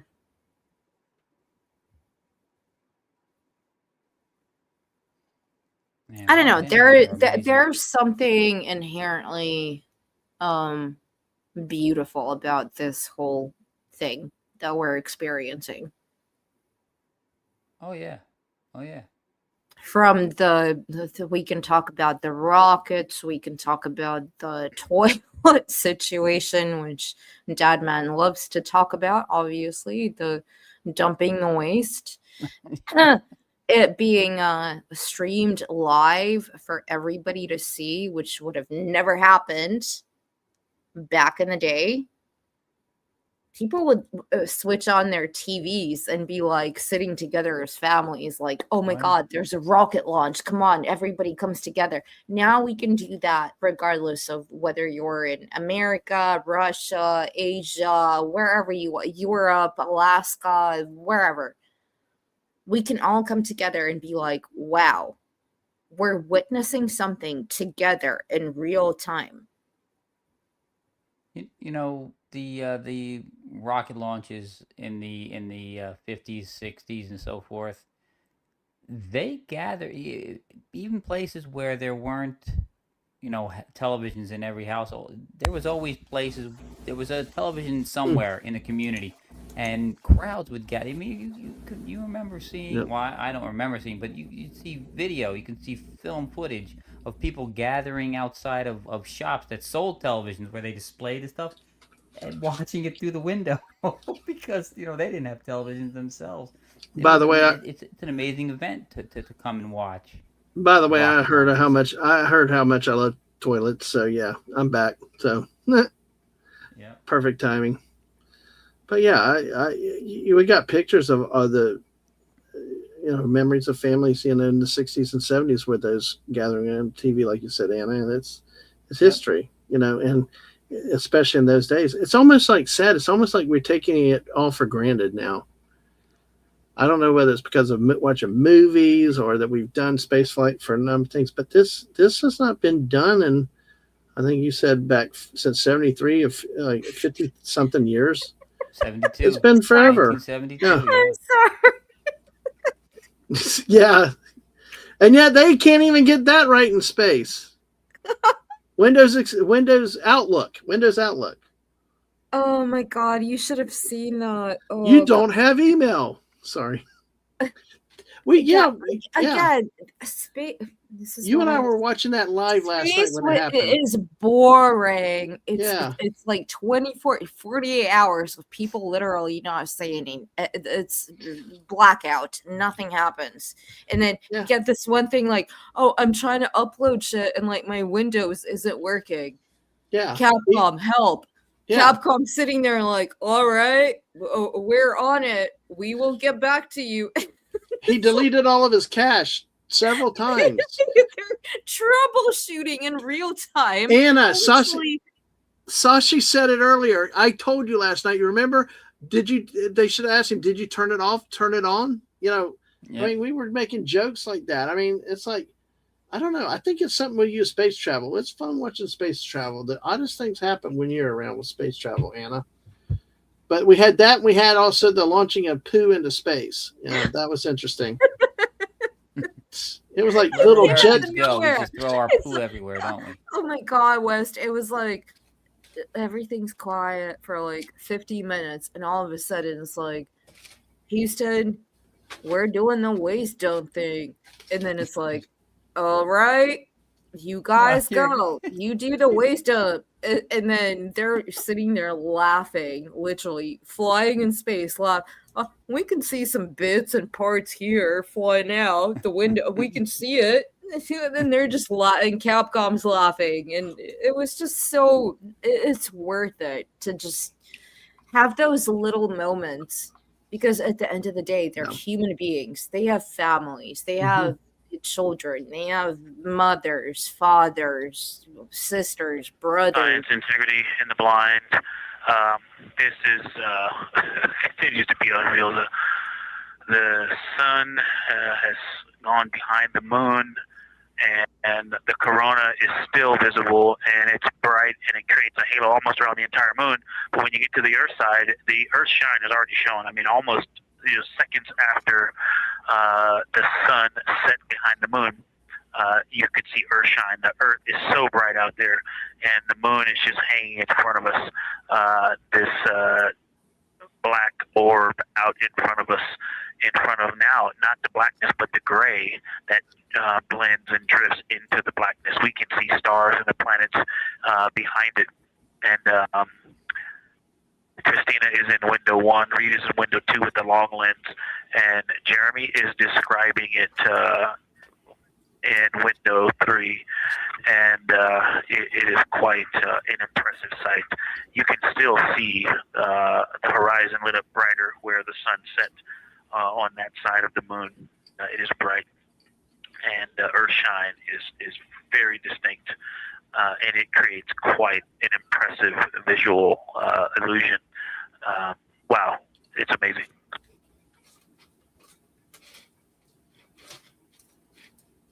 That is something.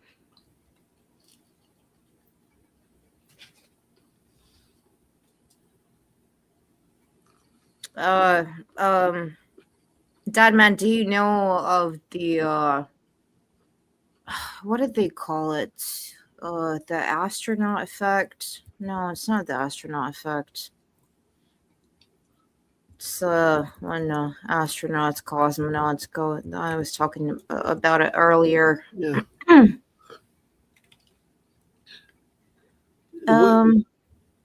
is it the astronaut effect, or what are you trying to say? It's called the overview effect. I The don't think so. overview effect.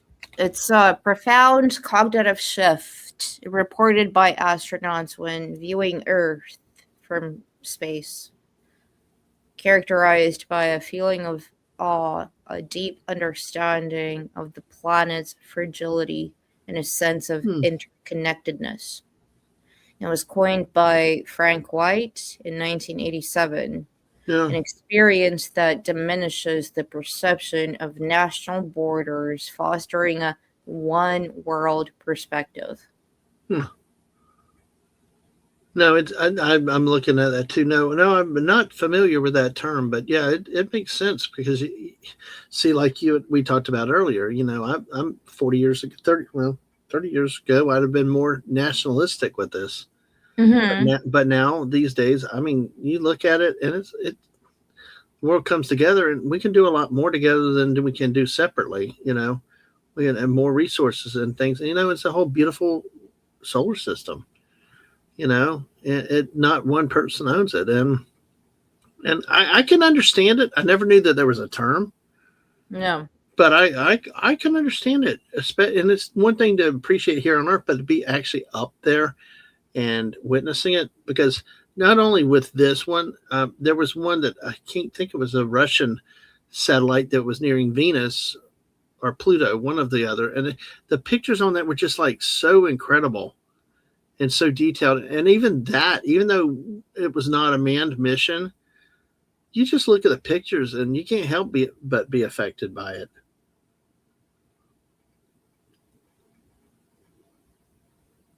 Well, think Yeah. of the awesome feeling you would have had if you were standing on the moon and witnessing what they call the Earth rise. When the Earth came rising over the horizon on the moon for the astronauts. Mm-hmm. I mean, there's famous pictures of it on the internet. You can find it easy if you just Google Earthrise. That must have been amazing. It must have been amazing.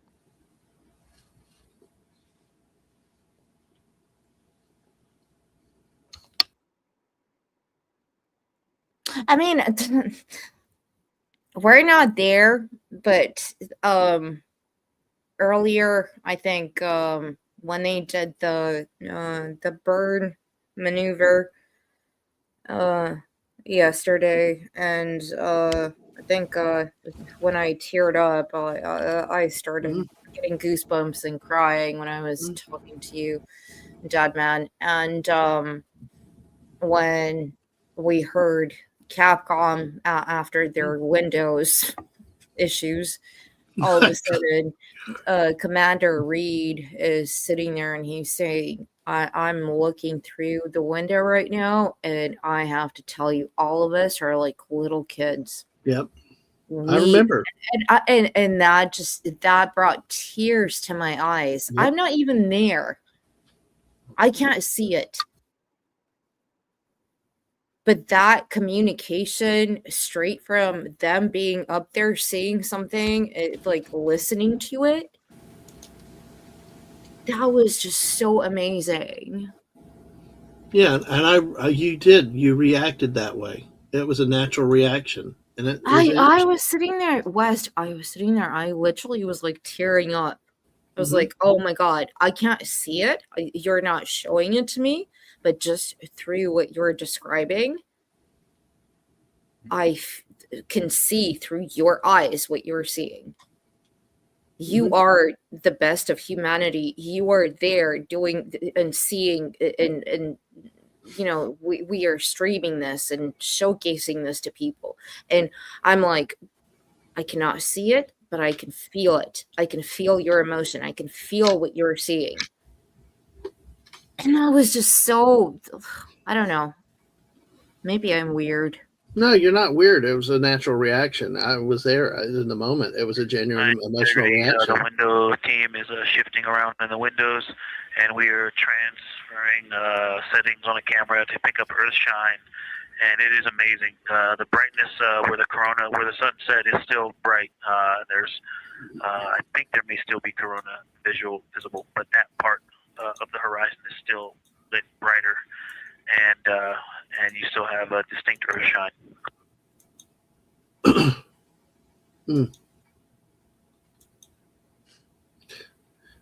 Well, like Mr. Angel's saying that the reality is need all the nation's resources. I agree, Mr. Angel. I mean, that's what I've said is that, you can pull intellectual resources, physical resources, monetary resources, all that.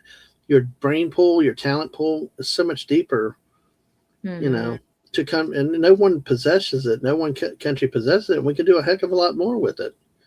If we cut to. And hello, Dieter. Good to see you. Thank you for being here. Hello. No, you're right. Yeah, I mean, yeah, it's something you've said too. It's. Thank you so much for stopping by, Sashi. I just remember thing like Skylab in the 70s. That thing went up, looked kind of funky, and everybody was afraid. Like it was like Wes. Do you remember Skylab and when it was going to come down, fall on Earth? People it was almost like the Y2K panic. Yep. Because it was being reported like going to hit them. Yeah, exactly. It's like this thing, it's going to fall on Earth and it was like most of it burned up on re-entry. It's like. Now, did some of it land in Australia? I think some did. We sent all of our probably in Eucla. Yeah, we sent our trash to Eucla. Oh, Eucla got what it deserved then. Get over it. Oh my gosh! But yeah, it's awesome. But we wouldn't even had Skylab if we hadn't decided that the rest of the Apollo missions weren't worth it, because that's what it was, leftover Apollo stuff. Oh, really? Oh, yeah, it wasn't even purpose built. It was just the first purpose built space station. It was the Soviets. Ours was just cobbled together from the stuff that was supposed to be, I think, Apollo 18, 19, and 20. It wasn't us. No. Yeah, one of our part landed in Australia. Skylab, Australian for falling satellites. No, please don't do the accent. I know, I'm sorry. Okay, my bad. Sorry. I know. I think the first time they purpose built a satellite up there, a stationary. I'm sorry, not a permanent satellite up there was Soyuz. Soyuz. Mm-hmm. Well, I tell you, my favorite satellite is Satellite Love from MST3K.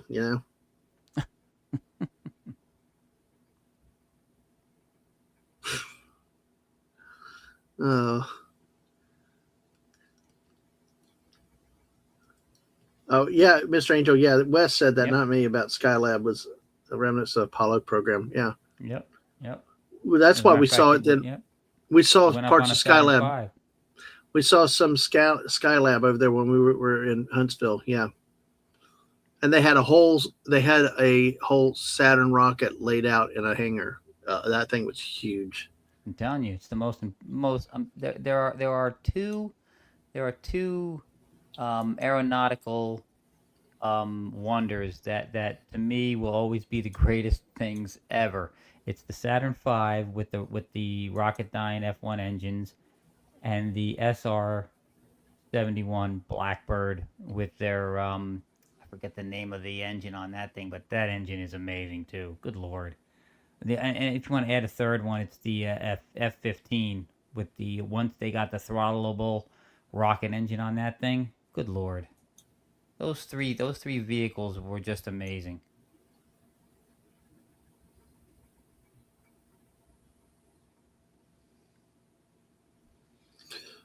So we're at 8:49.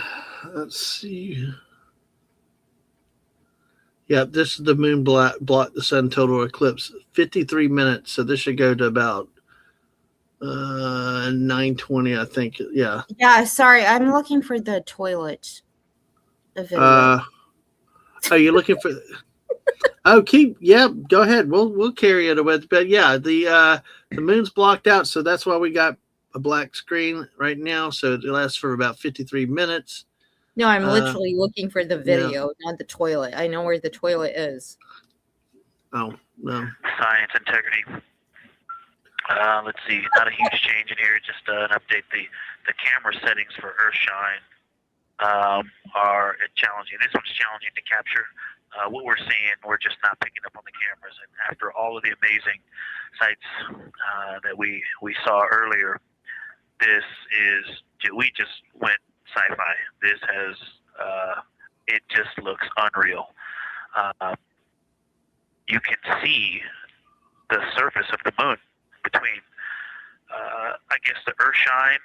I guess Earthshine. You can actually see a majority of the moon. It is the strangest looking thing that you can see so much on the surface. Wow.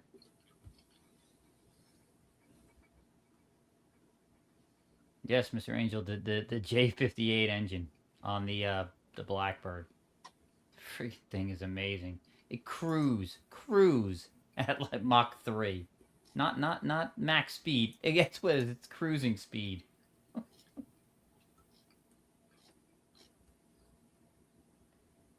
Still the greatest air breathing airship ever, in my opinion. And Reed reports he's seen 2 meteors. Science. Did you say 2 meteors? That's what I heard. Yeah. Wow. Steer clear of them.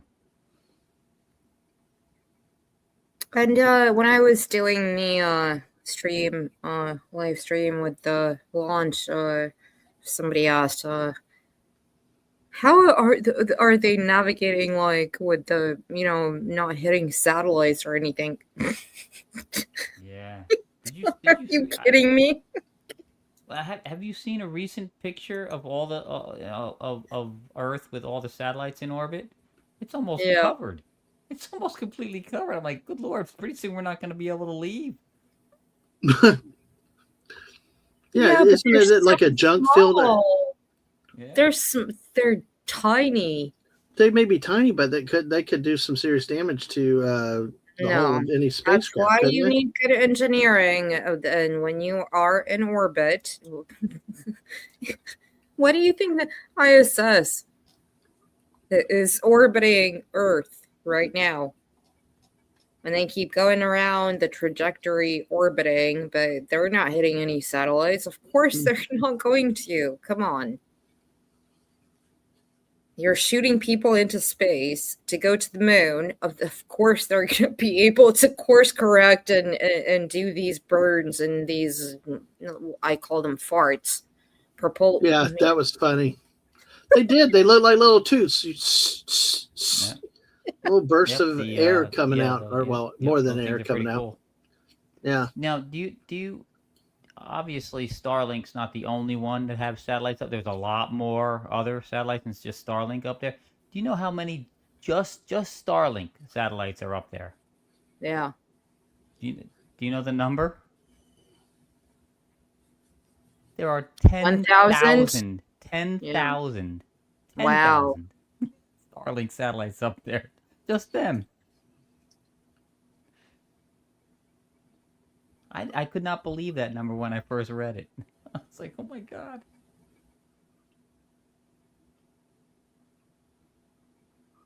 Yeah, and it's more, not so much the satellite, it's the debris. Like Alaska Jeff says, the debris up there is more hazardous because the satellites are, I would assume, much more easy to track than all the debris. Oh, nice to hear that, Connie. Thank you. Thank you for enjoying this tonight. And folks, make sure you've subscribed to Anna's channel. Make sure you hit the like button, please. It would be greatly appreciated. Thank you. Absolutely. And Anna, thank you for presenting this tonight. Thanks for asking us on too, because I mean, it's really like I said, it's a passion of yours, and you've been one of the people out there talking about this for months. And it's good to see you out here streaming it for a lot of people. More like years. Years. Well, still, yeah, exactly. You were one of the people talking about it before, and you should get credit for that. And and it's good to see you streaming something that you're passionate about. And thank you very much. It's for everybody that's been here. Thank you that you come for a few minutes. Those that have stayed and those that have been here at odd hours late at night, like Mr. Angel is right now. And thank you for being here with us Blue tonight. screen of death. I know. Yeah, they keep going by that. Yep. They keep going to the blue screen of death all the time. They should withhold their payment to Bill Gates. We ain't paying till you fix this Windows crap. Oh man, Bill Gates. Yeah, we were sitting West. I know I'm gonna say it again, but when and I were watching this last night, and I'm like, they everything they were going all the serious stuff, all this thing, and then everything's working, all the tests, all the calculations, but we got a Windows problem. Yep. And we're like, what? A Windows Outlook, not just Windows, the operating system, but Outlook, the email system, is buffering. He did it 3 times. Break. He did it 3 times, and it was still buffering every time. Yep. That's why they hilarious. should never have updated to Windows 11. They should have stayed on Windows 7. Yeah. XP. I'd still be able to fight the Civil War if I had XP. Anna, there are seriously some places down here in the South that are still fighting the Civil War. So. Oh yeah, it's like Yosemite Sam down there. Yeah. Yep. Oh gosh, it's hilarious. But no, it's and looking at the timeline again, they're still in the blackout period. It looks like till 9:20. No, they aren't. No.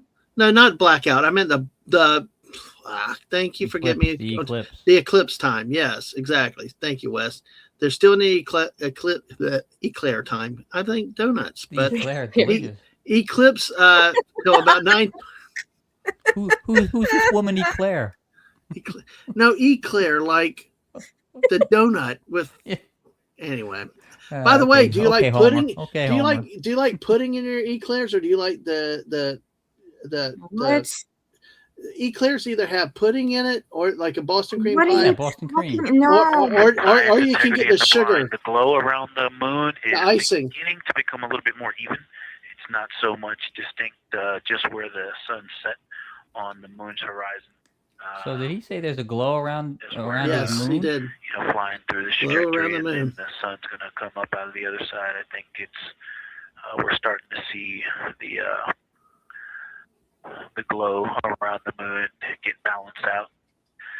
I still see Earthshine, and the Earth is very bright out there. Still quite an unreal sight. Integrity Houston, we have that sit rep loud and clear, and we are back with you. How do you hear me? Who does she think she is? Leroy Jethro Gibbs with his sit rep? Hey, Jenny, we have you loud and clear. Thanks. Copy. Victor, we're handing you over to Science for some critical questions. Thanks for your reports.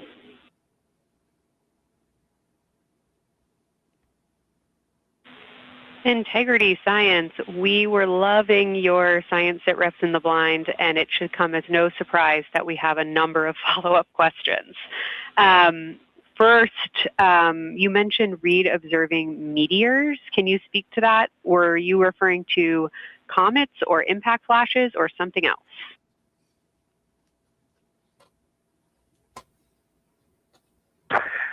Yeah, there was a little bit of giddiness. We have seen 3 impact flashes so far. I saw 2, and Jeremy has seen 1. Undoubtedly, Jeremy saw 2, so that's 4 total. Undoubtedly, quick impact flashes. It was not sun glint off of particulate from the thrusters or the purge tanks. It was definitely impact flashes on the moon. And Jeremy just saw another one. Go ahead with your next question. Wow. Amazing news. I literally just looked over at the SIR and they were jumping up and down literally. If you could describe where on the moon you saw them, please. Wow.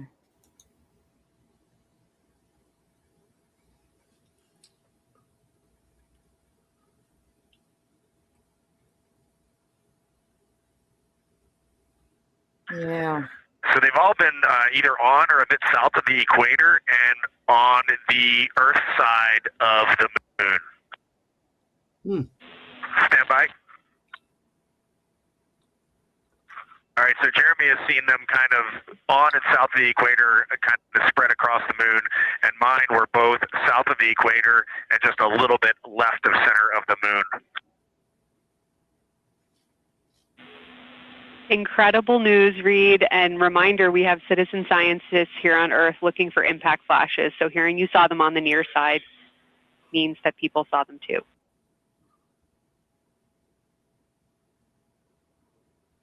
That's weird.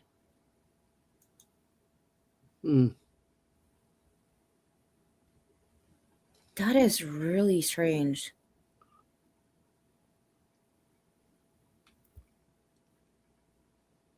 I'm telling you, it's the Borg.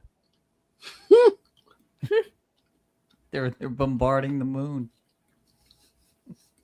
I tell you, it could be Independence Day coming to haunt us.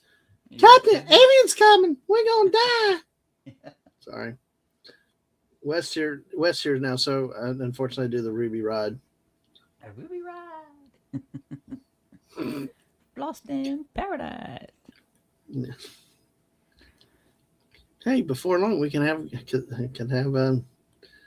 That is so weird, guys. Though that is it is.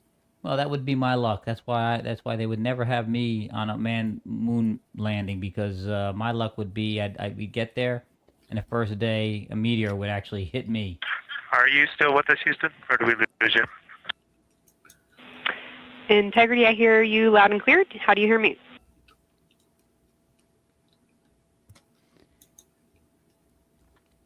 Okay, we got you loud and clear.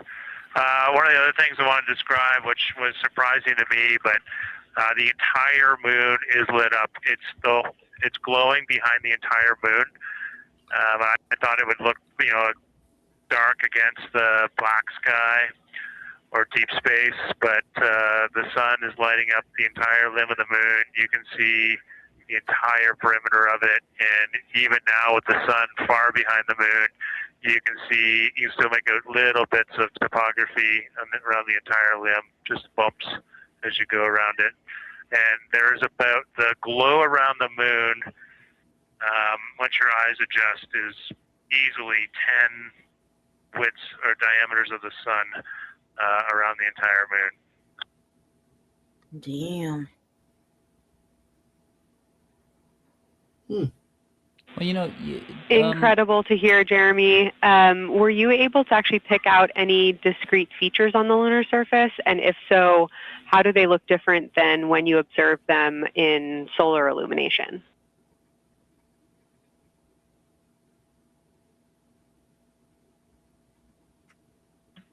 No, we really haven't been able to identify features on the lunar surface yet. We just see, the topography on the limb. For the Earth glow, we're about a quarter moon, waxing quarter moon, if you will, from the Earth glow perspective, and it's just at a very, just the sight angle. I'm just not able to tell what I'm looking at yet in the Earth glow. Understood. Thanks, Jeremy. One other question for you on the solar corona. Were you actually able to see any structure or color in the corona before most of it disappeared behind the moon?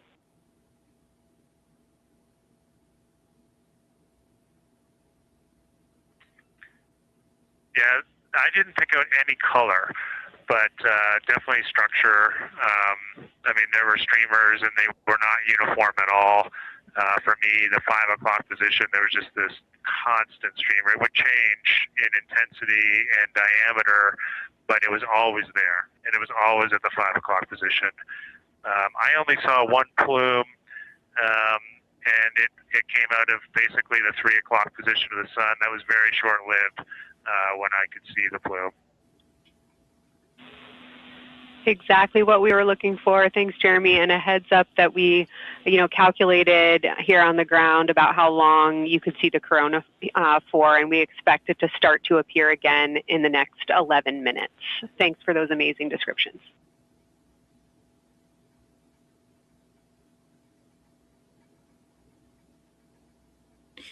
Okay, So we're excited to see it all again.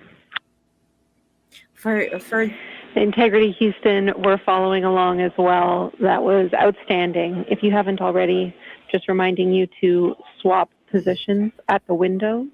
And that brief LOS we had previously was due to a data rate change expected.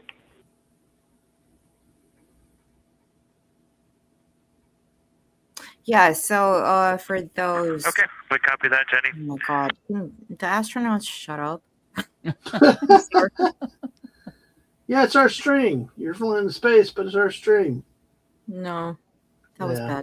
bad. But no, so a lot of people say, why do they say integrity? They named one of the craters on the moon Integrity. Integrity Science, one more request for you. While it's still fresh in your mind, any annotations or sketches you want to make of what you're seeing either around the corona structures you just mentioned or even on Earthshine would be so appreciated.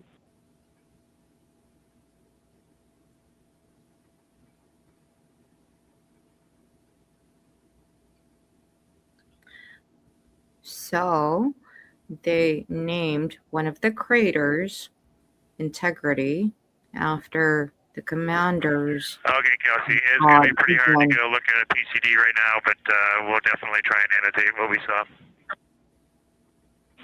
And if the annotations come in the next block where you're cleaning up your documentation, that sounds like a good plan to me. So, as I was saying, Yeah. Anna's right again. Hey. They named Integrity. One of the craters on the moon is called Integrity after the commander's wife, who sadly passed away in 2020. That is why people are like, why are they saying integrity? Because of the respect for the commander. They named the crater after the wife, Integrity. This is why they respond to him and to everybody else on the crew and saying integrity.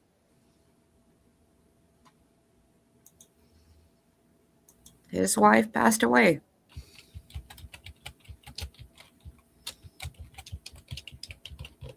And that's, yeah.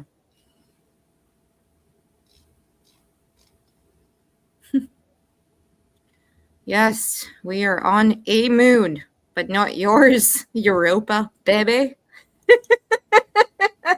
Oh, Mr. Angel. You behave, Mr. Angel.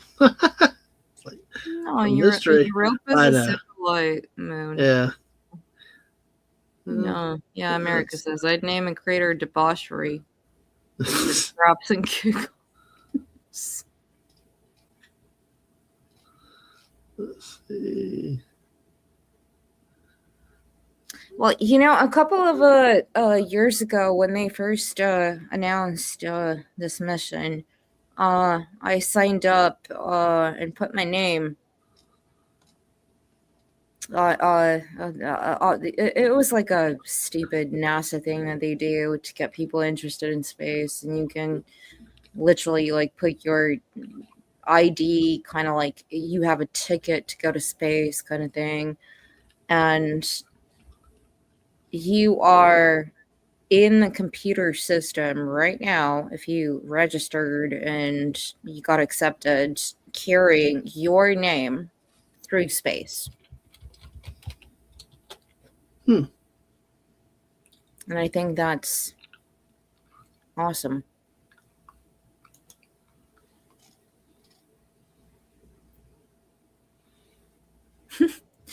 Yes. That's interesting that they named a crater after. There's so many craters, you know, there's a number that are named, but then there's a lot that are not named when you look at it. Well, like, did we just, if they said that there was 3 impacts just witnessed here, there's 3 new craters. Yeah. I mean, the atmosphere is so thin that nothing burns up. That's why the moon is so cratered. It's just everything gets it. Just everything gets through. It's almost like it's I don't know. I don't want to be Alex Jones or anything, but it's almost like it's protecting Earth.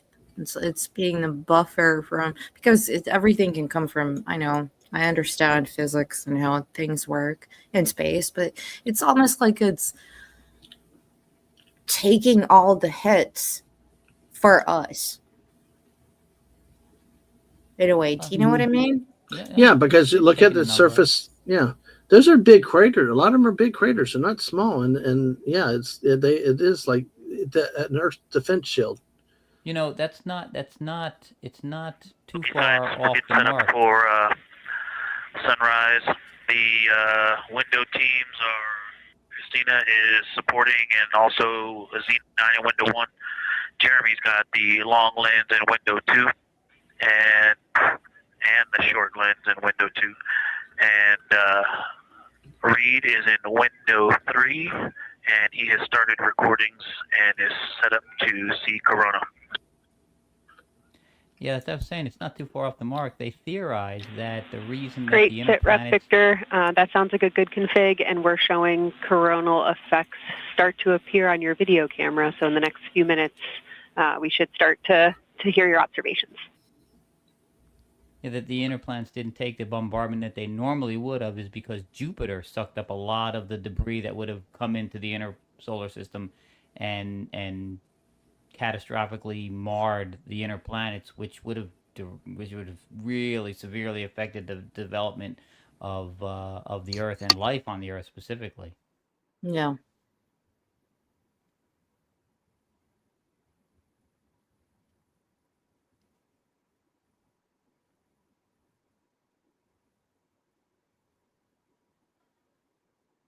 Well, Dadman, what do you think about actual mission control?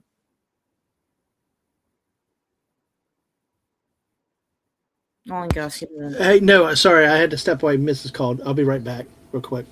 All right. Yeah,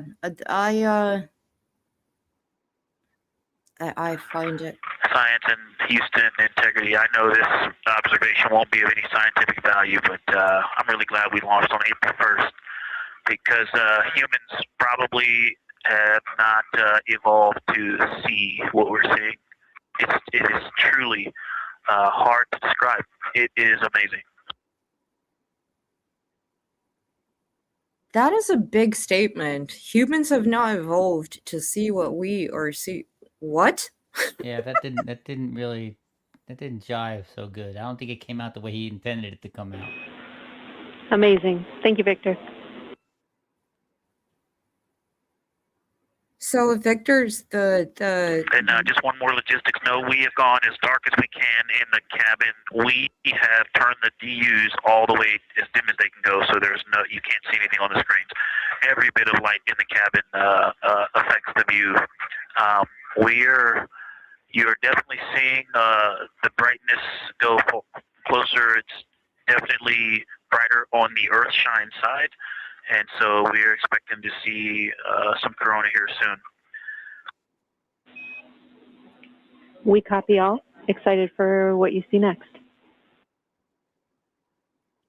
Okay. That was kind of weird.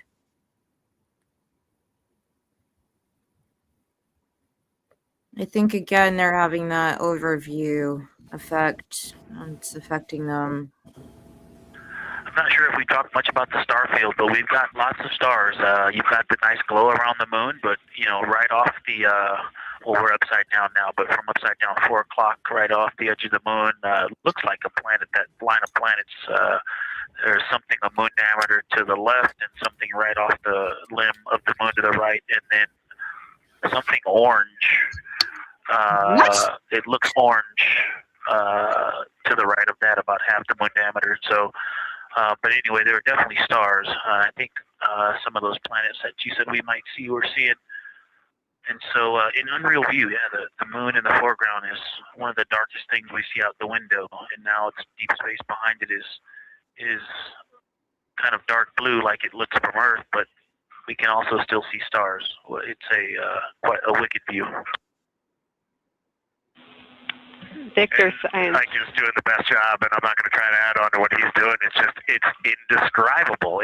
No matter how long we look at this, our brains are not processing this image in front of us. It is absolutely spectacular, surreal. There's no adjectives. I'm going to need to invent some new ones to describe what we are looking at out this window. Wow. this is just absolutely beautiful and inspiring to hear. And Victor, we suspect what you're seeing is Saturn and Mars. That reddish object is likely Mars. Good opportunity to look to the future of where we're going.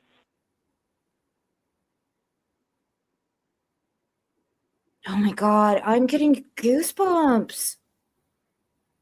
There's something. Oh, yeah, we can absolutely see the color of Mars. That's awesome.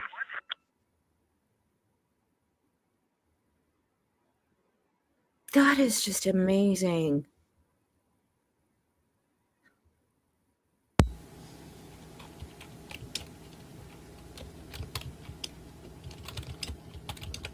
I can't believe. Oh God.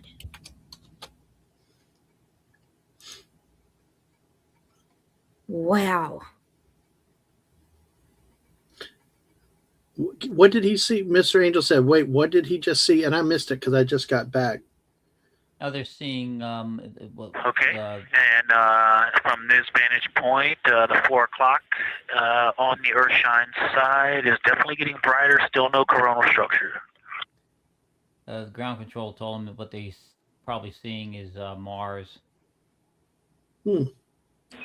Houston copies. But it's not really. It's not really that signed from his voice. That this is Victor, the pilot. He's not the commander. They're all taking photos and doing everything they can to take the, get the best evidence that they can get. And we aren't able to distinguish which Mars, but we can clearly see Mare in the Earthshine. He was talking like he had like we copy. Like he had some kind of like godly thing or something. Yeah. We have not seen an impact flash in the last 5 minutes. Sounds unlucky, but you had a pretty strong start, so we'll take it. Yeah. And actually, right after I said that, right at the South Pole, near the South Pole on the Terminator, Reed just saw one. Amazing.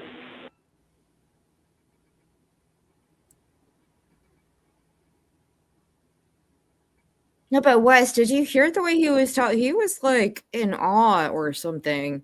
Yeah, he had like a some kind of weird moment or something. It was weird. Yeah.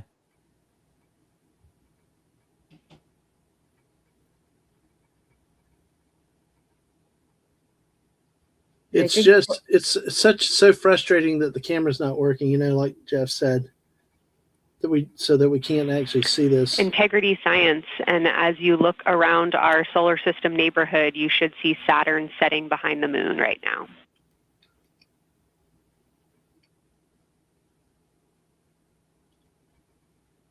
We do. We've been watching it track close to the horizon, and it's right tangential to the moon at this moment. I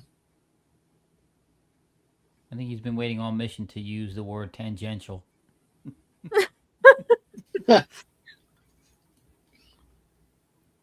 Yeah.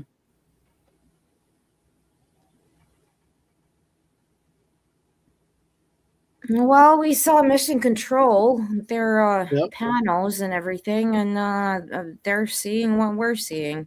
So it's not like they have some kind of that big, because if they would be stream broadcasting this, they would have it on their screens there. But they didn't. Well, if they're taking video and taking photos, I guess we'll get to see them when they get back. Yeah. Yeah, that's going to be amazing to see that. They should be able to, as soon as they get out of the orbit, they should be able to send this. Right about now, the timeline says right about now at 9:20, the flyby observing period ends. The crew begins sending imagery back to Earth. So, yeah, the observation period is ending right about now. So they should be starting to send data back. So.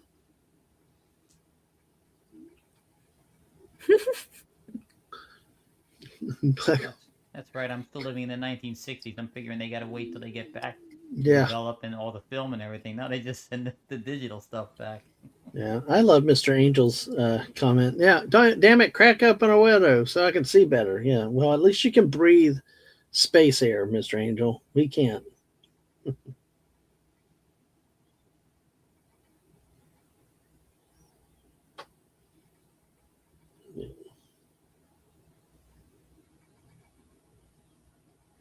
The light is continuing to grow in intensity.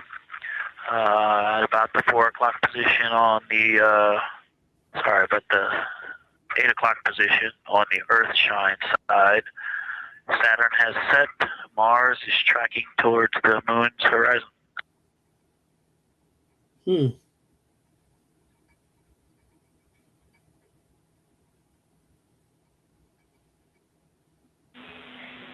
Integrity Science, we copy, and we're starting to see it on the vehicle stream. Looking forward to any coronal observations you can share with us.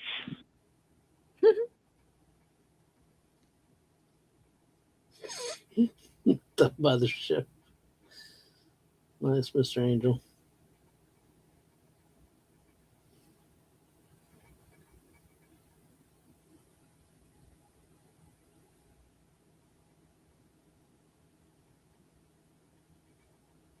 It's moving. Oh, are we starting to see? Yeah. Yes. Oh, wow. That's actually the camera outside of what West you were saying before. Yeah. Yep. You do have this is not a visualization or whatever. We'll see the sunrise. This is actually outside of the spacecraft. Yeah.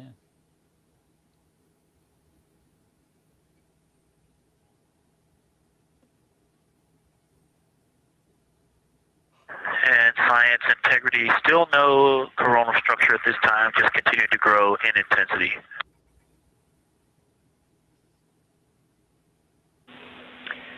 Copy, Victor, and reminder, you still should have several minutes before the eclipse classes need to go on, and we can send you up a reminder when you're getting close to take your eyes away from the D5 viewfinder, but you should be good for several more minutes.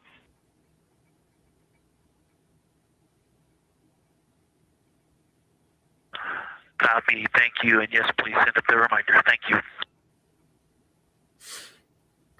So, Dadman, do you know who Victor is? Victor is the pilot. Yep. Yes, I remember. Yes, and you mentioned that shortly after takeoff that the systems were down. He had to actually manually fly it for what, 2 days?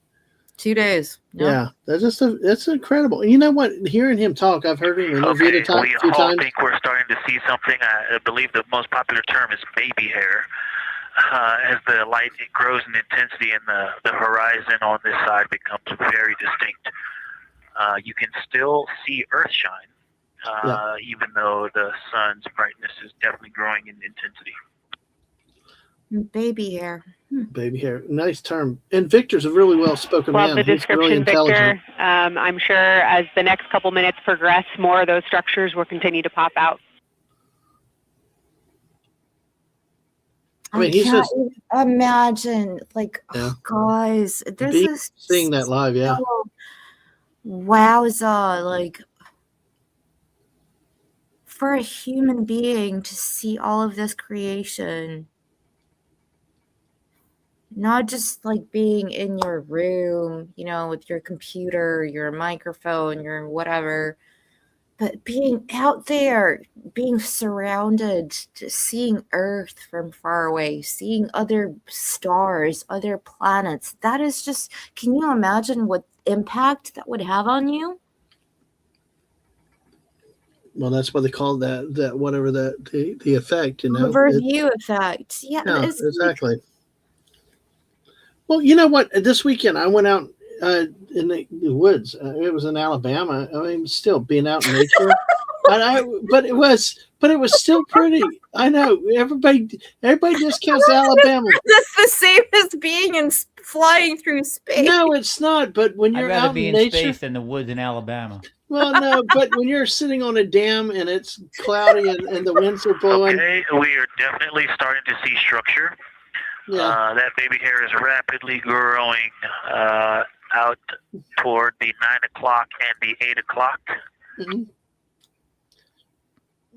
My point is, when you're out in nature, you can It's enjoy. almost as if they were reaching out for Venus or for the Earth. Yeah. And then, like with us, when we went to Colorado and Yellowstone, those mountains, the air, the snow, the running water. I mean, we have a lot of great creation here on Earth too. But this. If you've ever seen the spotlight off the top of the Luxor at night in Las Vegas, this looks like what that wants to be when it grows up. This is the baby hair now. Integrity Science, glad to hear you're following your training of tell it like you see it. Yeah, our astronauts are describing the wonders of the universe and comparing them to Las Vegas. God. So far, it's pretty symmetrical. There are 2 or 3 streamers that are growing in intensity and in magnitude, and it's slowly starting to widen, starting to spread out across the horizon.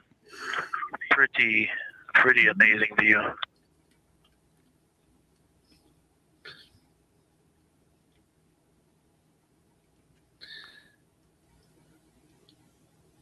You know, I'm just realizing, I'm looking back at Mr. Angel's comments, and he puts the alien and the, Integrity Houston, great words.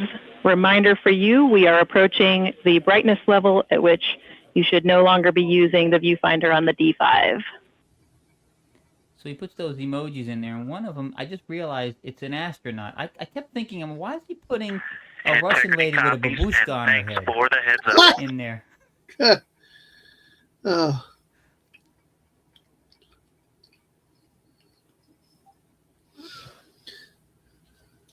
Yes. Oh, and I think we're seeing some directionality. Some of it is going in different directions because it appears to be moving and combining and recombining as it it's pointing in different directions, and some of it appears to be going like down toward the south pole of the moon, but it's and then coming back together and going out towards Venus and the Earth. What? And depending on how I stare at it, it looks like one large structure, but then it definitely has wisps, and you can see 3 or 4 structures inside of it. It's like watching a flame. It's like looking at a flame. And stand by. What the fuck is he talking about? And so it has some inherent movement. Now there's a very bright spot. There's a very bright spot in the center of it. There's a towering light of. There's a towering light, and then there were like 2 streamers that were going 30 degrees out from it, and now it is just extremely bright. Yeah, what is he talking about? Yeah, that's the sun. That'll be bright out there. Houston, copies Also all. starting to get a little warm.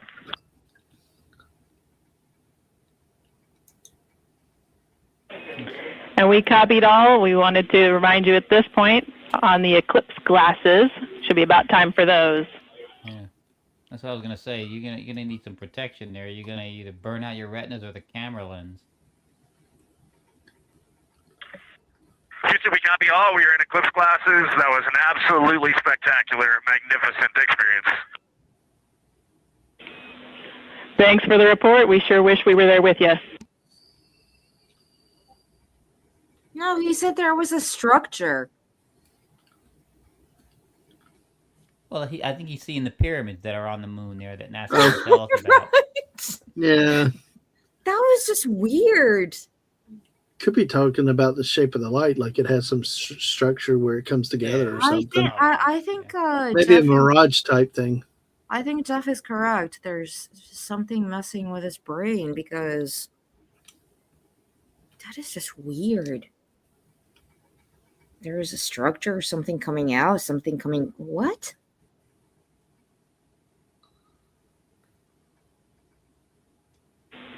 And Houston, if you could give me about 20 new superlatives in the mission summary for tomorrow, that'll help my vocabulary out a bit. Thank you. Okay, so that's the commander took over. We will solicit input from the team.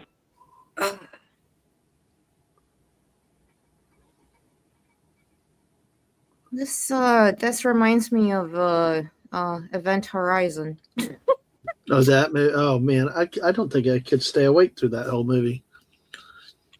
But it's probably I had to try it again, I'm sure.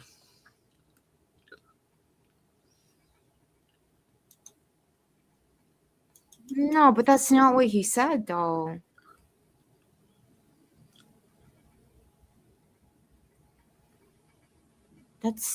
He was pretty much clear. He's like, there's lights coming out. Again, maybe something is messing with his brain or something. That's why the commander had to step in and take over comms.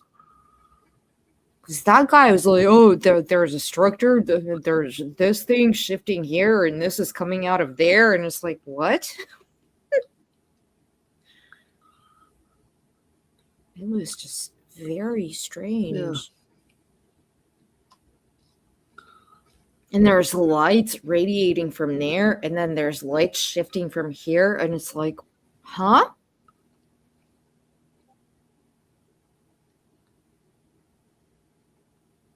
I don't know. That was weird.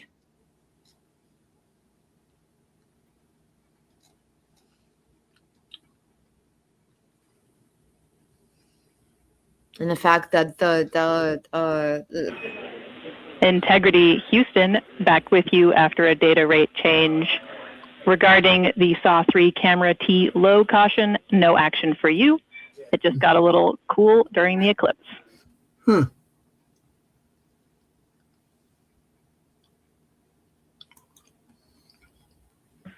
Okay, we copy. And if you didn't copy my request for the mission summary to add about 20 new superlatives to help my vocabulary, I would appreciate it. We copied it fantastically. More vocabulary. Yep. And Jeff. And Integrity Science, this is basically wrapping up your fly-by-day observations. I can't say enough how much science we've already learned and how much inspiration you've provided to our entire team, the lunar science community, and the entire world with what you were able to bring today. You really brought the moon closer for us today, and we cannot say thank you enough. And Science signing off, and can't wait to talk to you tomorrow morning. Huh, interesting. To your entire team, Kelsey, to the entire NASA science team, you all really turned to when we shifted launch dates to April 1st, and you got the most incredible package together for us to go do some great science and some great, truly human experience moments here. And we were well prepared, and we appreciate all of you. And this is what we do best when we all come together and work as a team. So y'all knocked it out of the park. Thank you for giving us this opportunity. Beautiful words, Reed. Thanks so much. Okay, don't you guys, again, what just happened? That is weird. I don't know, but you raised this point for a while about the effects of radiation on the astronauts in space. How well is the crew cabin going to be sealed in terms of protection from radiation? And yes, and you say this something often. Jeff's making comments about that. Mr. Angel talked about Apollo astronauts may have reported something similarly correctly. Yeah. This is what we're seeing firsthand in real time. maybe there is something with the radiation, with the views, that is actually affecting something in the brain chemistry to, sees things that may or may not be there. Or maybe they are there. Or they are, but their ability to communicate clearly is affected by the radiation. It's interesting to me that he said all of this, and all of a sudden, like, they're like, okay, we're just gonna cut the, stream short. Yeah, it's kind of weird. Yeah, well, see, they were scheduled to go till 9:45. Yeah, because right about now, 9:32, the eclipse ends. And then 9:45, they were supposed to go through 9:45 where the flyby commentary ends, but they're still going to stay with it 24/7 coverage. But I guess it's basically this. And what Mr. Angel says, high energy radiation can activate a pulse in the optic nerve. These are not just people you pick from the street. They have been through extensive health checks. They have been put through so much stuff, and not just simulations when it comes to engineering, but health simulations too. They would have picked up the point where it's like, oh, this guy has a high probability of, the whole thing was just weird. Yeah. It's like he's dictating to us live from space what he's seeing, and then all of a sudden it's like NASA cuts it short, and it's like the commander steps in, like the dude is having a breakdown or something. It's just very strange. I don't know.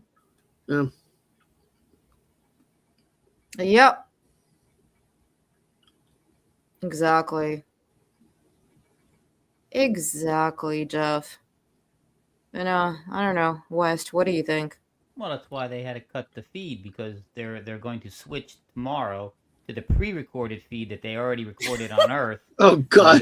Because everybody's passed now, and when they get back to Caspel, they're just gonna have stand-ins, lookalikes, fill in for the ones that didn't make it back.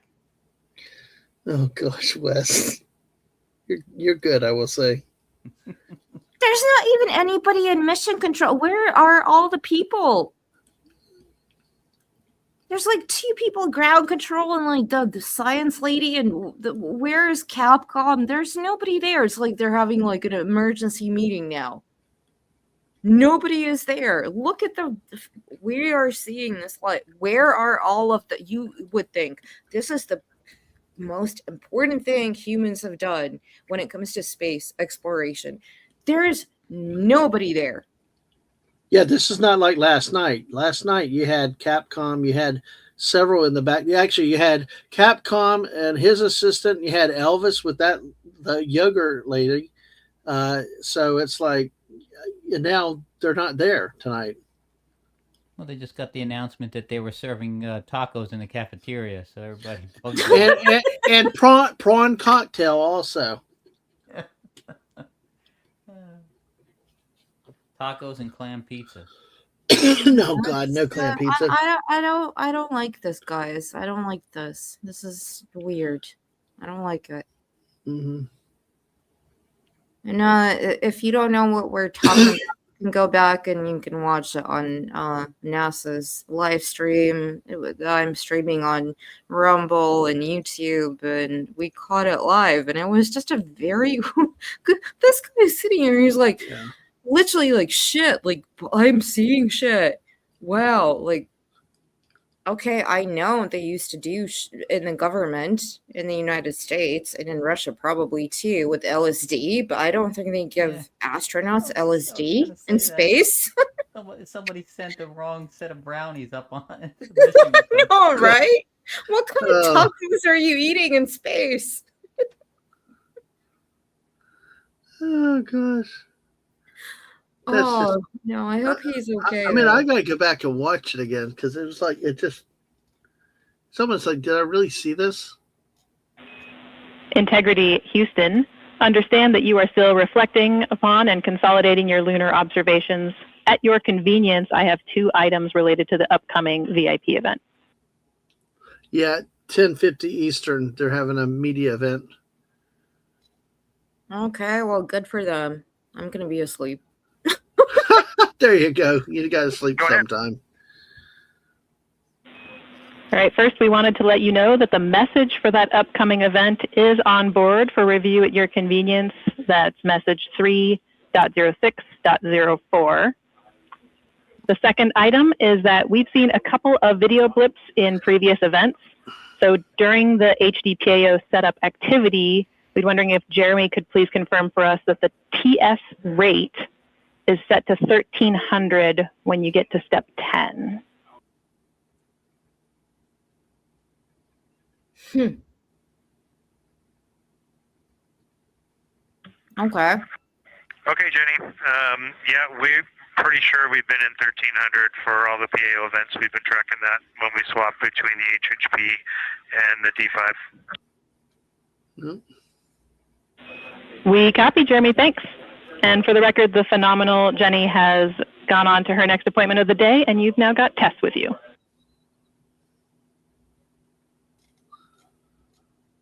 I'm sorry. There was something. I'm sorry, Tess. Great to have you on board Integrity. No, I said I'm sorry. I said it before. No worries. Happy to be here.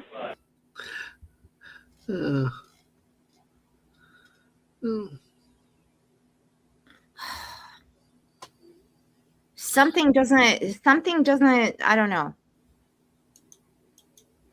Something is not, because a commander, when he's trying to be out there and take the, shots of everything, get the evidence, and all of a sudden he has to take over from the pilot. And Integrity, 3-minute warning for the maneuver back to bias tail to sun. And he has to take over from the pilot, who's not really piloting because they're it's all mechanical at this point. He doesn't need to do anything, but he's describing what he's seeing, and then all of a sudden it's like, dude, shut the fuck up. Now I'm going to take over. Now I'm going to speak. It's just weird. I don't know. Maybe I'm thinking too much about it.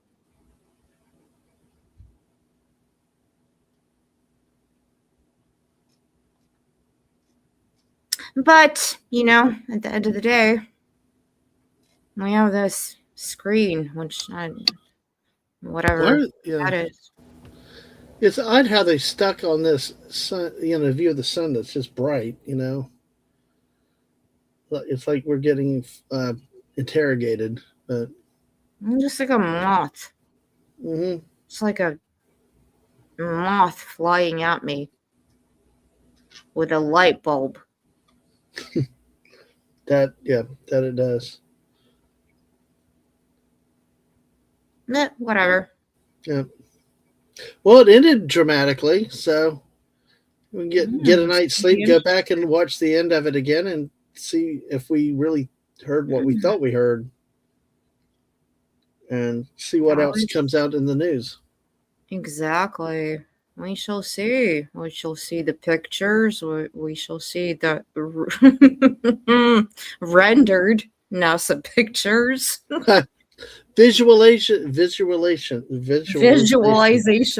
God, I can't talk again. Yeah.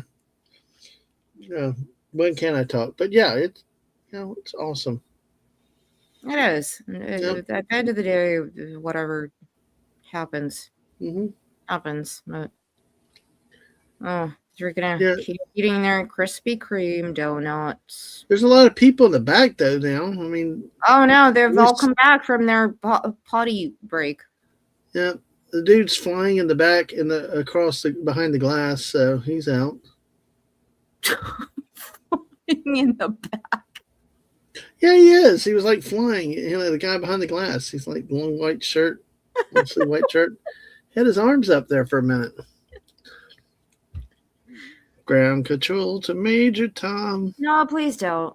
I know, but still, I like the ground control to Major Tom. But you don't even get the cadence, the tune. West, I know. Believe me, I'm trying. I have it in my head. Executing it's the problem. Oh, Anna, thank you for tonight. Thank you very much, everybody we've been streaming for 5.5 hours. You've been 5.5 These days. hours. Yeah. I know. I think that's the longest stream I've ever done in my life, but it was worth it. Okay, you don't need to slap your belly. That's fine. No, that's my hands. I was clapping. I mean, this is my belly. No, it's different. But anyway, no, seriously though, thank you, Anna. This is 2 streams on this mission that you've done, and it's a passion of yours. Thank you for hosting it and for helping educate some of us out there that, and thank you for sharing your joining knowledge. me. I appreciate it. I love my space. We had people from Malaysia, people from Alaska, Australia, all around the world, all around the United States. We are like our own little international space station. Absolutely. And it warms my little Russian cold heart. It really does. Well, you are number 1, and I'm number 2. I'm Will Riker. No, West is going to be number 2. No. What? I got demoted because he jumped. Oh my God, I'm insulted now. Damn. No, thank you so much as well, West. Yes. My new Jersey sidekick who is always going to kick your teeth in if you don't actually, when you go to space, don't mess with New Jersey people. I can't even imagine. It's like Russians, people from New Jersey and Russia are the same, just like with Florida. That's why we all get along. We're all the same. But can I imagine being stuck in space with you? No. Oh, come on. Where's the fun of that? We'd be a blast. You'd always be a good time and always a laugh, especially when we're going off towards Pluto, Oh God, it would be a laugh, all right. Cause we'd be in space and we all 6 days up there. We'd hear Fortnite. And Anna would be like, oh, Dad, man. Excuse me. Dad, man. Okay, I don't sound like that, but okay. No, you know what I mean. How you just... she'd be exasperated. Yes, exactly. Yeah. Yeah, and obviously, like Mrs. I know Mrs. is with Mom right now and everything, so appreciate you guys for watching. Jess, Abe, everybody who joined in. I'm sorry if I don't call your name out, but you're all appreciated. We are all on this spaceship called Earth. Yeah, I know Connie, Cleary, and Dave are why do you always have to say something after I say something? It's habit. You have the power. You can mute me. No, I'm just kidding. But no, anyway. But again, seriously, though, thank you, Anna, very much, and it's been a great year. Thank you, and I don't know if this is gonna work. Here's the Earthrise. Yeah. There you go. Hey, I hope it works this time. Let's make sure it works because you worked hard on this.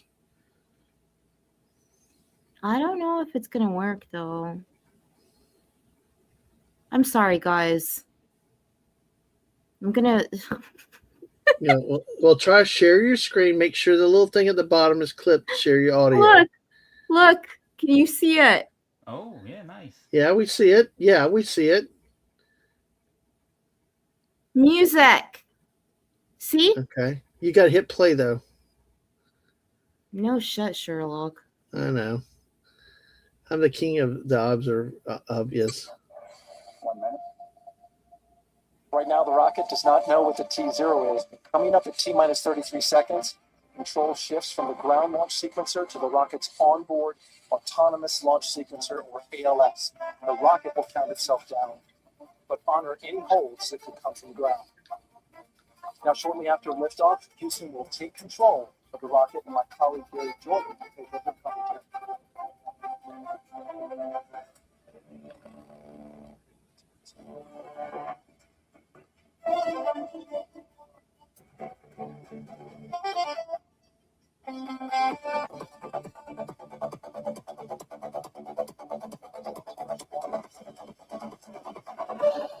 And here we go.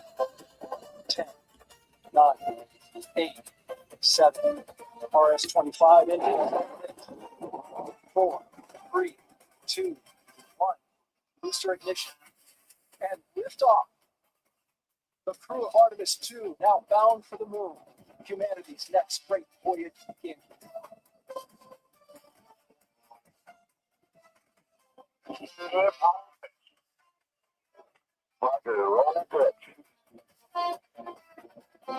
Houston now controlling flight with Artemis 2.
Minute 50 seconds of mission elapsed time. Standing by for main engine throttle down to 85%.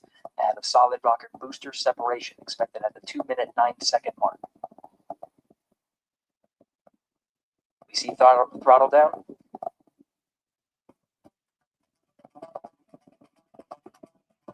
Confirmed separation. Main engine's throttling up. Guidance confirmed.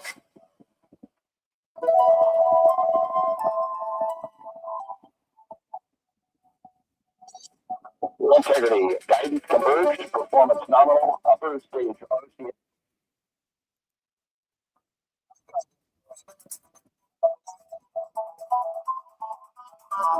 Integrity, SM priming complete.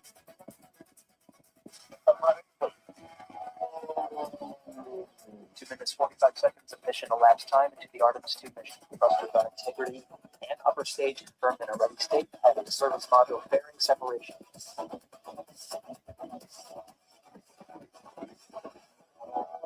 3 minutes into flight. Integrity 49 miles of altitude, 78 miles down range. Now past the 5,000 miles per hour.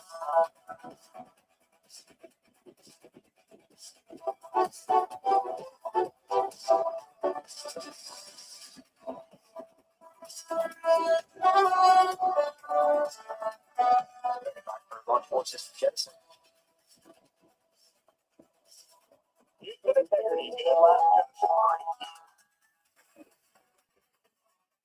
Jettison, Kiko 8+02. We see you stay on board, Sam. And we can have you loud and clear on Jesus at the common line. Outstanding, Sam. 3 minutes 50 seconds into the flight of Artemis 2. Weissman, Glover, Cook, and Hansen cross the boundary of space with good comm checks. GPS signals acquired after last jettison, now working on internal checks to verify accuracy. Flight Dynamics Officer analyzed the time of main engine cutoff, confirmed in 8 minutes 2 seconds, time of rebuild.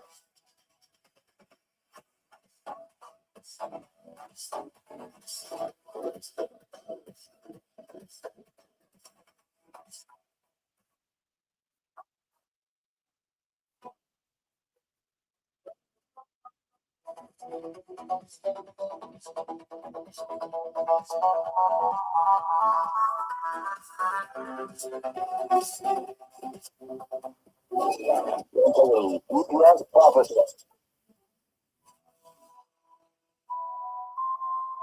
Outstanding. expand, we see the same, and we have a beautiful moonrise right at it.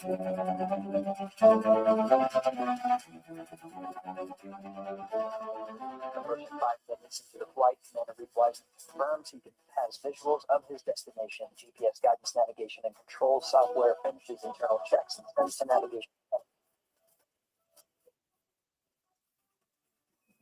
Integrity, 3 engine prep. 3 engine prep. On time now, passing 5 minutes 20 seconds of mission elapsed time into the Artemis 2 mission. At this point, 3 good main engines are all that's needed to carry Integrity to a nominal main engine cutoff target. Though at this time, we're seeing 4 good engines here in Mission Control Houston.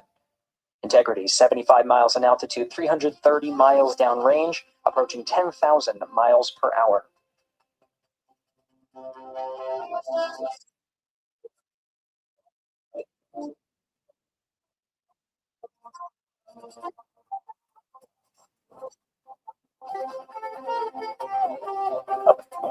Integrity, looking good at 6 minutes. Stay on board, Stan. Good trajectory and engine performance. Booster officer will soon report the shutdown plan to Flight Director Judge Freeman, expected at the 7-minute mark. Integrity, 78 miles in altitude, 460 miles downrange. Integrity, expect nominal shutdown. Integrity comes nominal shutdown.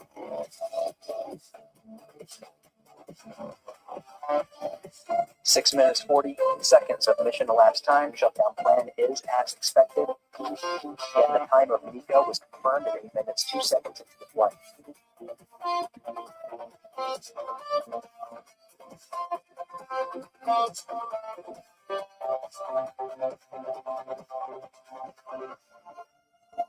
Seven minutes of mission elapsed time.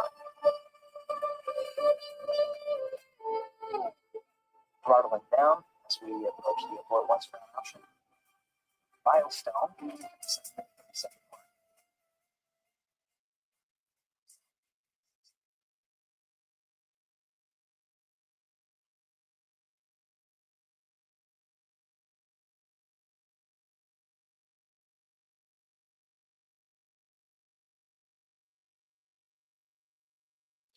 Well, oh shit. No, I don't like that. Oh, God. But yeah, thank you very much, everybody, for being here yet again. Nice, nice. By the way, Anna, nice work on that that intro outro. That was supposed to be an intro. Yeah, I know. But Well, it once works as again, an outro too. It's fine. But I started early because I Yeah. couldn't help myself. hey, But you're excited. West, That's cool. Mhm. West, what do you have coming up? Where are you gonna be? Nowhere. Probably nowhere. I don't have anything set up. Is what I'm kind of getting at. So yeah. I get that. What about you, Dad Man? You have a whole bunch of different places Yeah, it's on the moon that you can yes. go to. Well, I've been off of Fortnite for a bit. I got to get back into that a little bit because never Wes Cagel's diatribes are legendary with him around. But but I don't know exactly when unless I do it like at 3:00 in the morning. You never know if I do a squirrel stream with Wes at 3:00 in the morning. Sometimes with you, Anna, you never know if it happens. But tomorrow night at 9, JT, Kirk, and I are going to talk sports. We're going to talk about the results of tonight's national championship basketball game and maybe start to kick the tires on playoff hockey. We'll see where we go with that.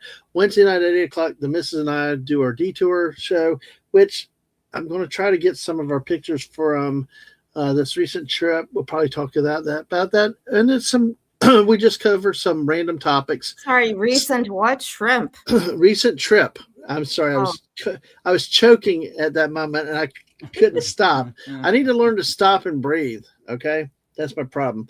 But our recent trip to Alabama. It was really nice, and like I said, sitting on a dam out there enjoying the nature and the breeze with a thunderstorm in the distance was really nice. Sitting on a damn what? A dam. I love Yeah, dams. I get it. I Yeah. know the damn dams, but yeah.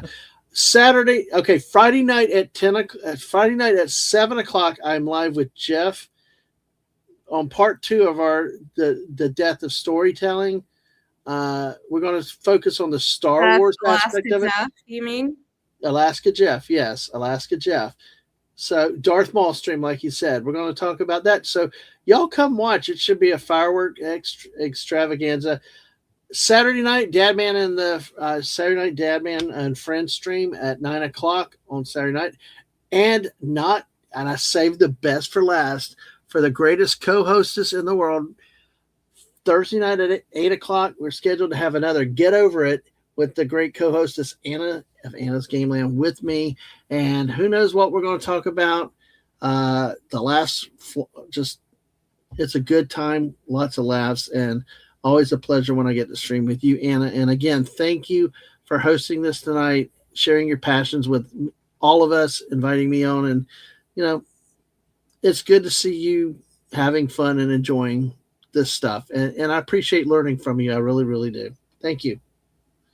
Thank you very much. And yes, mushy peas are shit. Oh. And good night. God bless. Let us pray for the astronauts out there, whatever they're going through. But I think I'm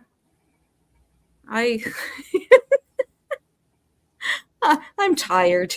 Just say goodnight. Yeah, like my wife tells me, Mrs. says, just say goodnight, Dad, man. Yes, just say goodnight. Exactly. So good night, everybody. Take care. I did the outro. Bye-bye. Bye, y'all. Bye. See you.